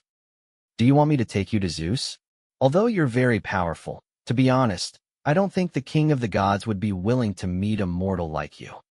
Unless it's absolutely necessary, it's better for us not to meet Zeus. Zhang Heng added. Other than the fact that Zeus was hard to come by, Zhang Heng was also worried that the other party had already found out about his background. He had fought Thor before, so he could feel how powerful a god that was currently popular was. Zeus was no less famous than Thor. If the two sides fell out, Zhang Heng was not sure if he would be able to escape unscathed. Especially if the meeting place was on Mount Olympus, he had to be on guard against the other side swarming over. The danger factor was too high, so Zhang Heng asked, "Is there anyone else? I feel like I'm your Baidu, plus good navigation." Miss Succubus frowned and thought for a while. There is indeed someone else, and this guy is the real god of souls. However, in the original myth, this guy was just a little transparent. Logically speaking, after so many years, there shouldn't be many people who still remember her. However, her luck isn't bad. With a few subworlds and sculptures, her popularity among artists hasn't declined for a long time, and her man is well known. Chapter 1334, Psyche in New News. Psyche? Zhang Heng quickly thought of a name based on Miss Succubus' description. In the previous Sherlock Holmes instance, Eileen had taught him some art appreciation knowledge in addition to makeup. The goddess of love and Psyche were representative works of the Italian sculptor Bergenzuri. In addition, many famous painters had created related oil paintings based on Psyche. There was one in the Louvre. In fact, the name Psyche meant soul and spirit. Therefore, Miss Succubus deserved to call her the real god of soul. However, Sage's story did not occupy much space in Greek mythology. It was indeed a little transparent. Sage was originally a princess. Because of her beauty, her fame spread far and wide. There were countless admirers, and even fewer people worshipped Venus. This made Venus furious. Therefore, Venus sent her son Cupid to shoot Sage with his Cupid's arrow, making Sage fall in love with an ugly monster. However, when her son saw Sage, he was shocked by her beauty and wanted to take Sage for his own. He turned into a giant snake and forced the king to marry Sage. In the end, he got what he wanted. He found a remote place to hide her and only came to spend the night with her. However, she was bewitched by her sister and wanted to kill the snake that had taken her. However, when she lit the candle and saw Cupid's appearance, the two good-looking people looked at each other at that moment. She also fell in love with Cupid. However, Venus found out about it in the end. Thus, the drama of a mother-in-law fighting her daughter-in-law was staged. However, after a series of twists and turns, the two lovers finally got together as they wished. Furthermore, CG was connected to Mount Olympus and became a member of the gods. Zhang Heng went through the story related to CG in his mind, and then asked the succubus beside him, "Do you know where CG is?" "I don't know her that well. We only met once over 600 years ago. However, I have a sister who is quite close to her. I can help you find out where she is." "Thank you for your help," Zhang Heng said. "I can't say that I'm in trouble. Isn't that what we agreed on earlier? You protect me, and I'll help you gather the information you need." The succubus didn't take any credit and waved her hand. However, Miss Succubus' phone had already been thrown away by Zhang Heng, so she couldn't call her sister directly. In addition, Zhang Heng still had 2 items that he had requested to be appraised. Therefore, He directly drove the car back to the game point. The place was still deserted. As the owner of this place, the Beach Pants uncle not only loaded the gun, but he also added a helmet on himself. Miss Succubus almost didn't recognize him, so she was startled. "What the hell are you doing?" "It's because you were attacked by that group of unknown people," the Beach Pants uncle said seriously. "Since they can deal with you, of course they can target me." Updates by Calm. "Okay, what you said makes sense." Miss Succubus couldn't refute him. After that, she ignored the Beach Pants uncle and walked to the other corner where her sister was. Without Zhang Heng's urging, the Beach Pants uncle turned around and took out the two appraised items. Zhang Heng looked at the stone first. Name: Old Seal. Rarity: F. Effect: a magical artifact that contains some kind of ancient mysterious power. It can be used to expel the gods and rulers of the past. However, it is best not to have too much hope in terms of its effects. Zhang Heng was not surprised by this result. After all, in the previous story, the use and limitations of this stone were already very obvious. Dr. Baker wanted to use this stone to fend off the master of the city under the ice. Even destroying the other party was a pipe dream. However, the pebble should be of some use to him. Zhang Heng put the pebble into his pocket and looked at the second item. Name: Hamkin's Guardian. Rarity: D. Effect: created by a young and talented shaman. Can summon Hamkin for 30 minutes. If it is in the middle of the ocean, Hamkin will move toward the summoner's location. If it is on land, Hamkin will appear beside the summoner as a little elf. Can be used 3 times. This time, Zhang Heng was a little surprised. Hamkin's protection was a gift from Alicia, who had thanked him for saving her life. She had also told Zhang Heng about the bracelet's function. Summoning Hamkin in the ocean was actually quite useless. After all, no one knew where a blue whale would normally swim to. The ocean was so vast. Even if Hamkin was powered by nuclear power, how far could it swim in 30 minutes? Unless it happened to be nearby. Otherwise, the effect would be similar, but the last one was more interesting.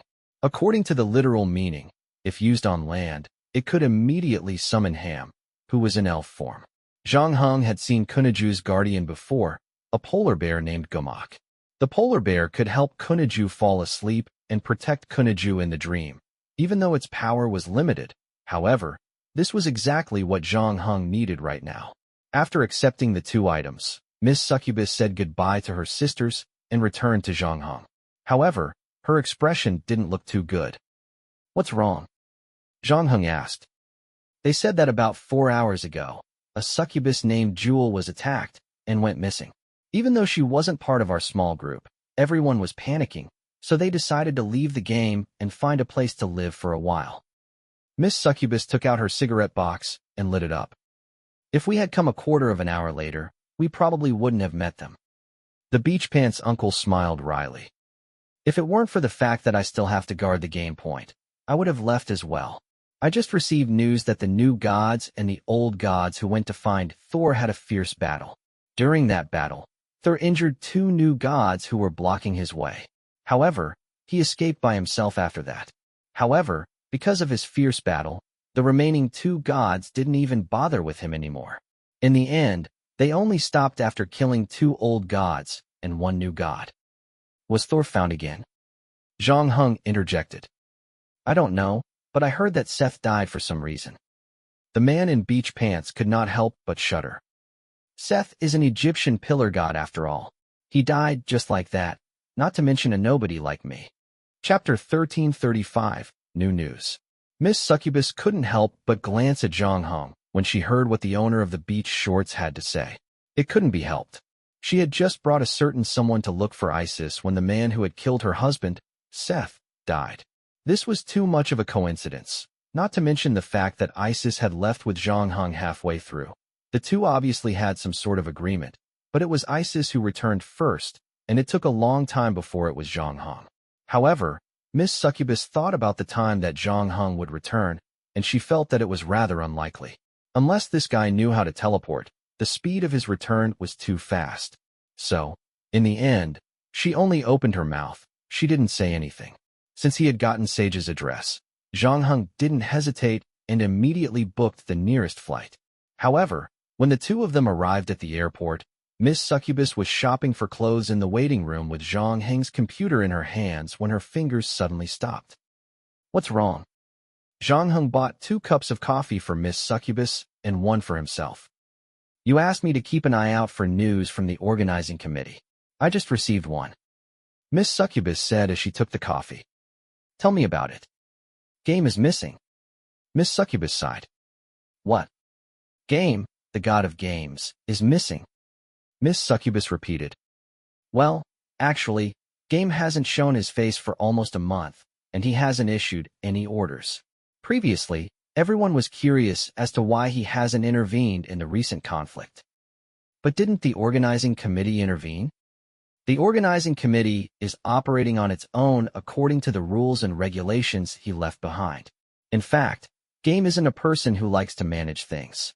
After establishing the organizing committee, he's basically retired, but everyone knows that he's a very otaku person.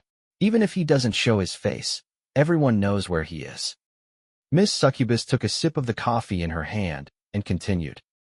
This time, because of Thor's matter, a serious conflict between the new god and the old god just broke out. Although the arrival of the god of science, Seth and Odin, didn't make the situation completely out of control, this matter was actually a fuse. The grudges between the new god and the old god had accumulated for so many years, and it was time to end it. So the two of them, as the representatives of the new god and the old god, went to find Game.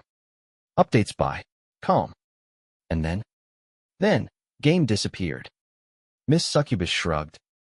Not only did he disappear, but when Odin and Signs arrived at Game's game room, all the game consoles and cards were gone.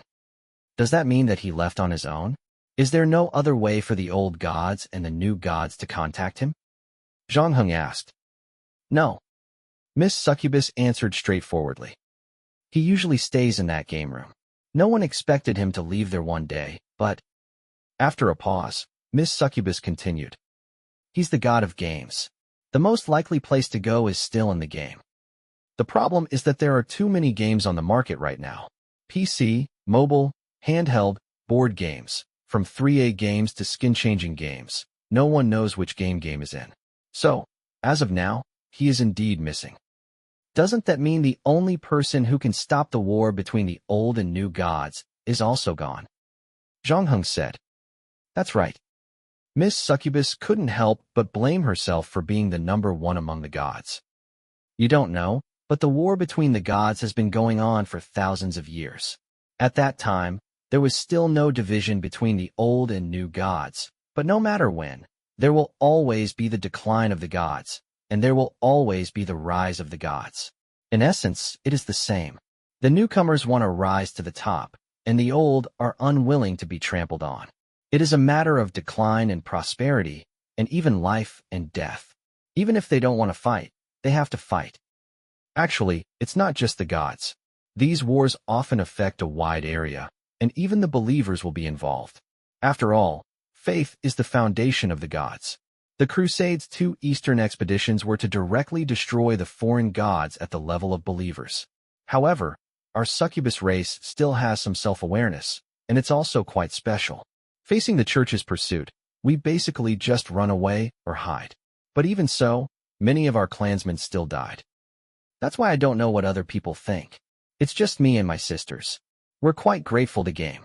If it weren't for him establishing a new order and resolving the conflicts between the gods through the game, the all-out war between the old and new gods would have broken out long ago. No matter what, we've been living a peaceful life.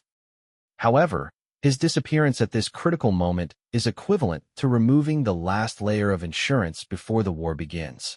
If this continues, an all-out war will be inevitable, and the order he personally built will collapse. To be honest, I have no idea what he's thinking right now. Zhang Heng's expression changed slightly, but he didn't say anything. As for Miss Succubus, she was just lamenting the current situation. After all, with her strength, she still needed Zhang Heng to protect her. There was nothing she could do about the war between the new god and the old god. An hour and a half later, the two of them took a plane to Saiji's city. However, just as Zhang Heng was about to take a taxi to the address that Miss Succubus had given him, he was stopped by the latter. Have you ever dealt with a girl before? Why? We can't go to visit her empty-handed, right? Zhang Heng raised his eyebrows. We didn't bring any gifts when we went to look for Isis, did we? It's different. Miss Succubus explained patiently. Sahiki and Isis are two different types of people. Isis was once the queen, but after her husband was killed, she took her children everywhere to hide from her brother. After entering Kingdom of God, she immediately seized the power of Ra and became the most powerful goddess. This kind of woman has a strong heart and is full of ambition. She doesn't care if you go to her with a gift or not. She cares more about what kind of return you can give her after helping you. But Sage is completely different. She was originally a princess, and she was very beautiful. Since she was young, she had been doted on by thousands of people. She lived in the palace for a long time and was ignorant of the affairs of the world. Even after she was captured by Cupid, Cupid had always doted on her. The only trouble she encountered came from Venus, but to be honest, it was nothing much. Moreover, because of that, she successfully climbed Mount Olympus and became a god. To her, a gift could make things much easier. Moreover, it's different from Isis's time. This time, you don't ask her to do anything troublesome. You just ask her for advice. This kind of thing completely depends on her mood. I've learned my lesson. Zhang Heng said. Chapter 1336, Gifts. To Zhang Heng's surprise, the task of preparing a gift for CG was unprecedentedly simple. He had thought that even if it wasn't as troublesome as finding the golden fleece, it would still take some effort. In the end, all he had to do was pay for it. Miss Succubus brought him to the largest department store in the city. She bought a pair of shoes, 2 bags, and 3 lipsticks. She also bought herself a bottle of perfume. In total, she spent about 50,000 yuan. Zhang Heng suspected that this guy was just here to shop. Don't be so surprised. Bags and shoes have a universal effect on women, regardless of whether she's a mortal or a god. Miss Succubus said with a chuckle. Furthermore, Sage is a beauty lover. Otherwise, she wouldn't have taken a fancy to Cupid. Seeing that Zhang Heng didn't say anything, Miss Succubus continued. I don't know what kind of trouble you're in, but I can sense that you're in a hurry. Otherwise, you wouldn't have hesitated when I suggested preparing the present. I'm indeed in some trouble. Zhang Heng admitted. Is it from the organizing committee? Miss Succubus asked. Because you seem to be paying special attention to the news from the organizing committee. Yes, but it's not just the organizing committee. However, at this stage, it's possible that the organizing committee made the first move because I met him earlier and had a small conflict with him. Zhang Heng said. The main god of Sumerian mythology, the chief judge of the organizing committee? Miss Succubus frowned, but then she immediately let go. Forget it. You don't have to explain it to me. I'm just a little succubus. Other than providing you with all kinds of information as promised, I can't help you with anything else even if I wanted to. I don't want to get into too much trouble because of this. Don't worry, if big trouble really comes knocking on my door, I'll also break the oath with you in advance. Zhang Heng said. It's not that easy to cancel a succubus promise. Miss Succubus sighed. Forget it, let's not raise a flag. Let's go meet Sage first. Zhang Heng nodded. The shopping mall was not far from their destination. Zhang Heng took a taxi and arrived at their destination in no time. It was an office building located in the prime location of the development zone. The surrounding facilities were complete. It was a total of 32 floors high, and it was sublet to different companies for office space. Zhang Heng and Miss Succubus were going to the 15th floor of this office building. This was a young internet company called Danping. It had just been established less than half a year ago, and its main focus was online dating. Danping's playstyle was a bit like a combination of the popular QQ floating bottle and probing. The website's customers would first answer 12 questions, and then shoot a video to introduce themselves. This video would be placed in the floating bottle. However, unlike the casual floating of the QQ floating bottle, the app created a powerful algorithm that would help you find the right person to exchange bottles with based on your previous answers. Zhang Heng also looked at the app's official website. From the description, it didn't seem like anything new, but recently, there had been an upsurge in downloads because of the feedback from the first batch of registered users. This app was exceptionally useful. Many people even felt like they had finally met their long-awaited soul mate the moment they opened the bottle. On the first day, they rushed out, and on the second day, they couldn't help but ask for a marriage certificate together. Even those who had been through dozens of failed blind dates, those who had grown older and were scolded by their parents for being unfilial, or those who had stayed pure for 40 years just to marry into a rich family and fulfill their dreams of a small age. Even those accountants who had fallen in love with a certain female streamer and had given up all their money and even helped their own company give up all their money were all happy to mention their life partners with the help of Dan. Dan. It was rather strange that the app wasn't downloaded. Miss Succubus scoffed at this. What kind of bullshit algorithm is this? It's obvious that this thing was created by Cupid. It would be a miracle if the success rate is low. Anyway, as long as you're hit by his arrow, you and bastard will be able to see eye to eye. Zhang Heng did not comment on this. The elevator soon reached the 16th floor. Originally, the DSD bottle shared this floor with 5 small startup companies. However, after it became popular, it rented the entire floor. Furthermore, the corridor was still under renovation. Miss Succubus walked past the scaffolding and went to the front desk. She registered a visitor with an administrative girl there. Zhang Heng took this opportunity to take a look at the DSD bottle lobby. On the right-hand side of the front desk, a large screen was scrolling through an advertisement for unattached bottles. The female lead of the advertisement was a beautiful girl who looked a little dazed. She was using her phone to take pictures of her own day. Zhang Heng glanced at the screen and shifted his gaze to the left. There was an arabeo. The photo on the screen was also of the girl in the advertisement. There were also some materials placed on the shelves for the visitors to use. The covers were all the same person. Obviously, the woman in the advertisement was the spokesperson of the company. Seeing Zhang Heng sizing up the photo, the other administrative girl who was in charge of organizing the documents also raised her head and said, "This is President Gu's new advertisement. President Gu is really too beautiful. With her advertisement, our app's download rate will definitely go up another level." Zhang Heng could tell that she was sincere when she said that. It wasn't just her subordinates fawning over their superiors, but a male employee who passed by also nodded in agreement. Zhang Heng and Miss Succubus looked at each other and knew that this must be the real deal. After all, Sage in the story was famous for her beauty that even Venus was jealous of. However, even though the girls in the advertisement were also very beautiful, even more so than most A-list female celebrities, they were not as beautiful as the rumors said. Before Sage came to China, she must have made some adjustments to her appearance so that it would not be too shocking. At this time, the administrative girl had already put down the phone in her hand and said to Zhang Heng and Miss Succubus, "President Gu is in his office and has already postponed the morning meeting. I'll take you there. Thank you for your hard work." Zhang Heng said. The two followed the administrative girl to an office on the right. The administrative girl knocked on the door. "President Gu, the guests have arrived." Then, a gentle voice came from inside. "Okay, invite them in." To be honest, this voice sounded more like a kindergarten teacher than a female white-collar worker in an office building, especially a company executive. After all, it was difficult to control subordinates if they were too gentle. Chapter 1337, Wardrobe. Sage's office was very special.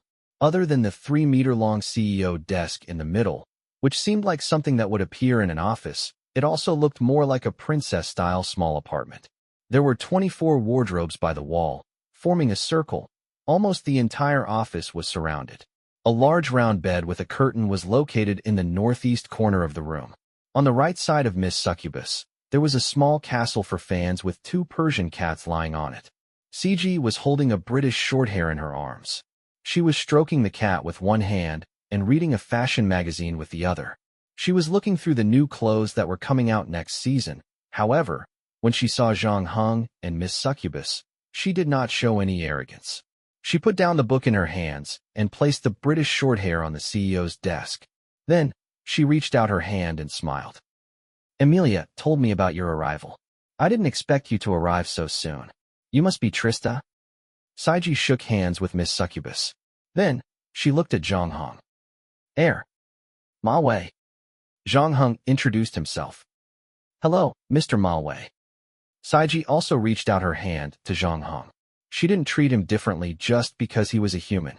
After both parties shook hands, they took their seats. Even Miss Succubus, who was sitting on Hello Kitty's couch, could not help but have a strange look in her eyes. On the other hand, Zhang Heng, as if he did not feel the girl's presence, placed the gift in his hand in front of Seiji. Seiji seemed a little surprised, but she was still very happy when she saw the things in the bag. Then, she pressed the button on the table, and the doors to the wardrobe in the room slowly opened. Even Miss Succubus was stunned by the scene before her. She almost thought that she was on the set of some overbearing CEO drama. There was nothing she could do. Hundreds of clothes and all kinds of shoes and bags suddenly appeared before her eyes. The visual impact was definitely extraordinary. Even Zhang Heng, who was standing at the side, was temporarily speechless. The two of them watched as Seiji placed the newly received bags into a cabinet. After that, she didn't avoid Zhang Heng and Miss Succubus and tried on the pair of shoes. She even turned to the two of them and asked, "How is it? Does it look good?" "Yes." Miss Succubus was sincere in her praise this time. Even though Shaggy had come to China to make it easier for her to move around without causing any trouble, and she didn't use her stunning beauty from before, even so, her beauty couldn't be hidden. She was like an innocent flower, and even when placed in a dark room, there was still a faint fragrance floating around. No wonder Cupid was attracted to her at first glance, and Venus could not help but feel jealous. Seiji wore her new shoes and spun around in front of the mirror twice. Then, she returned to her original seat with satisfaction. She pressed the button again, closed the cabinet door, and picked up the British short hair again. "Thank you for the gift. I like it very much, but you came to see me for business, right?" "That's right." Zhang Heng saw that the gift was indeed effective. CKE seemed to be in a good mood, so he took the opportunity to get down to business. "You're the god of souls, so you should know a lot about souls." "Oh, that's right. I'm good at very few things. More than 1,000 years have passed, and I haven't learned much. I only know a little about souls," CKE said gently while stroking the British short hair. "Then I have a few questions for you, Miss Seiji," said Zhang Heng. "You're welcome, Mr. Ma. As long as it's a question that I know, I'll try my best to answer it. First of all, I want to know if one soul can take over another soul's body." "Yes, although it's not impossible, the probability of it happening is very small. In theory, unless the body dies, the soul will not leave the body. I know that there are many time travel novels on the market now, but the body to the soul is not as simple as a container. The two sides are more like a symbiotic relationship. A soul corresponds to a body. Even if the original soul disappears, it's almost impossible for other souls to take over this body." Speaking of her field of expertise, Sage's expression turned serious. She paused for a moment before adding, "However, as far as I know, there are indeed some gods who can use the method of descending to seize another soul's body.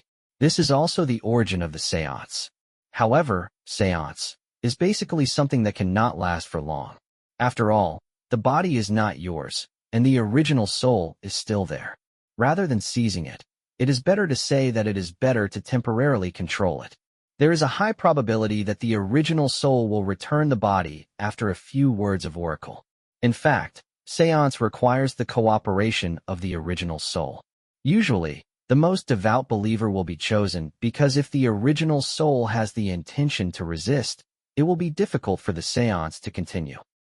What if you consume the original soul during the seance?" Zhang Heng asked. Sage looked at Zhang Heng in confusion before continuing. "What's the point of doing that? I don't mean to offend you, but I used to be a mortal. I know that a mortal's body is too weak for a god. It's like a cat entering a matchbox.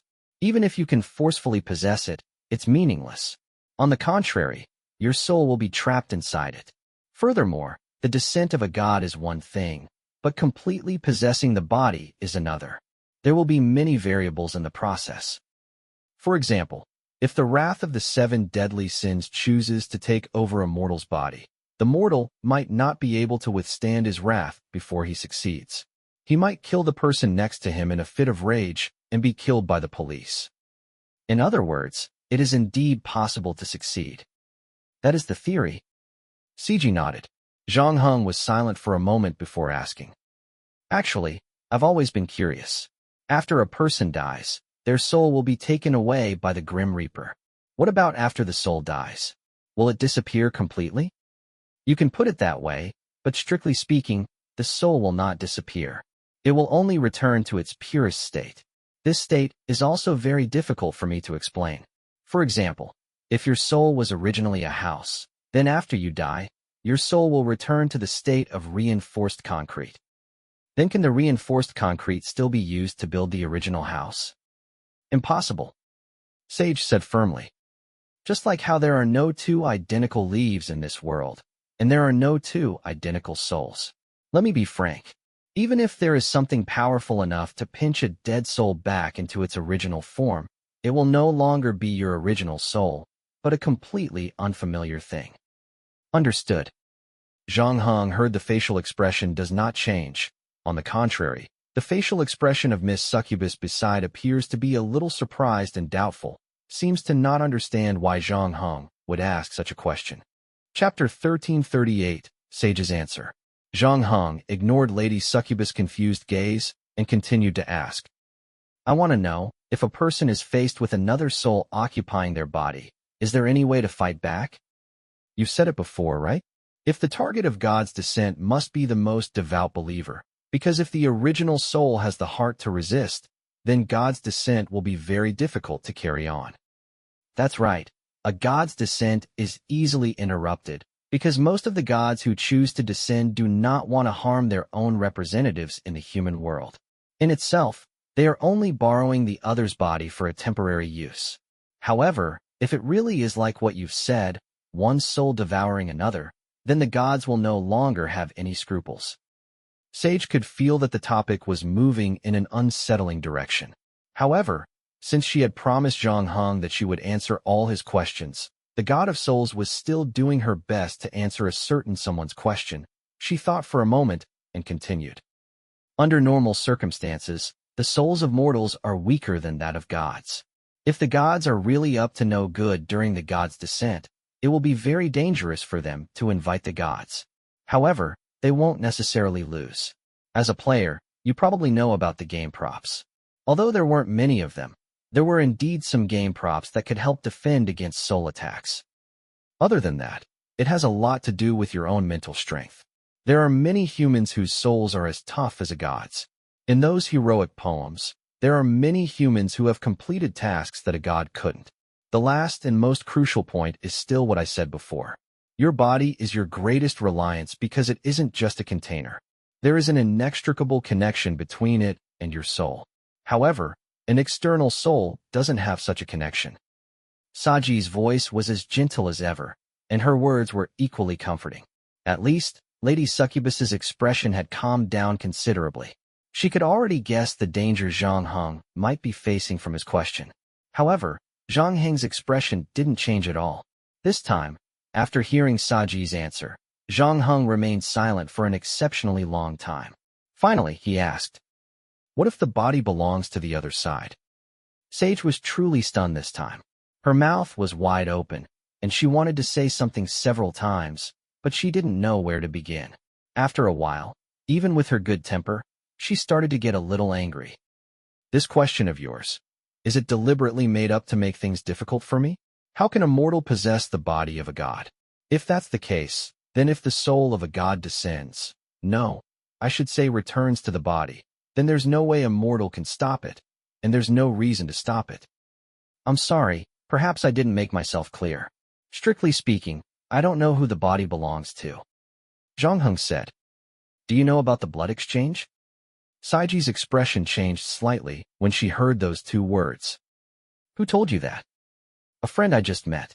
Let's assume that in such a situation, an ordinary person's blood has been exchanged by a god. If that god wants to possess the body again, then is there any way to stop it? Saji calmed herself down and looked at Zhang Heng with a complicated gaze.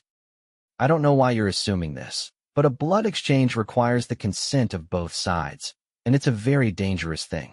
This is the case for both sides because during the blood exchange, the blood of ordinary people will flow into the god's body and taint the god's original pure blood.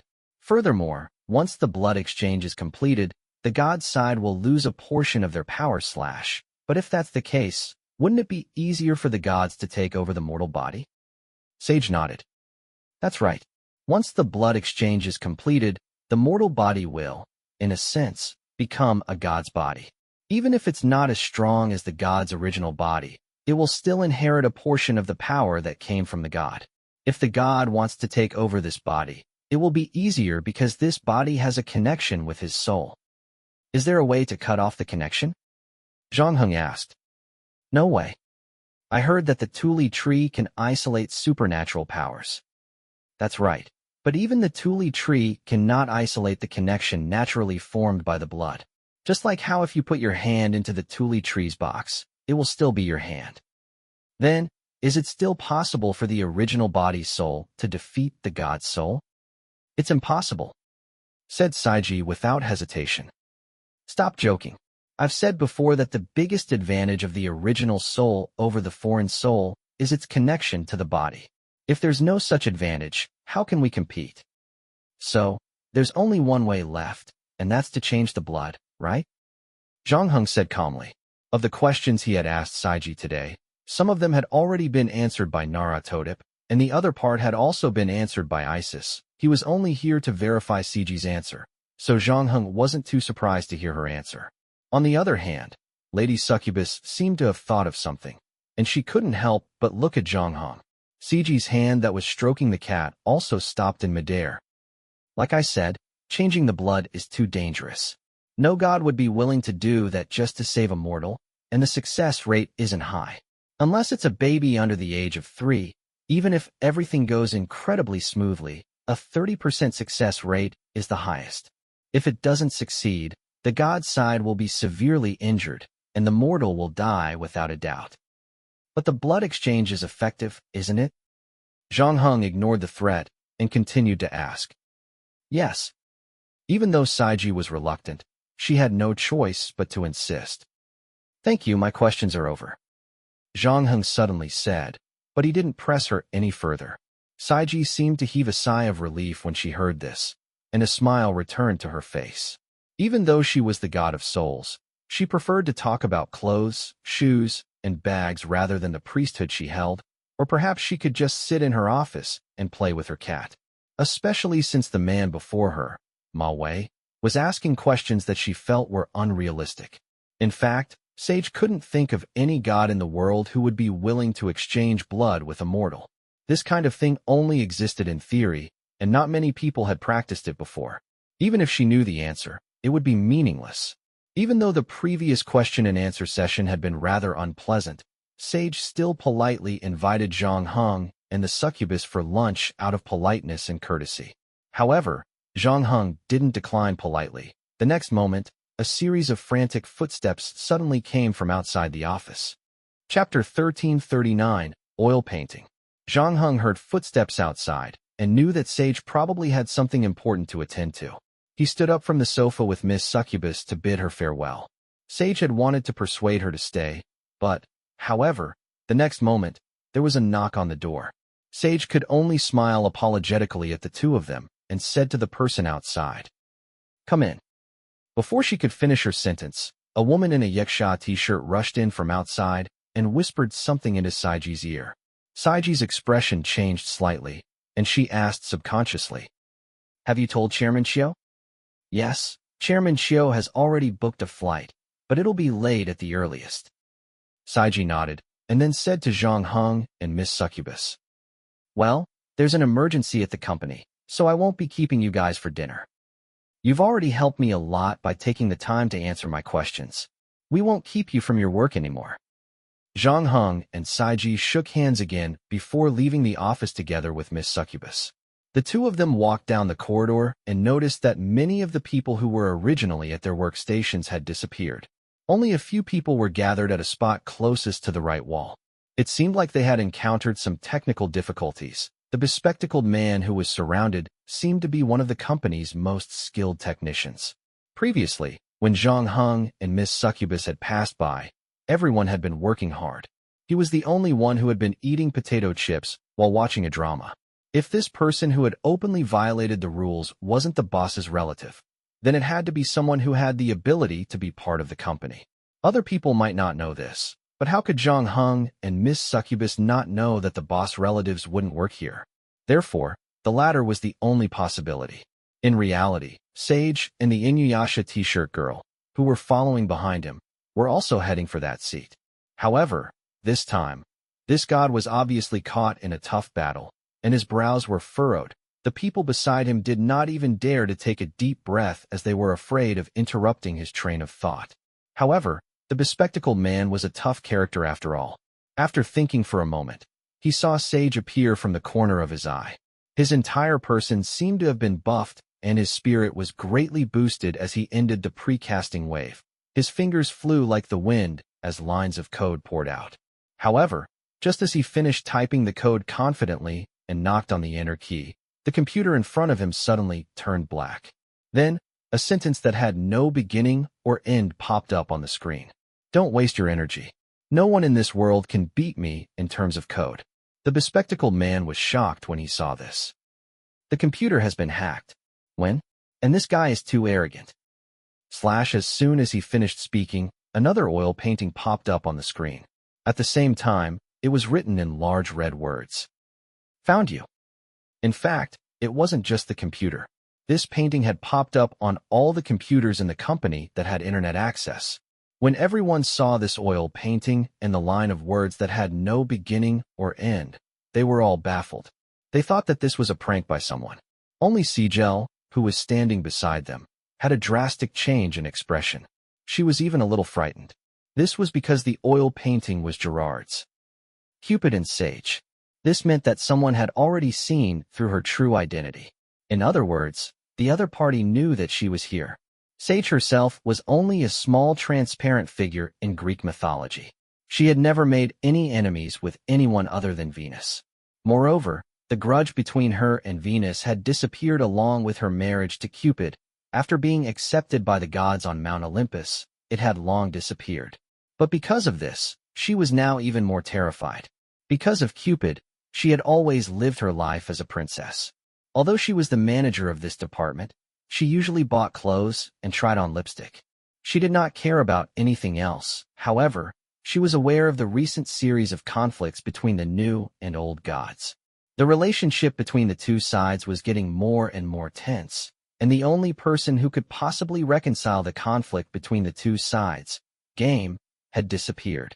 Seeing that an all-out war was inevitable, it was almost obvious who was targeting her, who had no enemies. This was also the real reason why Sage was so frightened. Especially since her husband, Cupid, wasn't around, she was completely flustered. Zhang Heng and Miss Succubus had already reached the door, but they stopped in their tracks. They also saw the oil painting and the line of words on the screen where the advertisement was originally playing. Miss Succubus was shocked, and her expression turned serious. Is New God really going to start an all-out war, and they're not even going to let Sage off? However, Zhang Heng wasn't in a hurry to answer this question. He averted his gaze from the painting and asked, How strong is Sage? She's weaker than me. If that new god really wanted to kill her, he wouldn't have gone to so much trouble. He even attacked their company's app first, and now he's making such a declaration. Since he knows where she is, he should just send someone to deal with her quietly. What do you mean? Are you trying to say that the target of his superfluous actions isn't her? Miss Succubus suddenly thought of something and widened her eyes. Someone is trying to deal with Cupid? That's right. Saiji also said that she had already told Cupid to book the earliest flight back. Now that she's in danger, she'll definitely urge Cupid further. This means that someone is trying to ambush him midway. Miss Succubus also came to her senses. Cupid is an important figure in the old gods' camp. If he's killed, it'll be bad news for the old gods. I'll go remind Saiji now. No matter what, we're all old gods. Even if we're not familiar with each other, we have to help each other at a time like this. But in that case, there shouldn't be any danger here. Zhang Heng didn't say anything, but Miss Succubus had already turned around to look for Sage. She pulled her aside and told Sage about her analysis. Sage was so shocked that she broke out in a cold sweat. When she realized that she was in danger, it was very likely that when she was attacked by the new god, her first reaction was to contact her husband for protection. However, after hearing Sage's words, she gritted her teeth and put down her phone. Not only that, She also sent a message to remind Cupid to pay attention to the dangers on the road. On the other side, the succubus had already returned to Zhang Heng's side. She shook her head at him. Let's go. I've already done what I can. The rest is beyond our control. Chapter 1340, Phoenix Butterfly. Zhang Heng wasn't in a hurry to leave. Actually, there's another possibility. What possibility? Zhang Heng said. If it's not the new god, who else would target Sage? Miss Succubus was halfway through her sentence when she realized something. The mysterious organization that attacked me earlier? Could it be them again? Does that mean they really want to harm Sage? There's a way to find out soon. Zhang Heng took one last look at the oil painting on the screen. Let's leave this place first. Even though she was confused, Miss Succubus still followed Zhang Heng out of the door of the company. They took the elevator downstairs. Zhang Heng started the car and circled the street. They went back to a shopping mall not far from their original location. From there, they could see the main and side doors of the office building where Miss Succubus was. Sitting in the car, the two finally had time to return to the previous question. Zhang Heng asked Miss Succubus, "Do you know why Thor suddenly attacked the organizing committee's prison and rescued Seth? I've heard a lot of rumors about this." Zhang Heng didn't ask Miss Succubus what the rumors were, but he directly revealed the answer. His wife is missing, and Seth seems to know her whereabouts. So Thor rescued Seth because he wanted Seth to bring him to his wife? That's why there was a series of conflicts between the new god and the old god. That's right. Zhang Heng said. I smell a familiar scent from this incident. Cupid and Sifu, like Thor and Sifu, are both powerful husbands, paired with a wife who doesn't have much of a presence. Are you saying that someone is trying to kidnap Sifu to blackmail Cupid? Yes, and their plan is obviously more complete this time. From the start, they've already planned to draw Cupid's anger toward the new god. This is also the reason why I brought you here to keep an eye on him. According to you, Faseji is very timid. She was frightened and realized that the other party already knows where her office is. They definitely want to find a safer place to wait for their husband to return. Miss Succubus's face didn't look too good. Zhang Heng's words reminded her of the dangers she had encountered previously, as well as the missing member of her race. By the way, what are these guys trying to do? What good does it do them to stir up the enmity between the old god and the new god? Miss Succubus was confused by this question, but Zhang Heng remained silent even though he had guessed something. At that moment, a figure wearing a cap and a mask walked out from the side door of the office building with his head lowered. It's Sage. She really came out just like you said. Miss Succubus, who was sitting in the front passenger seat, put the other thoughts to the back of her mind. Sage, who had disguised herself, obviously didn't know that she had been discovered the moment she showed up. She even pretended to be a white-collar worker in the office building and wore a tourist company badge around her neck. After that, she pretended to walk out of the street calmly before reaching out to hail a taxi. Seeing Saji get into the taxi, Miss Succubus became nervous and asked, "Aren't we going to follow her?" "There's no rush. We'll be discovered if we follow her too closely." Zhang Heng didn't seem to be in a hurry at all. Given Saji's alertness, even if we follow her closely, she won't be able to notice us. Miss Succubus couldn't understand a certain someone's caution. I'm not talking about her. Not long after Zhang Heng finished his sentence, a van from a moving company suddenly started moving and caught up with the taxi in front. Zhang Heng became calmer when he saw this. He waited until the taxi had completely disappeared from his sight. The van also drove for about 400 meters before starting up again. However, it caught up with the van directly. With Zhang Heng's driving skills, it was almost impossible for the van in front to realize that he was being followed. Furthermore, their attention was completely focused on the taxi in front of them. They were afraid that they would lose him, so they had no idea what was going on behind them. Even though Sage appeared to be somewhat ignorant, she wasn't stupid enough to take a taxi home. After all, her office had already been exposed, so it was only natural that her apartment would be in danger. Therefore, after Sage left the company, she went to a park in the western suburbs. Probably because it was quite far from the city, and it was a weekday, there weren't many people in the park. Sage took out a 100 yuan note from her wallet and handed it to the driver. Keep the change. After saying that, she hurriedly opened the door and got out of the car. After buying the ticket, she walked into the park. At first, she just walked quickly, but later, she simply trotted along the rocky ground of the park all the way to the rose garden.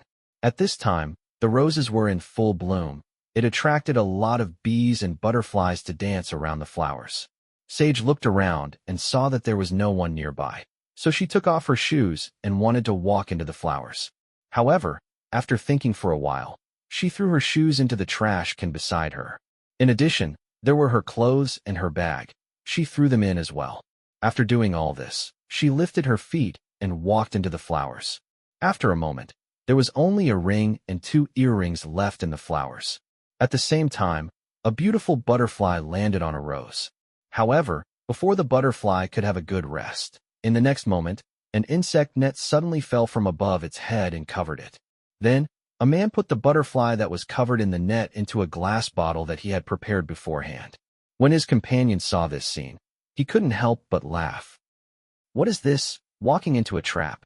Although we knew that this mission was simple before we left, we didn't expect it to be so simple that we didn't even need to do anything. All right, don't be careless. The man holding the bottle said with a frown. We've already lost a lot of people. It's one thing to deal with Thor's 2 teams, but even the one we sent to deal with a succubus has gone missing. We still need to be on high alert against these supernatural creatures, or we'll be the ones to fail next time. His words were quite useful. The other 3 people gradually put away the smiles on their faces. However, the next moment, they were stunned because they didn't know when. A figure blocked the path in front of them. Just like the group of people that Zhang Heng had met before, the 4 people in front of them were all foreigners. There were 3 Europeans and 1 Asian. The 4 of them were surprised to see Zhang Heng. One of them reacted quickly and pretended to be dumb in English. He asked Zhang Heng how to get to the west gate of Zhang Heng Park. Zhang Heng ignored the person and only looked at the bottle in their hands. Then he said calmly, "Don't you know that you can't randomly catch butterflies in the park?" Chapter 1341, Swing the Baton and Surprise Attack. Seeing that his identity as an international friend was useless, the leading foreigner could only turn his head and whisper to one of his companions. "Toby, go install him. The rest of you, follow me and leave this place first. Remember, if you can resolve this peacefully, then do it peacefully. Even if you have to fight, try not to make things too big. Our identities cannot be exposed. Unless it's absolutely necessary, do not attract the attention of the police." Okay. The man named Toby nodded. He walked up to Zhang Heng and used his tall body to block Zhang Heng's line of sight. Then he asked in broken Chinese, "Where is this butterfly? Where is it? We haven't seen any warning signs on the way here. Furthermore, this butterfly was captured and brought back for my daughter to raise. It's her birthday today." As he spoke, the other 3 retreated tacitly. They wanted to pass through the flowers and arrive at the other road on the right. However, the next moment, one of them turned around. He just happened to see his companion, who had stayed behind to delay, fall to the ground without saying a word. He was shocked and immediately shouted to the person at the front, "Tom, there's a situation." The other 2 also stopped in their tracks. The person who had opened his mouth to warn him had already pulled out a folding knife from his pocket. However, he did not expect the person to be even faster. He was only about 10 meters away from him a second ago, but in the next second, he had already appeared in front of him. At this time, before he could even fully open the folding knife, he had already been punched in the stomach.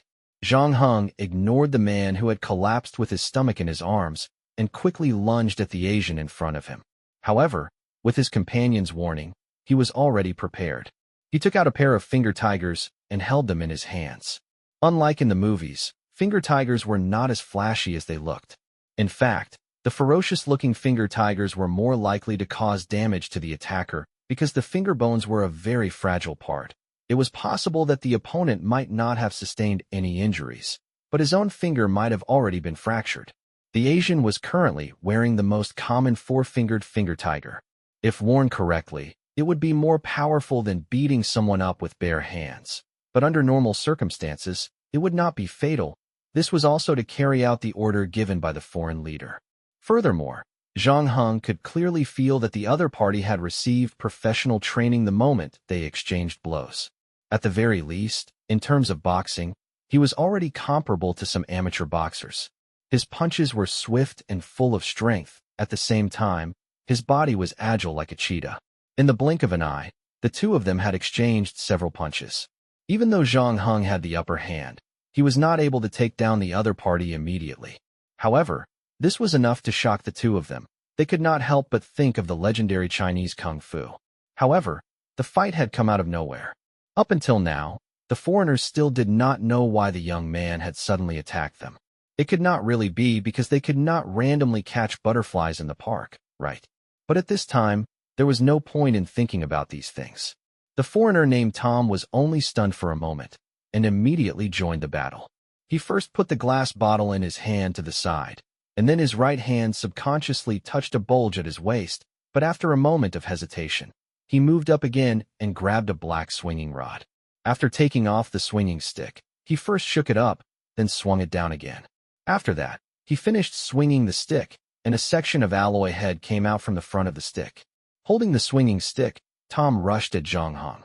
He had stood still for half a minute before, and he felt that he had already seen the situation clearly. Although this guy who appeared out of nowhere was very fast and very skilled, he had taken the opportunity to catch the two of them off guard. Furthermore, he had managed to suppress his other companion. However, since he was unable to end the battle quickly, it meant that the difference in strength between the two sides was not too great. If he joined the battle, then the outcome of the battle would change accordingly. It was because of this judgment that he had made his choice. However, to his surprise, just as he put down the glass bottle in his hand and tried to get close to Zhang Heng, the situation before him changed again. Zhang Heng did not compete with the opponent in front of him in fist techniques.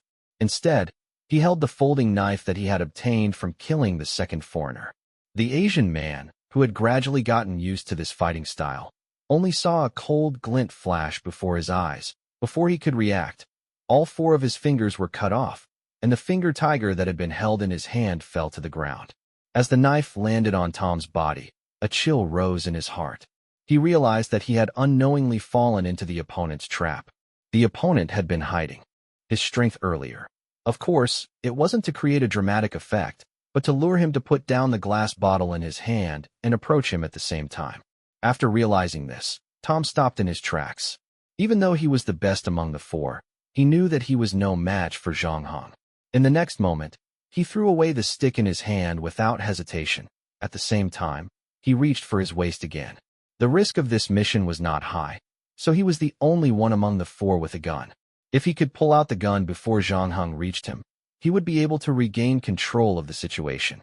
However, just as Tom was about to grab the handle of the gun, he felt a sudden pain in his right hand. The folding knife had already stabbed into the back of his hand, and Zhang Heng had also arrived in front of him. At this point, Tom was finally able to relax. He knew that he had lost his last chance to fight back, so he raised his head to look into Zhang Heng's eyes. Enduring the pain, he asked in fluent Chinese, "Who are you? Who are you? Why are you interfering in today's matter? I'm a completely unrelated person. Don't be nervous." Zhang Heng said, "I'm just passing by." Tom shook his head. "Then you should mind your own business. What we're doing is not a bad thing. On the contrary, if we succeed, it will be more beneficial to you, me, and the entire human race. The last person who gave me such a beautiful vision is already dead. Of course you can kill me, or even all of us, but that won't stop what is destined to happen. I didn't intend to stop it." Zhang Heng walked up to Tom and pulled out the pistol at his waist. He opened the magazine and looked at the bullets inside. "I only have a few questions for you. Save your energy. I won't answer anything," Tom said straightforwardly. Zhang Heng nodded. "Then I have no more questions." Chapter 1342, Sage's Decision. When Tom heard this, a look of shock appeared on his face. Especially when he saw Zhang Heng search their bodies and confirm that they only had this long-range weapon on them. He walked straight to the side of the road. Picking up the glass bottle, Tom finally could not help but ask, "How do you plan to deal with us?" "I don't plan to deal with you, or else I would have killed you," Zhang Heng said. "I told you I'm just an irrelevant passerby." Tom hesitated. "The people here helped me just now, so I can't let you take her away." Zhang Heng shook the bottle in his hand. The phoenix butterfly inside had been lying at the bottom of the bottle, looking very scared. It wasn't until it returned to Zhang Heng's hand that it spread its wings and started to fly again. It looked quite excited. Seeing this, Zhang Heng opened the cap of the bottle and let the butterfly fly out. However, for some reason, the butterfly didn't immediately return to human form. Instead, it continued to lie on Zhang Heng's shoulder in its butterfly form. Zhang Heng took a few steps forward, but he stopped after a few steps. Other than the person who had been knocked out by him in the beginning, the other three became nervous when they saw this. Tom said nervously, "What's wrong? Have you changed your mind again?" "No, I just have a message for your leader. No matter what you want to do, there's no need to drag someone like Sage down with you." Zhang Heng did not turn back after he finished speaking and continued to walk toward the door. When he was about 20 meters away, he heard Tom's voice behind him again. "This is war. In order to win the final victory, we will do whatever is necessary."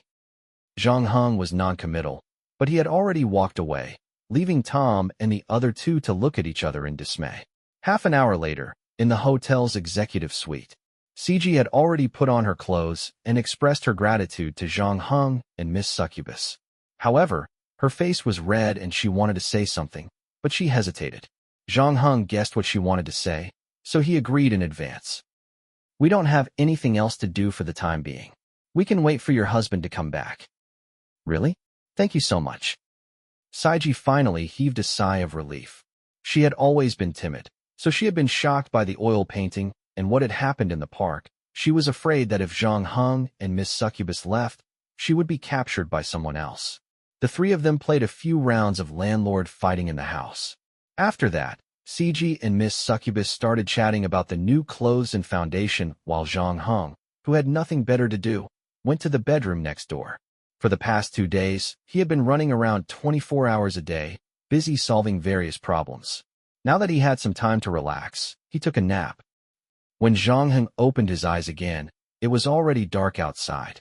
He realized that there was an extra person beside his bed. Ciji was wearing a white dress. She sat on the edge of the bed to his left and held his palm. Moonlight shone through the window, enveloping her whole body. She looked like a beautiful oil painting. Zhang Heng couldn't help but take another look. It was only then that he noticed a pair of transparent wings behind Ciji's back. The moonlight rippled on the wings. However, Ciji's brows were tightly furrowed. She seemed to have encountered a difficult problem, and she looked exhausted. When she realized that Zhang Heng had woken up, she was startled and subconsciously pulled her hand back. However, her expression quickly turned serious. "You have an amulet on you. It was created by a very powerful person to protect your soul. It was placed in your body when you were very young." "That's right. Is there a problem?" Zhang Heng realized that Ciji was trying to help him solve the problem with his soul. "It failed," Sage said. "I know." "No, I mean it has completely failed. Just now, even the last trace of its power disappeared," Sage said. "This means that your soul is now completely unprotected." And then? Zhang Heng's expression didn't change much after hearing the news. "And then I could sense that some evil and powerful being had its eyes on you." At this point, a hint of fear appeared in Sage's eyes. "No, it should be said that a part of its soul has been sleeping in your body. Previously, because of the amulet, it couldn't find any chance, but now that it has woken up, I only exchanged a glance with it, and it almost lost its mind. No one can resist that kind of madness. Can you help me repair the amulet?" Zhang Heng asked calmly. "Unfortunately, I can't." Sage shook her head and explained. "It's not difficult to create a soul amulet, but the problem is that a person can only have one soul amulet in their entire life. Once it's destroyed, there's no way to replace it. Then it looks like I'll have to think of another way before I can control my body." It was clearly a matter of life and death, but Zhang Heng's tone was unusually calm. "How much time do I have?" "About a week, but with your mental strength and willpower, you might be able to last 2 weeks." Sage sighed. "Just now, I helped you block a soul attack and used up almost all of my divine power. The attacks that follow will only get fiercer, so there's nothing I can do to help." Sage's words also explained why she looked so tired. "It's okay. I'm already very grateful that you let me have one last good night's sleep," Zhang Heng said as he put on his clothes. However, Saiji did not leave immediately. Instead, she gritted her teeth and said, "You asked me about the blood exchange earlier." Zhang Heng's hand stopped moving.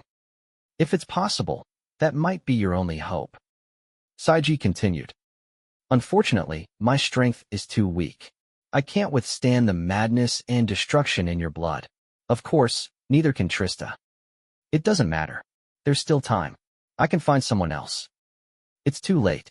In such a short period of time, it's very difficult for you to find a god who is willing to exchange blood with you and is strong enough." Sage seemed to have finally made up her mind. "My husband, Cupid, should be able to contain your blood. When he returns, I'll help you beg him. Although this will severely weaken his strength, with his love for me, there's a high chance that he'll agree. The war between the new gods and the old gods has already begun. Won't this put you in danger? After we help you change your blood, we can temporarily hide like those succubus," said Sage. "As long as we don't directly participate in the war with our strength, it shouldn't be too dangerous for us to protect ourselves." Chapter 1343, Cupid. Seeing Zhang Heng and Saji walk out of the bedroom one after the other, Miss Succubus had a strange expression on her face, but she didn't say anything in the end. Saji, on the other hand, quickly explained with a red face, "I helped him with a mental treatment inside." "Yes, you told me. He had a nightmare earlier, and we all heard his sleep talk," Miss Succubus said. "It seems like the treatment was quite effective." "No, I didn't help much." Sage waved her hand. "Well, no matter what, let's eat first."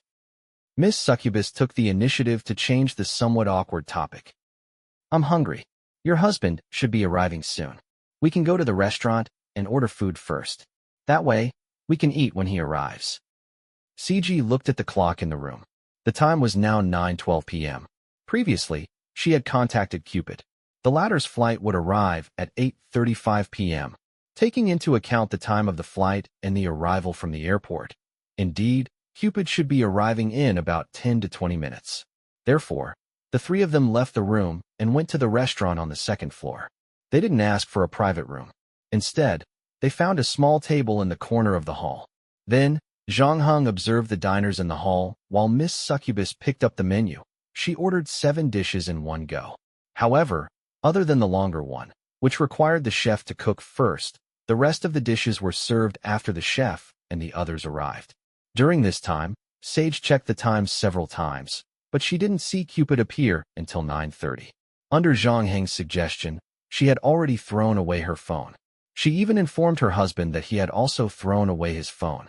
Therefore, in this situation, they couldn't contact each other, so they could only wait anxiously. Another 20 minutes passed. The dish that took the longest time was served, but none of the 3 people at the table were in the mood to eat. Saiji's expression became more and more flustered. Another 10 minutes passed, and after ruling out the possibility of traffic jams or other emergencies, Saiji finally couldn't sit still anymore. I want to go to the airport to check if his flight has arrived." Even though she said that, her gaze was fixed on Zhang Heng. Obviously, Saiji knew that she was too weak. Even if something happened to her husband, she probably wouldn't be of much help. "Okay." Zhang Heng didn't hesitate. He knew that Saiji had helped him block a soul attack from the master of Under Eye City not long ago, so there was no reason for him not to go with her. Then, Zhang Heng turned to Miss Succubus. Before he could ask, she sighed. "I'll go with you." "Thank you." Saji thanked him again. Seeing this, Miss Succubus felt a little embarrassed. No, I'm doing this for my own safety. It's safer for me to stay with you guys than to stay by myself." Seeing that they had reached an agreement, the 3 of them didn't waste any more time. After paying the bill, they left the untouched dish to the stunned waiter and hurried downstairs. When they arrived at the hotel lobby, Zhang Heng noticed a Matewan delivery man looking around the room. He was sizing up the people leaving the hotel, and his eyes lit up when he saw Sage. However, he pretended not to care. It wasn't until the 3 of them reached the entrance that he pulled out his phone. Pretending to be taking orders, he swayed his body as he approached the 3 of them. However, the next moment, his left hand, which was reaching for Sage, was grabbed by the other hand. Then, a voice came into his ears. "Who told you to come?" Zhang Heng saw clearly that this Meituan delivery man wasn't just borrowing clothes. He was really in the business. The color of his skin, his hair that was messed up by the helmet, and the smell of sweat all proved this. Meituan Bro was obviously shocked as well, but he also understood that his actions just now were indeed suggestive. He could only point at Sage and say, "Someone gave me 500 yuan and asked me to bring something to this lady." His request was a bit strange, and he told me to avoid other people as much as possible. "Who is it?" "I don't know," Meituan Bro said. "I just went to the designated place, took the thing, and came over. I didn't see anyone." Seeing that little brother Meituan wasn't lying, Zhang Heng knew that he couldn't get anything out of him, so he let go of his hand and let him leave. CG had already bent down to pick up the paper ball. She unfolded the paper ball and took a look. Her expression changed. "It's my husband's handwriting. He wants me to go to the cafe where we had coffee last week." Zhang Heng also glanced at the paper ball. Probably to prevent the errand boy from peeking, the sentence on the paper was written in ancient Greek. "Looks like Cupid is indeed in some trouble." Miss Succubus's expression tensed up. Could this be a trap?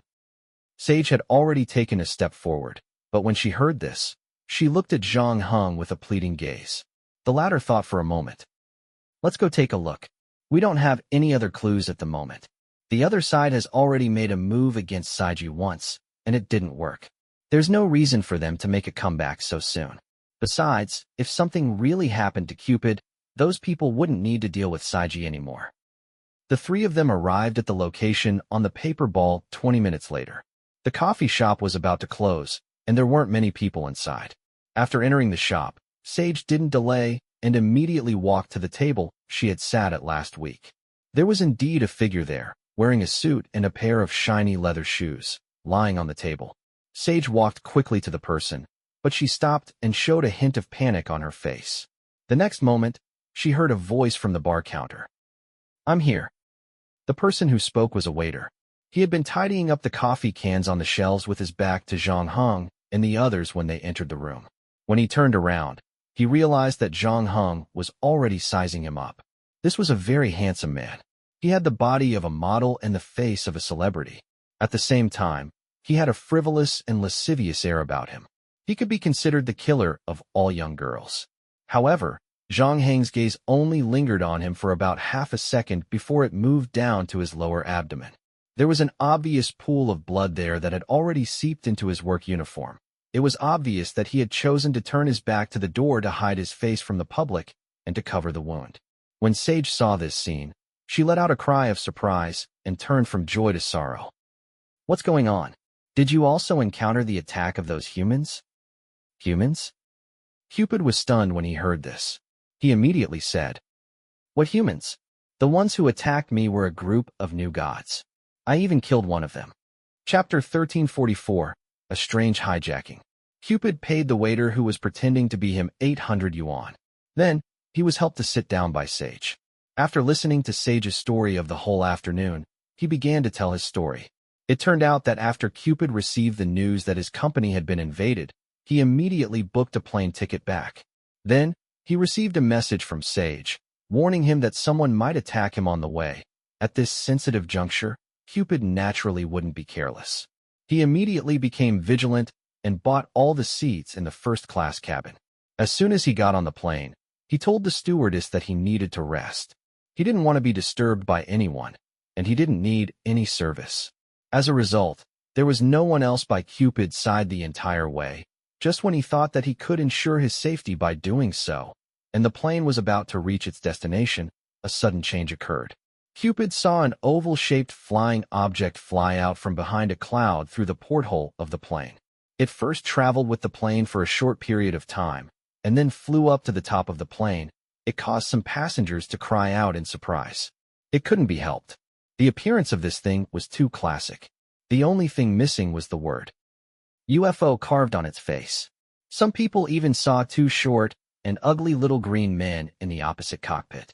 Cupid suddenly had a bad premonition in his heart. He immediately pulled down the sunshade. He was even prepared to change positions. However, just as he stood up, a white light suddenly appeared above his head and enveloped him. Cupid could not help but swear. Before he could finish his words, his body disappeared from the cabin. When he reappeared, he was already in the cage on the UFO.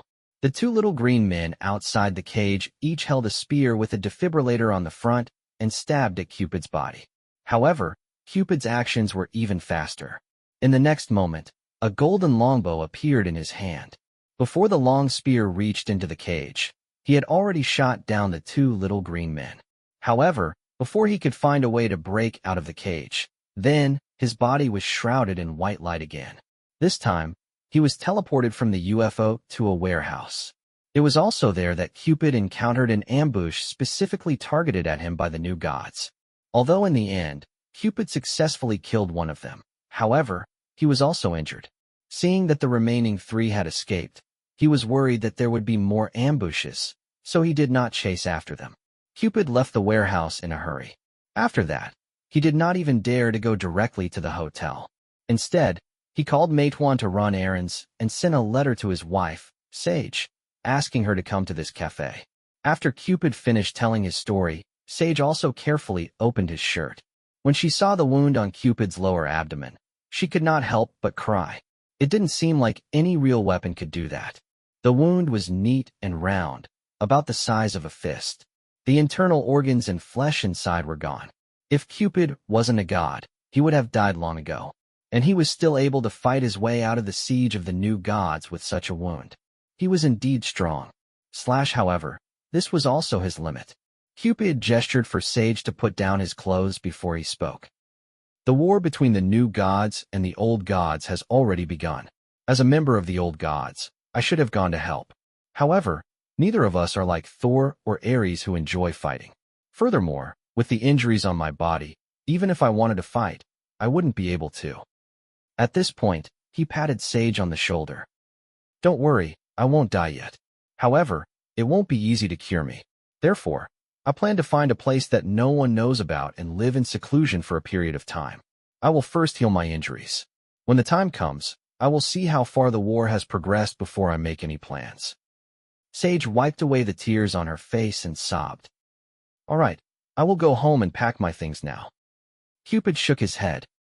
No need, let's just leave. I'm about to disband the company as well. I've already told Little He to inform the personnel about the severance payment. All right, I'll do as you say. Cupid looked at Zhang Heng again. You saved my wife, so I can't be ungrateful to you. Give me your hand. Hearing that, Zhang Heng extended his left hand. Cupid then used one of his fingers to dip his own blood on Zhang Heng's wrist to draw two small arrows. After that, he gasped. I don't have anything else to give you, so I'll give you this pair of arrows. If you meet a girl you like, you can shoot her with a golden arrow. If you meet someone you want to break up with, you can use a lead arrow. Remember, this effect only works on the first person who sees the arrow after the target is hit. Each arrow can be used 3 times. Zhang Heng had heard a lot about Cupid's arrow. The golden arrow and the lead arrow were the same as the legendary ones. After Cupid delivered the arrows, Sage thanked Zhang Heng again for saving her life. Then, the couple asked the waiter at the coffee shop to call a taxi for them. They helped each other out of the door. Zhang Heng saw Cupid's body shrink bit by bit after leaving the house. Eventually, he turned into a 3-year-old baby. Sage hugged him in her arms and fell asleep in front of his wife. Zhang Heng and the other two's car disappeared from their sight. They were about to leave, but then they saw Miss Succubus, who had been silent the whole time, still sitting in her seat. The latter looked at him. She changed her cool and indifferent look from before and said with a serious expression, We need to talk. Okay. Zhang Heng nodded. He stopped walking and sat down at the table again. I know who you are now.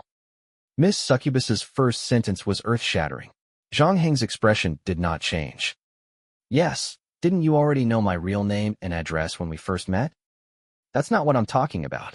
Recently, there have been rumors that Lalaya is about to wake up from his city. Using a player as a container, he will return to land. And the player chosen to be the container is you, right? Why do you say that? The questions you asked CG before were all related to how to resist the descent. Not long ago, CG helped you resist a soul attack.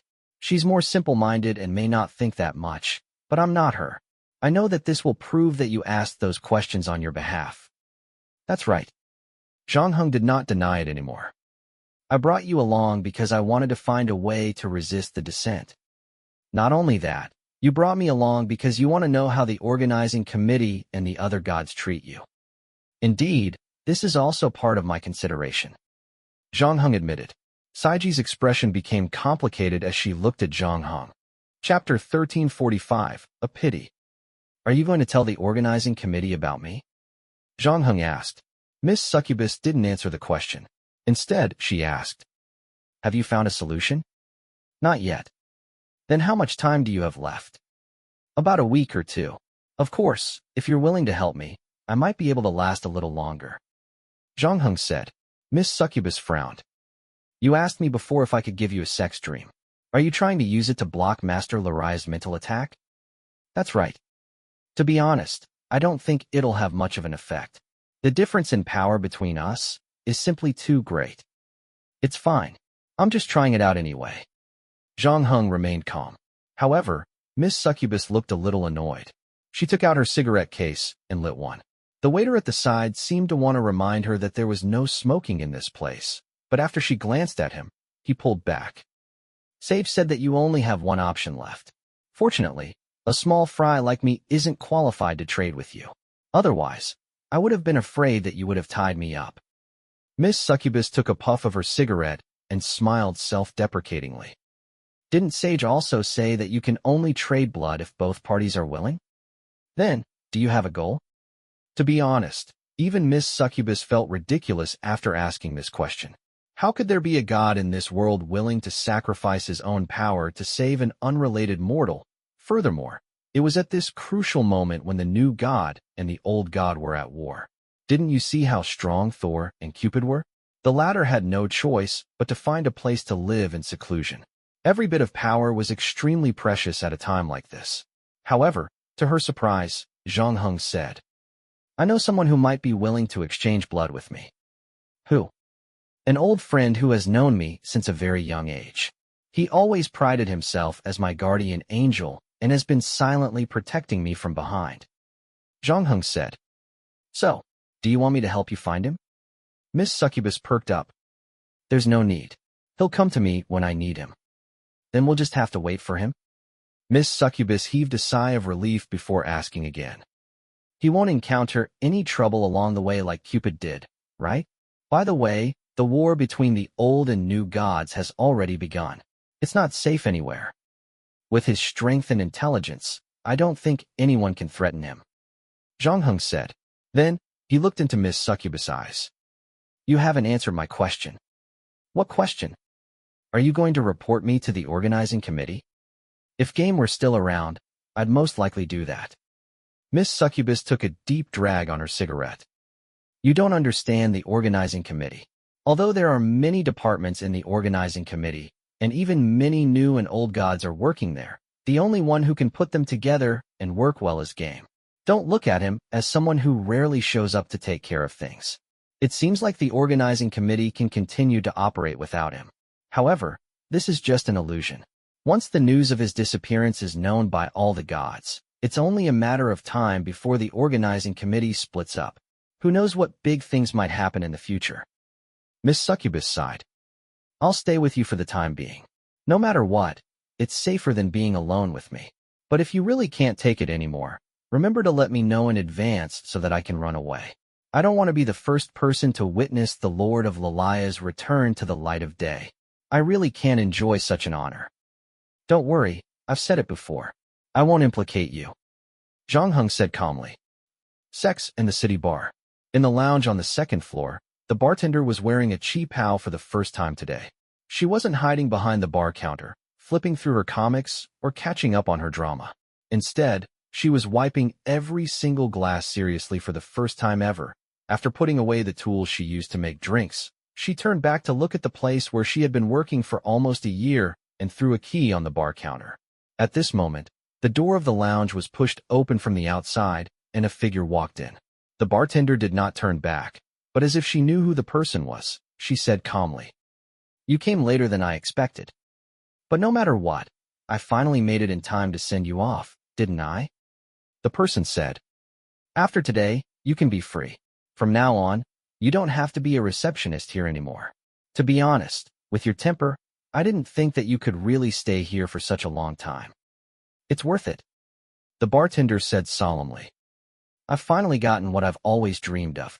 This day is coming, and it will return to this land.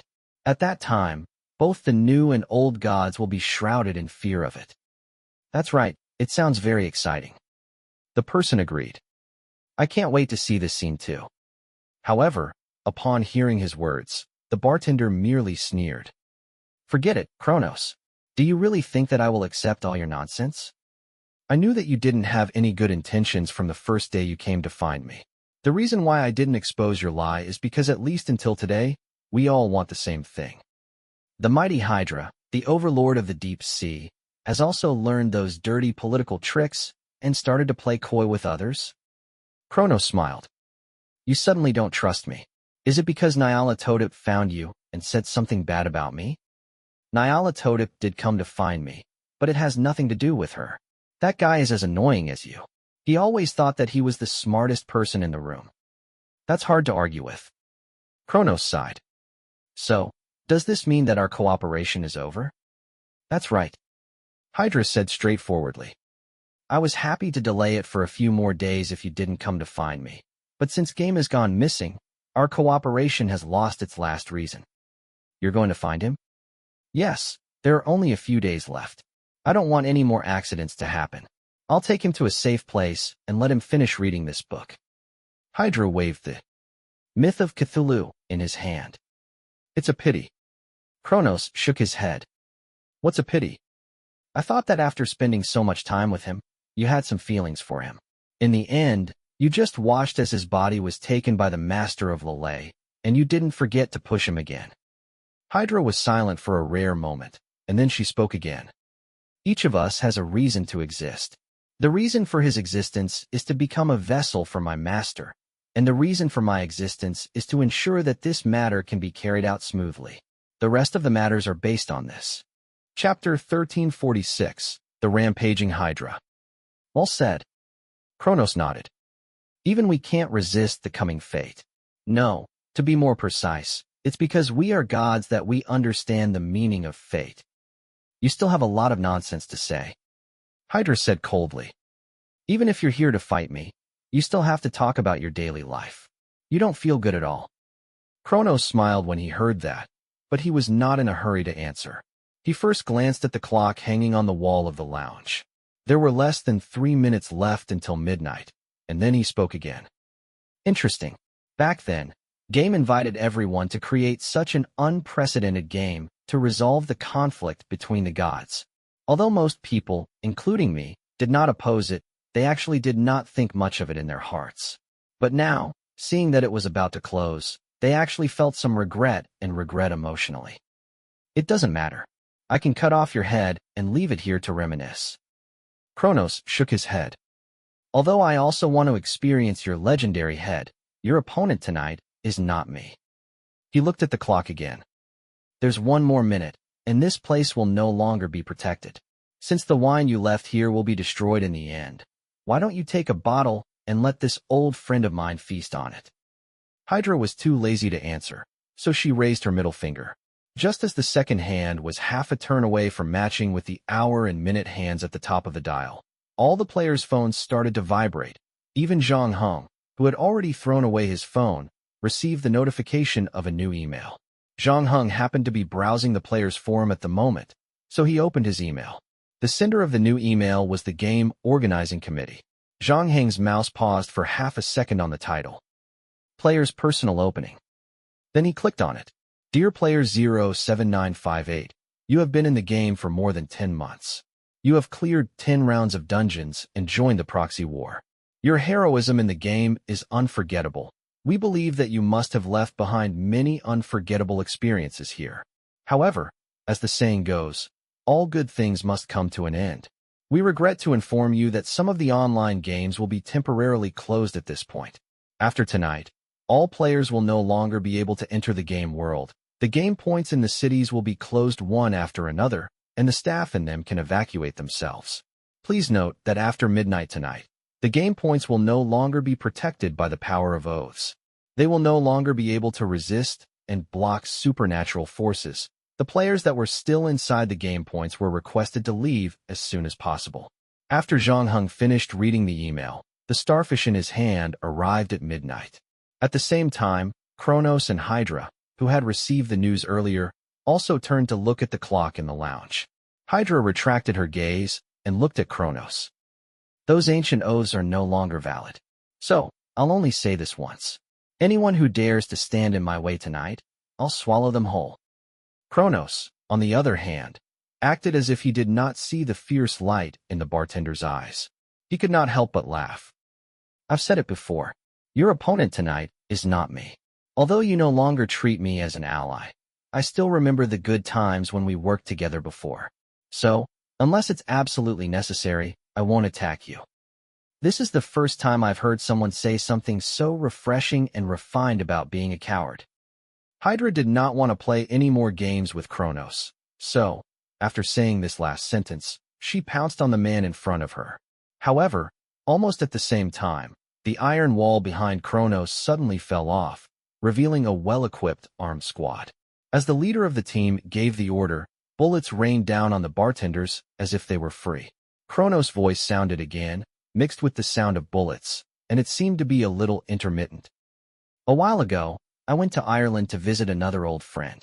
He's not as old as you, but he met me a little earlier. I liked him from the first moment I saw him, but even I didn't expect him to do so many big things without making a sound. It can only be said that the human race can never be underestimated, especially a man who has become a father. You can slowly play with his people here. I'll take my leave first. After saying that, Kronos looked at the broken wine rack and sighed. Look, what did I say before? You might as well give me a bottle. At this moment, Hydra no longer had the time to answer, because everywhere she looked was filled with bullets, locking up the space in front, back, left, and right where she could move. Not only that, those bullets were completely different from the ones she had encountered before. Recently, she had heard similar rumors that another mortal had developed a type of bullet that specifically targeted the gods. Thor had once suffered a loss on this. She did not expect that just a day later, Hydra had personally experienced the power of this type of bullet. Without knowing when, the originally full bar of the sex and the city bar had disappeared. Now, there was only Hydra and the enemy in front of her in the entire bar. Although there were not many people on the opposite side, only 11 people, there were actually 2 heavy machine guns. This was also the reason why Hydra was in a sorry state. One of the heavy machine guns was aimed at Hydra's head. After a while, the bullets swarmed over and tore the bartender's face into pieces. Even half of her head was blown off. However, Hydra, who only had half of her head left, was completely enraged. She no longer dodged the bullets and simply stood where she was. Then, she tore off her own head, and fresh blood sprayed out from her neck. It was as if she was filming an R-rank horror movie. And what was even more terrifying was that from the gaping wound, 9 more heads poked out. And this time, the 9 heads were clearly snake heads. Each snake head had a diameter of more than 3 meters, and with the addition of the necks, the restroom was almost filled to the brim. The 9 pairs of watermelon-like eyes stared fixedly at the 11 humans in front of them. In their bloody mouths, black poisonous fog was constantly rolling. However, the 11 humans seemed to have expected this to happen. When they saw this terrifying scene, they actually remained unmoved. Only the leader of the team said indifferently, "Put on your gas masks." Following that, the firepower of the heavy machine guns became even more intense. The bullet casings fell to the ground with a clanging sound, as if they were trying to bury the shooter's feet. Chapter 1347, The Head of a Snake. Of course, Hydra did not reveal the head of a snake just to scare people. Instead, she planned to use her huge head as a shield against the incoming fatal bullets. It was said that out of Hydra's 9 heads, 8 would grow back after being cut off, while the golden head in the middle could not be killed at all. Therefore, the bartender was prepared to use her head as a consumable. Of course, being reborn did not mean that it would not hurt. In fact, the 9 heads added another 9 targets to the group of humans in front of them. The pain was 9 times more. This time, the armed squad did not even need to aim. As long as they poured out their bullets, they would be able to accurately hit the snake head. Previously, Hydra had been somewhat disapproving of the so-called god-slaying bullets, but after personally experiencing it this time, she had completely stopped looking down on the group of humans in front of her, based on her temper.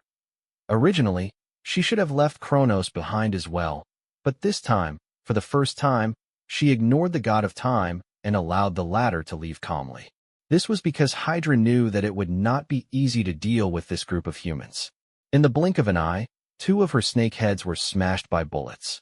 Hydra did not hesitate. Immediately, she controlled her other 7 heads and bit off the 2 heads that were already riddled with holes. 2 new heads quickly grew out from the broken parts. Seeing that all the previous attacks were now in vain, the leader of the armed squad did not show any signs of annoyance or frustration. His mental fortitude was terrifying. He only asked his other teammate beside him with a straight face, "Is the test result out?" The latter nodded. "It's out. Skin hardness A-, single head regeneration time 15 seconds, body recovery A+, hematopoietic ability B+, comprehensive anti-strike ability A." After saying that, he praised, "Should I say that it's worthy of being a famous monster? In terms of anti-strike ability, it's even better than Thor." Hydra has always been a monster famous for its unparalleled vitality, the captain said calmly. Before coming here, Rox made it very clear in the pre-battle meeting. "All right, let's stop the probing and enter the second phase of the battle." Roger that. Other than the 2 gunmen who were still controlling the heavy machine guns to kill Hydra on a large scale, 8 of the remaining 9 people suddenly changed the muzzle of their guns and stopped attacking freely. Instead, they focused their fire on one of Hydra's heads. In less than 6 seconds, the head was blown apart again. The only one who did not make a move was the leader of the armed squad. He put the gun in his hand aside and carried a small round torpedo-shaped jar on his back. At this time, Hydra used the same trick again and bit off the head that was being focused on. The captain set a 15-second countdown timer on his electronic watch and rushed towards Hydra's neck that had just lost its head without hesitation. Hydra was furious when it saw this and immediately controlled the remaining 8 heads to attack the human in front of it. An ordinary person would have been too weak to walk when they saw this scene. After all, if 8 huge snake heads were to bite at the same time, no matter how one looked at it, it would be a dead end. However, at this moment, the captain continued to charge forward. He waited for the first snake head to attack before rolling to the right and dodging it at the critical moment. However, this was only the beginning. Before anyone could let out a sigh of relief for him, the second snake head fell from the sky. However, at this moment, the firepower support from the other side also arrived. It could be seen that this team had been training together a lot. The 2 heavy machine gunners had a tacit understanding with each other. The 2 heavy machine gunners changed their suppressive fire posture from before and used the heavy machine guns in their hands to protect the team leader. They allowed the latter to run to about 10 meters in front of Hydra. This was also the limit. This time, Hydra simply used 3 heads to block all of the team leader's paths.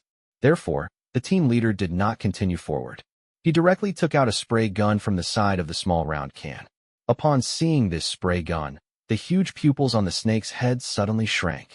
Hydra had already guessed what the group of humans in front of him wanted to do. In the next moment, a cluster of flames shot out from the spray gun. The target was the neck where Hydra's head had just fallen off. According to Greek mythology, Hercules, the son of Zeus and Alcmene, was hated by Hera. Hera forced him to complete 12 impossible missions, one of which was to defeat Hydra. In order to deal with the heads that Hydra could not cut off, Heracles thought of a way. With a torch in his hand, every time he cut off a snake's head, he would burn the wound with the torch so that the snake's head could not grow. He used this method to cut off 8 of Hydra's heads. And the group of humans in front of Hydra now clearly intended to replicate the legendary solution of Heracles. Although the captain did not have Heracles' innate divine strength, he had 10 teammates. Their guns were all loaded with god-slaying bullets that had recently terrified the gods. The captain also held a flamethrower in his hand. No matter what, it was better than the torch in Hercules' hand. A distance of 10 meters could not stop the flame of the flamethrower. The neck of Hydra that had lost its head was quickly swallowed by the raging flames. A strange, burnt smell even came from the air. Although she had controlled the other snakeheads to force the captain who was holding the flamethrower back at the first moment. When 15 seconds had passed, the broken neck that had been burned by the flames did not grow any new snakeheads. It's working. The team members who were shooting while welcoming the captain looked excited when they saw this, because this meant that the second phase of the battle had finally played its role. As long as they kept up their efforts and burned another 7 heads, only the golden head in the middle was left to deal with. This was also the most troublesome head. Unlike the other 8, this golden head was completely unkillable. Even Hercules had only buried this head and pressed it against a rock. Of course, since this team dared to come here tonight, they had already prepared for such a situation. However, the captain frowned when he saw the joy on the faces of the other team members. At the same time, he reminded them, "The battle has just begun. Don't be careless." His caution was reasonable. Hydra was one of the most famous monsters in the world. Its strength was unquestionable. Even if they had made a perfect plan, this battle would not be easy, and his worries were quickly confirmed. After Hydra lost a head, not only was she not afraid of the battle, she became even fiercer. She actually withstood the rain of bullets and wanted to rush out of the house to stop her from leaving the room. The 2 heavy machine guns were almost roaring, and the barrel of the guns became hotter and hotter, like 2 pieces of iron. Chapter 1348, Secret Base. While the bartender was fighting with the 11 uninvited guests in the Sex and the City bar, on the other side of the city, a group of people were busy looking for the whereabouts of another uninvited guest in a plastic mold processing factory. Why? Is it Hydra? A woman who looked like a secretary looked at the name on the whiteboard and thought hard. This plastic mold processing factory had been operating for 3 years. The business was not particularly prosperous, but it had been making a small profit. However, for months ago, in the face of an irresistible offer, the boss endured the pain and sold the factory. Then, the new owner kept the appearance of the factory unchanged and only made some secret modifications to the workshop. The previous machines and equipment were gone, replaced by rows of file cabinets and weapon racks. It looked like a secret military base, and this military base did not have any electronic equipment connected to the internet. It was rather similar to the Cold War style of the 1960s and 1970s. As soon as the secretary-like woman finished her sentence, another voice interjected. "It's so lively now. The legendary Rox who never showed up. Previously, he only gave us technical support through email, but now he suddenly showed up and forcefully pulled 3 elite squads away from us. TSK, that guy is really cunning. This is my fault." Another gentle-looking man in his 30s took the initiative to take the blame. "I was the one who convinced Roger to continue using Rox's reputation to recruit new members. I also deliberately promoted Rox and made him the Guardian Spirit Totem. I didn't expect that he would be the one who shot himself in the foot. This is not your fault." The secretary-like woman quickly shook her head and said, "Everyone knows what happened back then. We thought that Rox was just a simple researcher who didn't have any desire or ambition for power. Otherwise, we wouldn't be able to explain why he didn't try to take control of the Guardian organization even once in such a long time. In addition, he was the founder of the Guardian organization. He has indeed helped us a lot over the years. It was thanks to his research that we were able to produce things like God-slaying bullets, allowing ordinary people to grasp the ability to fight against the gods. Even if we don't publicize such a person, there will definitely be people who are willing to follow him. There's no point in talking about this now. Since he's here, let's find him first. If we wait any longer, someone might be dragged away by him again," said a 23-year-old youth. It was the same person who had spoken earlier. He threw the baseball in his hand at the opposite wall and caught it. He kept repeating this little game, seemingly enjoying it endlessly. "The possibility of that is not high," the gentle-looking man said again. "After all, we have been managing the organization for the past few years. We have provided the funds, training, and even weapons. It is precisely because of our existence that the Guardian was able to grow to this point. Everyone in the organization is aware of this. No one can challenge Roger's authority in the organization. Otherwise, Rox would not have simply pulled away 3 teams of people. That being said, he's still an unstable factor," the secretary-like woman said. "We used to think that he was on the same side as us, But if that's really the case, there's no reason for him not to look for us after he showed up. Instead, he directly pulled people out from under our noses. This means that he didn't pull people out for official business. In that case, we're back to the original question. Why Hydra? Hydra, no matter what myth or legend it is an evil monster. The young man shrugged.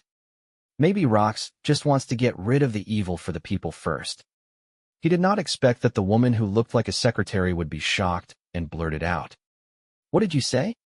I just guessed. The young man looked a little embarrassed and did not throw the tennis ball that he caught. No, say it again. The woman who looked like a secretary said seriously. I said that Rox want to find Hydra first just to get rid of the evil for the people. No, the first sentence. No matter what myth Hydra is in. Oh, right. The woman who looked like a secretary finally caught the flash of inspiration in her mind. In the new and popular myth, Hydra is the follower of Master Lariah. So, the young man raised his eyebrows.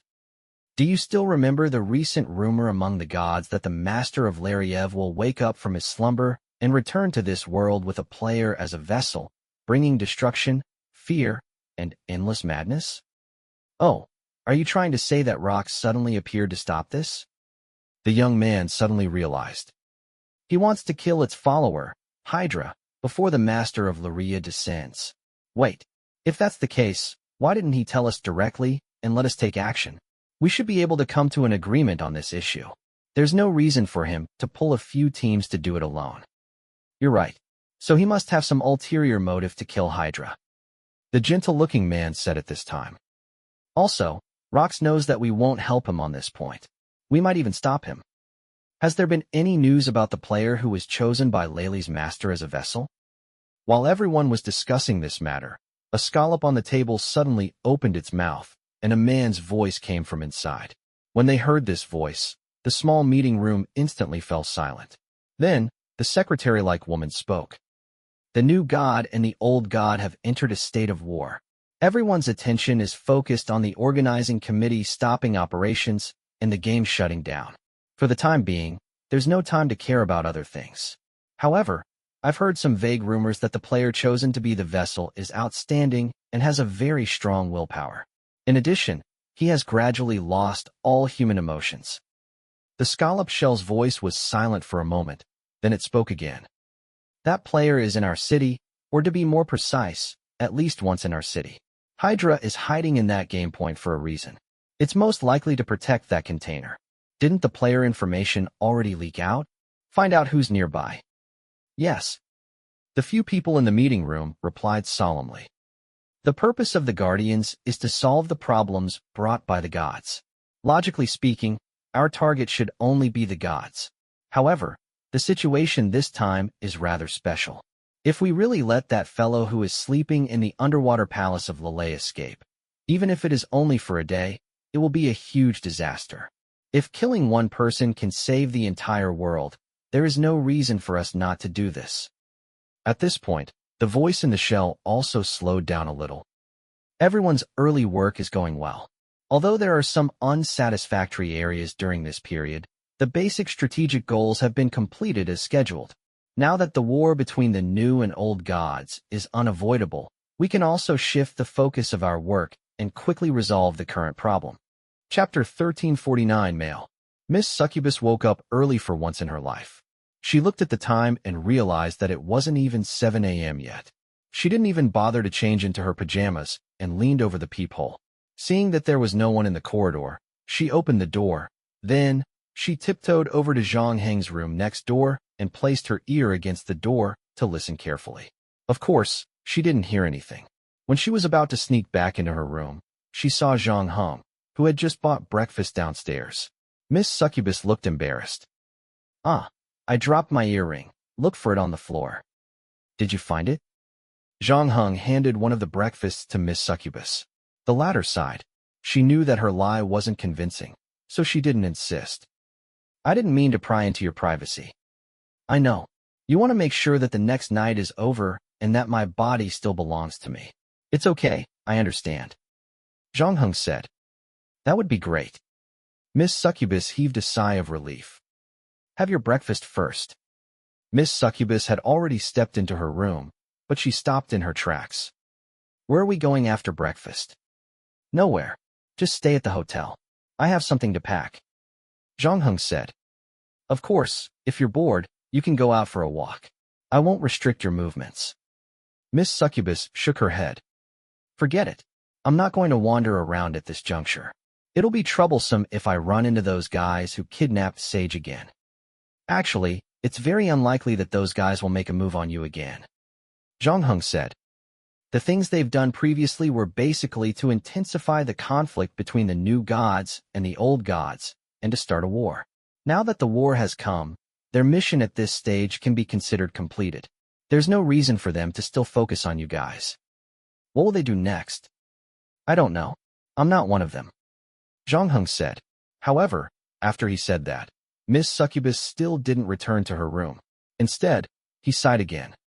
You're a good person. When I first met you, you saved that little girl who had nothing to do with you. I knew it. You're not as cold as you look. A person like you shouldn't have ended up like this. Does a succubus have a concept of justice and evil? Zhang Heng asked curiously. I thought you guys didn't care about such things. I know what you're trying to say. We seduce men and suck their essence to survive. This is our way of making a living. Just like how wolves and lions hunt their prey, can you say that they're evil? And strictly speaking, we are also different from wolves and lions. Wolves and lions only bring death to their prey, and between us and the target, it's more like an equivalent exchange relationship. We give the target the pleasure that no one can give them, and in return, they will give us a part of their essence. Miss Succubus paused and continued. All these years, the church has been slandering us in public opinion, as if meeting our men didn't end well. I don't deny that some of us have indeed gone a little overboard. However, under normal circumstances, a wet dream will not cause you to lose more energy than masturbating. Unless you do it continuously every day, there won't be any health problems. I understand. Of course we have our own opinions. Otherwise, why do you think I didn't report you to the organizing committee? Miss Succubus rolled her eyes. Then, a worried look appeared on her face. Are you sure the person you're talking about will come looking for you? Yes. Zhang Heng said with certainty.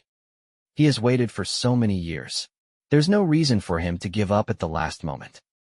What do you mean he has waited for so many years? Miss Succubus was confused. However, Zhang Heng did not explain further. He only said to her, Hurry up and eat. The tofu pudding is getting cold. I almost forgot what I was going to say after being interrupted by you. In short, if you want to find another way or anyone else, I can accompany you. Don't you still have 2 weeks left? It's not like we can't look for Hermes.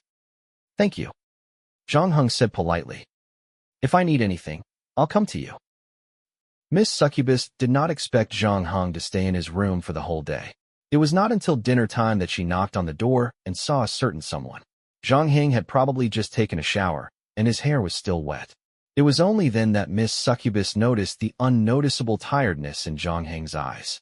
As the saying goes, staying up late was the most important nightlife for young people in modern times. It would be abnormal if a person in his early 20s did not stay up late. Previously, Zhang Heng had also worked through the night to fulfill his promise to Isis. However, the succubus did not see any tiredness in his eyes. On the other hand, Zhang Heng looked a little tired after staying in the hotel for the whole day. Furthermore, the tiredness was not physical, but more like mental. The succubus thought of a possibility. For the first time, she did not ask, and Zhang Heng did not explain. The two of them tacitly skipped over the matter. After they finished their dinner in the restaurant, they returned to their respective rooms. Zhang Heng received a new email a little later. The new email came from Fu Lu. Since Isis had already cured Fan Meinan, Zhang Heng naturally told Fourth Ding about closing the reward card. However, he was still holding a considerable amount of points. Han Lu had helped him raise the funds in the early stages, so it was useless to keep it in his hands. Furthermore, the value of the points was still declining, so Zhang Heng asked Fu Lu to help him look for suitable items. However, Zhang Heng did not expect the organizing committee to close the game. As the game points closed one after another, the value of the points had fallen to the bottom. It was less than 1/10 of what it used to be. This was because the players knew very well that unless game came back, the points would not be any different from scrap paper. However, when Zhang Heng's gaze swept across the email from Fu Lu, he was slightly surprised. Because Fu Lu had told him in the email that he had actually found a soul-type item for him. He had asked Zhang Heng if he was still interested in buying it. Due to the drop in the value of the points, the buyer no longer accepted the payment. He hoped that he could use the item as an exchange. At the end of the email, there was a detailed description of the item. Chapter 1350, Immune Crystal. Name, Immune Crystal, Rarity, D. Effect, a strange crystal that can grant the wearer immunity to 3 soul attacks. Fu Lu also commented below. Although it was only D grade, it was a very rare soul-type item. Considering the recent rumors, the value of soul-type items also rose along with the tide. The buyer clearly stated that the buyer needed to provide 1 C-rank item or at least 3 D-rank items in exchange.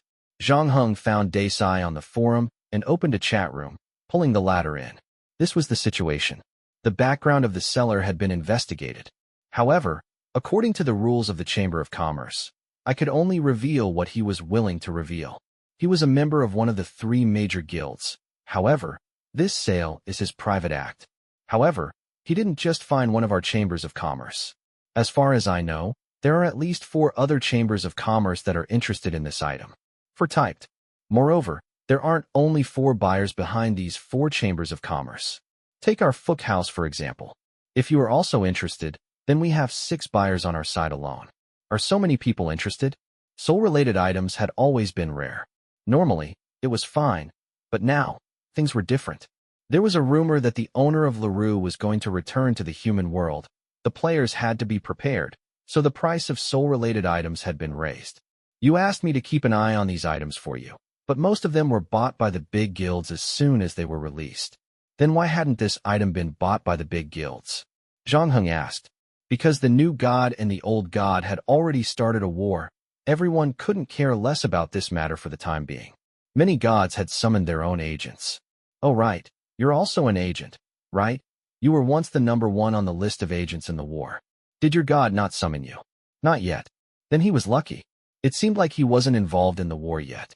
Zhang Heng thought about it, and typed again. Do you have any physical photos? Yes, there are videos too. I'll send them to you. After saying that, Desai sent a file over. After Zhang Heng unzipped it, there were 2 videos and 12 photos. He showed the item called Immune Crystal from various angles. Whether it was a video or a photo, it seemed like there was no problem at all. Our building has contacted several other chambers of commerce. We've gathered together and discussed it. Since there are so many buyers, we might as well hold a small-scale auction. The date is set for tomorrow night. The venue is the Vice Building's headquarters. If Mr. Simon is interested, I can help you register your name first. Don't use the code name Simon. Just call me Mr. G, no problem. It is our responsibility to keep our clients' secrets. You can also wear a mask to the auction tomorrow night. I will send you a password to verify your identity. Thank you. Zhang Heng typed the last line and exited the chat room. Then, he stared at the photo and fell into deep thought. Even though he didn't notice anything wrong during his conversation with D4, the auction still raised a hint of wariness in Zhang Heng's heart. The reason was simple. The timing was just too coincidental. Someone happened to pass him a pillow when he was dozing off. Zhang Heng had to consider the possibility that there was a trap behind this. Even though he had yet to completely reveal the fact that he was the master of Lalaya, Zhang Heng did not expect this secret to remain hidden forever. After all, the few people who knew his identity, other than the little succubus beside him, whether it was Isis, Nyarlathotep, Kronos, or even the bartender, all of them were filled with uncertainty. Each of them had their own plans and goals. Even if they were still happy with each other, it was very likely that they would turn against each other. However, Zhang Heng did not plan to give up on this item because of the possible danger. This was because he realized that he had underestimated the influence and control that the thing in the city under the ice had on him. Before Saiji left, she had warned him that the amulet in his body had completely lost its effect. Furthermore, she had helped him block the first wave of mental attacks. So naturally, Zhang Heng had to be extra careful after that. Unlike what Miss Succubus had imagined, Zhang Heng didn't go to bed last night. He had set aside an extra 24 hours to rest and relax. However, just like what happened at the hotel last time, His ability to time freeze couldn't stop the soul attack from the other side. After meeting Sage, Zhang Heng could more or less guess the reason. The blood of that thing flowed through his body, just like how Zhang Heng could control a portion of the other party's supernatural power, and the thing in Sub-Zero City could also share his power. Furthermore, Zhang Heng could feel that as time passed, the thing's adaptation to time freeze was getting better and better. Last time, it only allowed him to stay for 30 minutes. But this time, he could almost enter and exit time freeze freely. That's right, the weariness in Zhang Heng's eyes was due to the nightmare of time freeze. This time, he dreamed of myself being imprisoned in a dark hall, waiting for the day when the stars returned to their rightful places. What accompanied him was only a long time and endless nightmares. Only on certain days could his soul temporarily break out of the cage and come into contact with the souls outside. However, those souls were too weak, like ants, unable to withstand his gaze. They all fell into a state of madness. Zhang Heng didn't know how long it took him to break free from the nightmare. When he opened his eyes, his clothes were already soaked through. He had slept for 9 hours, but he didn't feel any recovery at all. Fortunately, Zhang Heng ate something and tried to sleep again. This time, he finally fell asleep normally. Even so, his mental state only recovered about 80% after he woke up. This was also the reason why Zhang Heng wanted to get the immune crystal. Therefore, he didn't plan to miss the auction. However, considering the danger he might face, he had to make preparations in advance. Zhang Heng first knocked on the door of Miss Succubus' room and told her that he would be leaving for a period of time.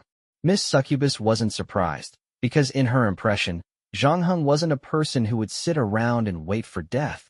In fact, she wasn't used to the latter staying in the hotel all day.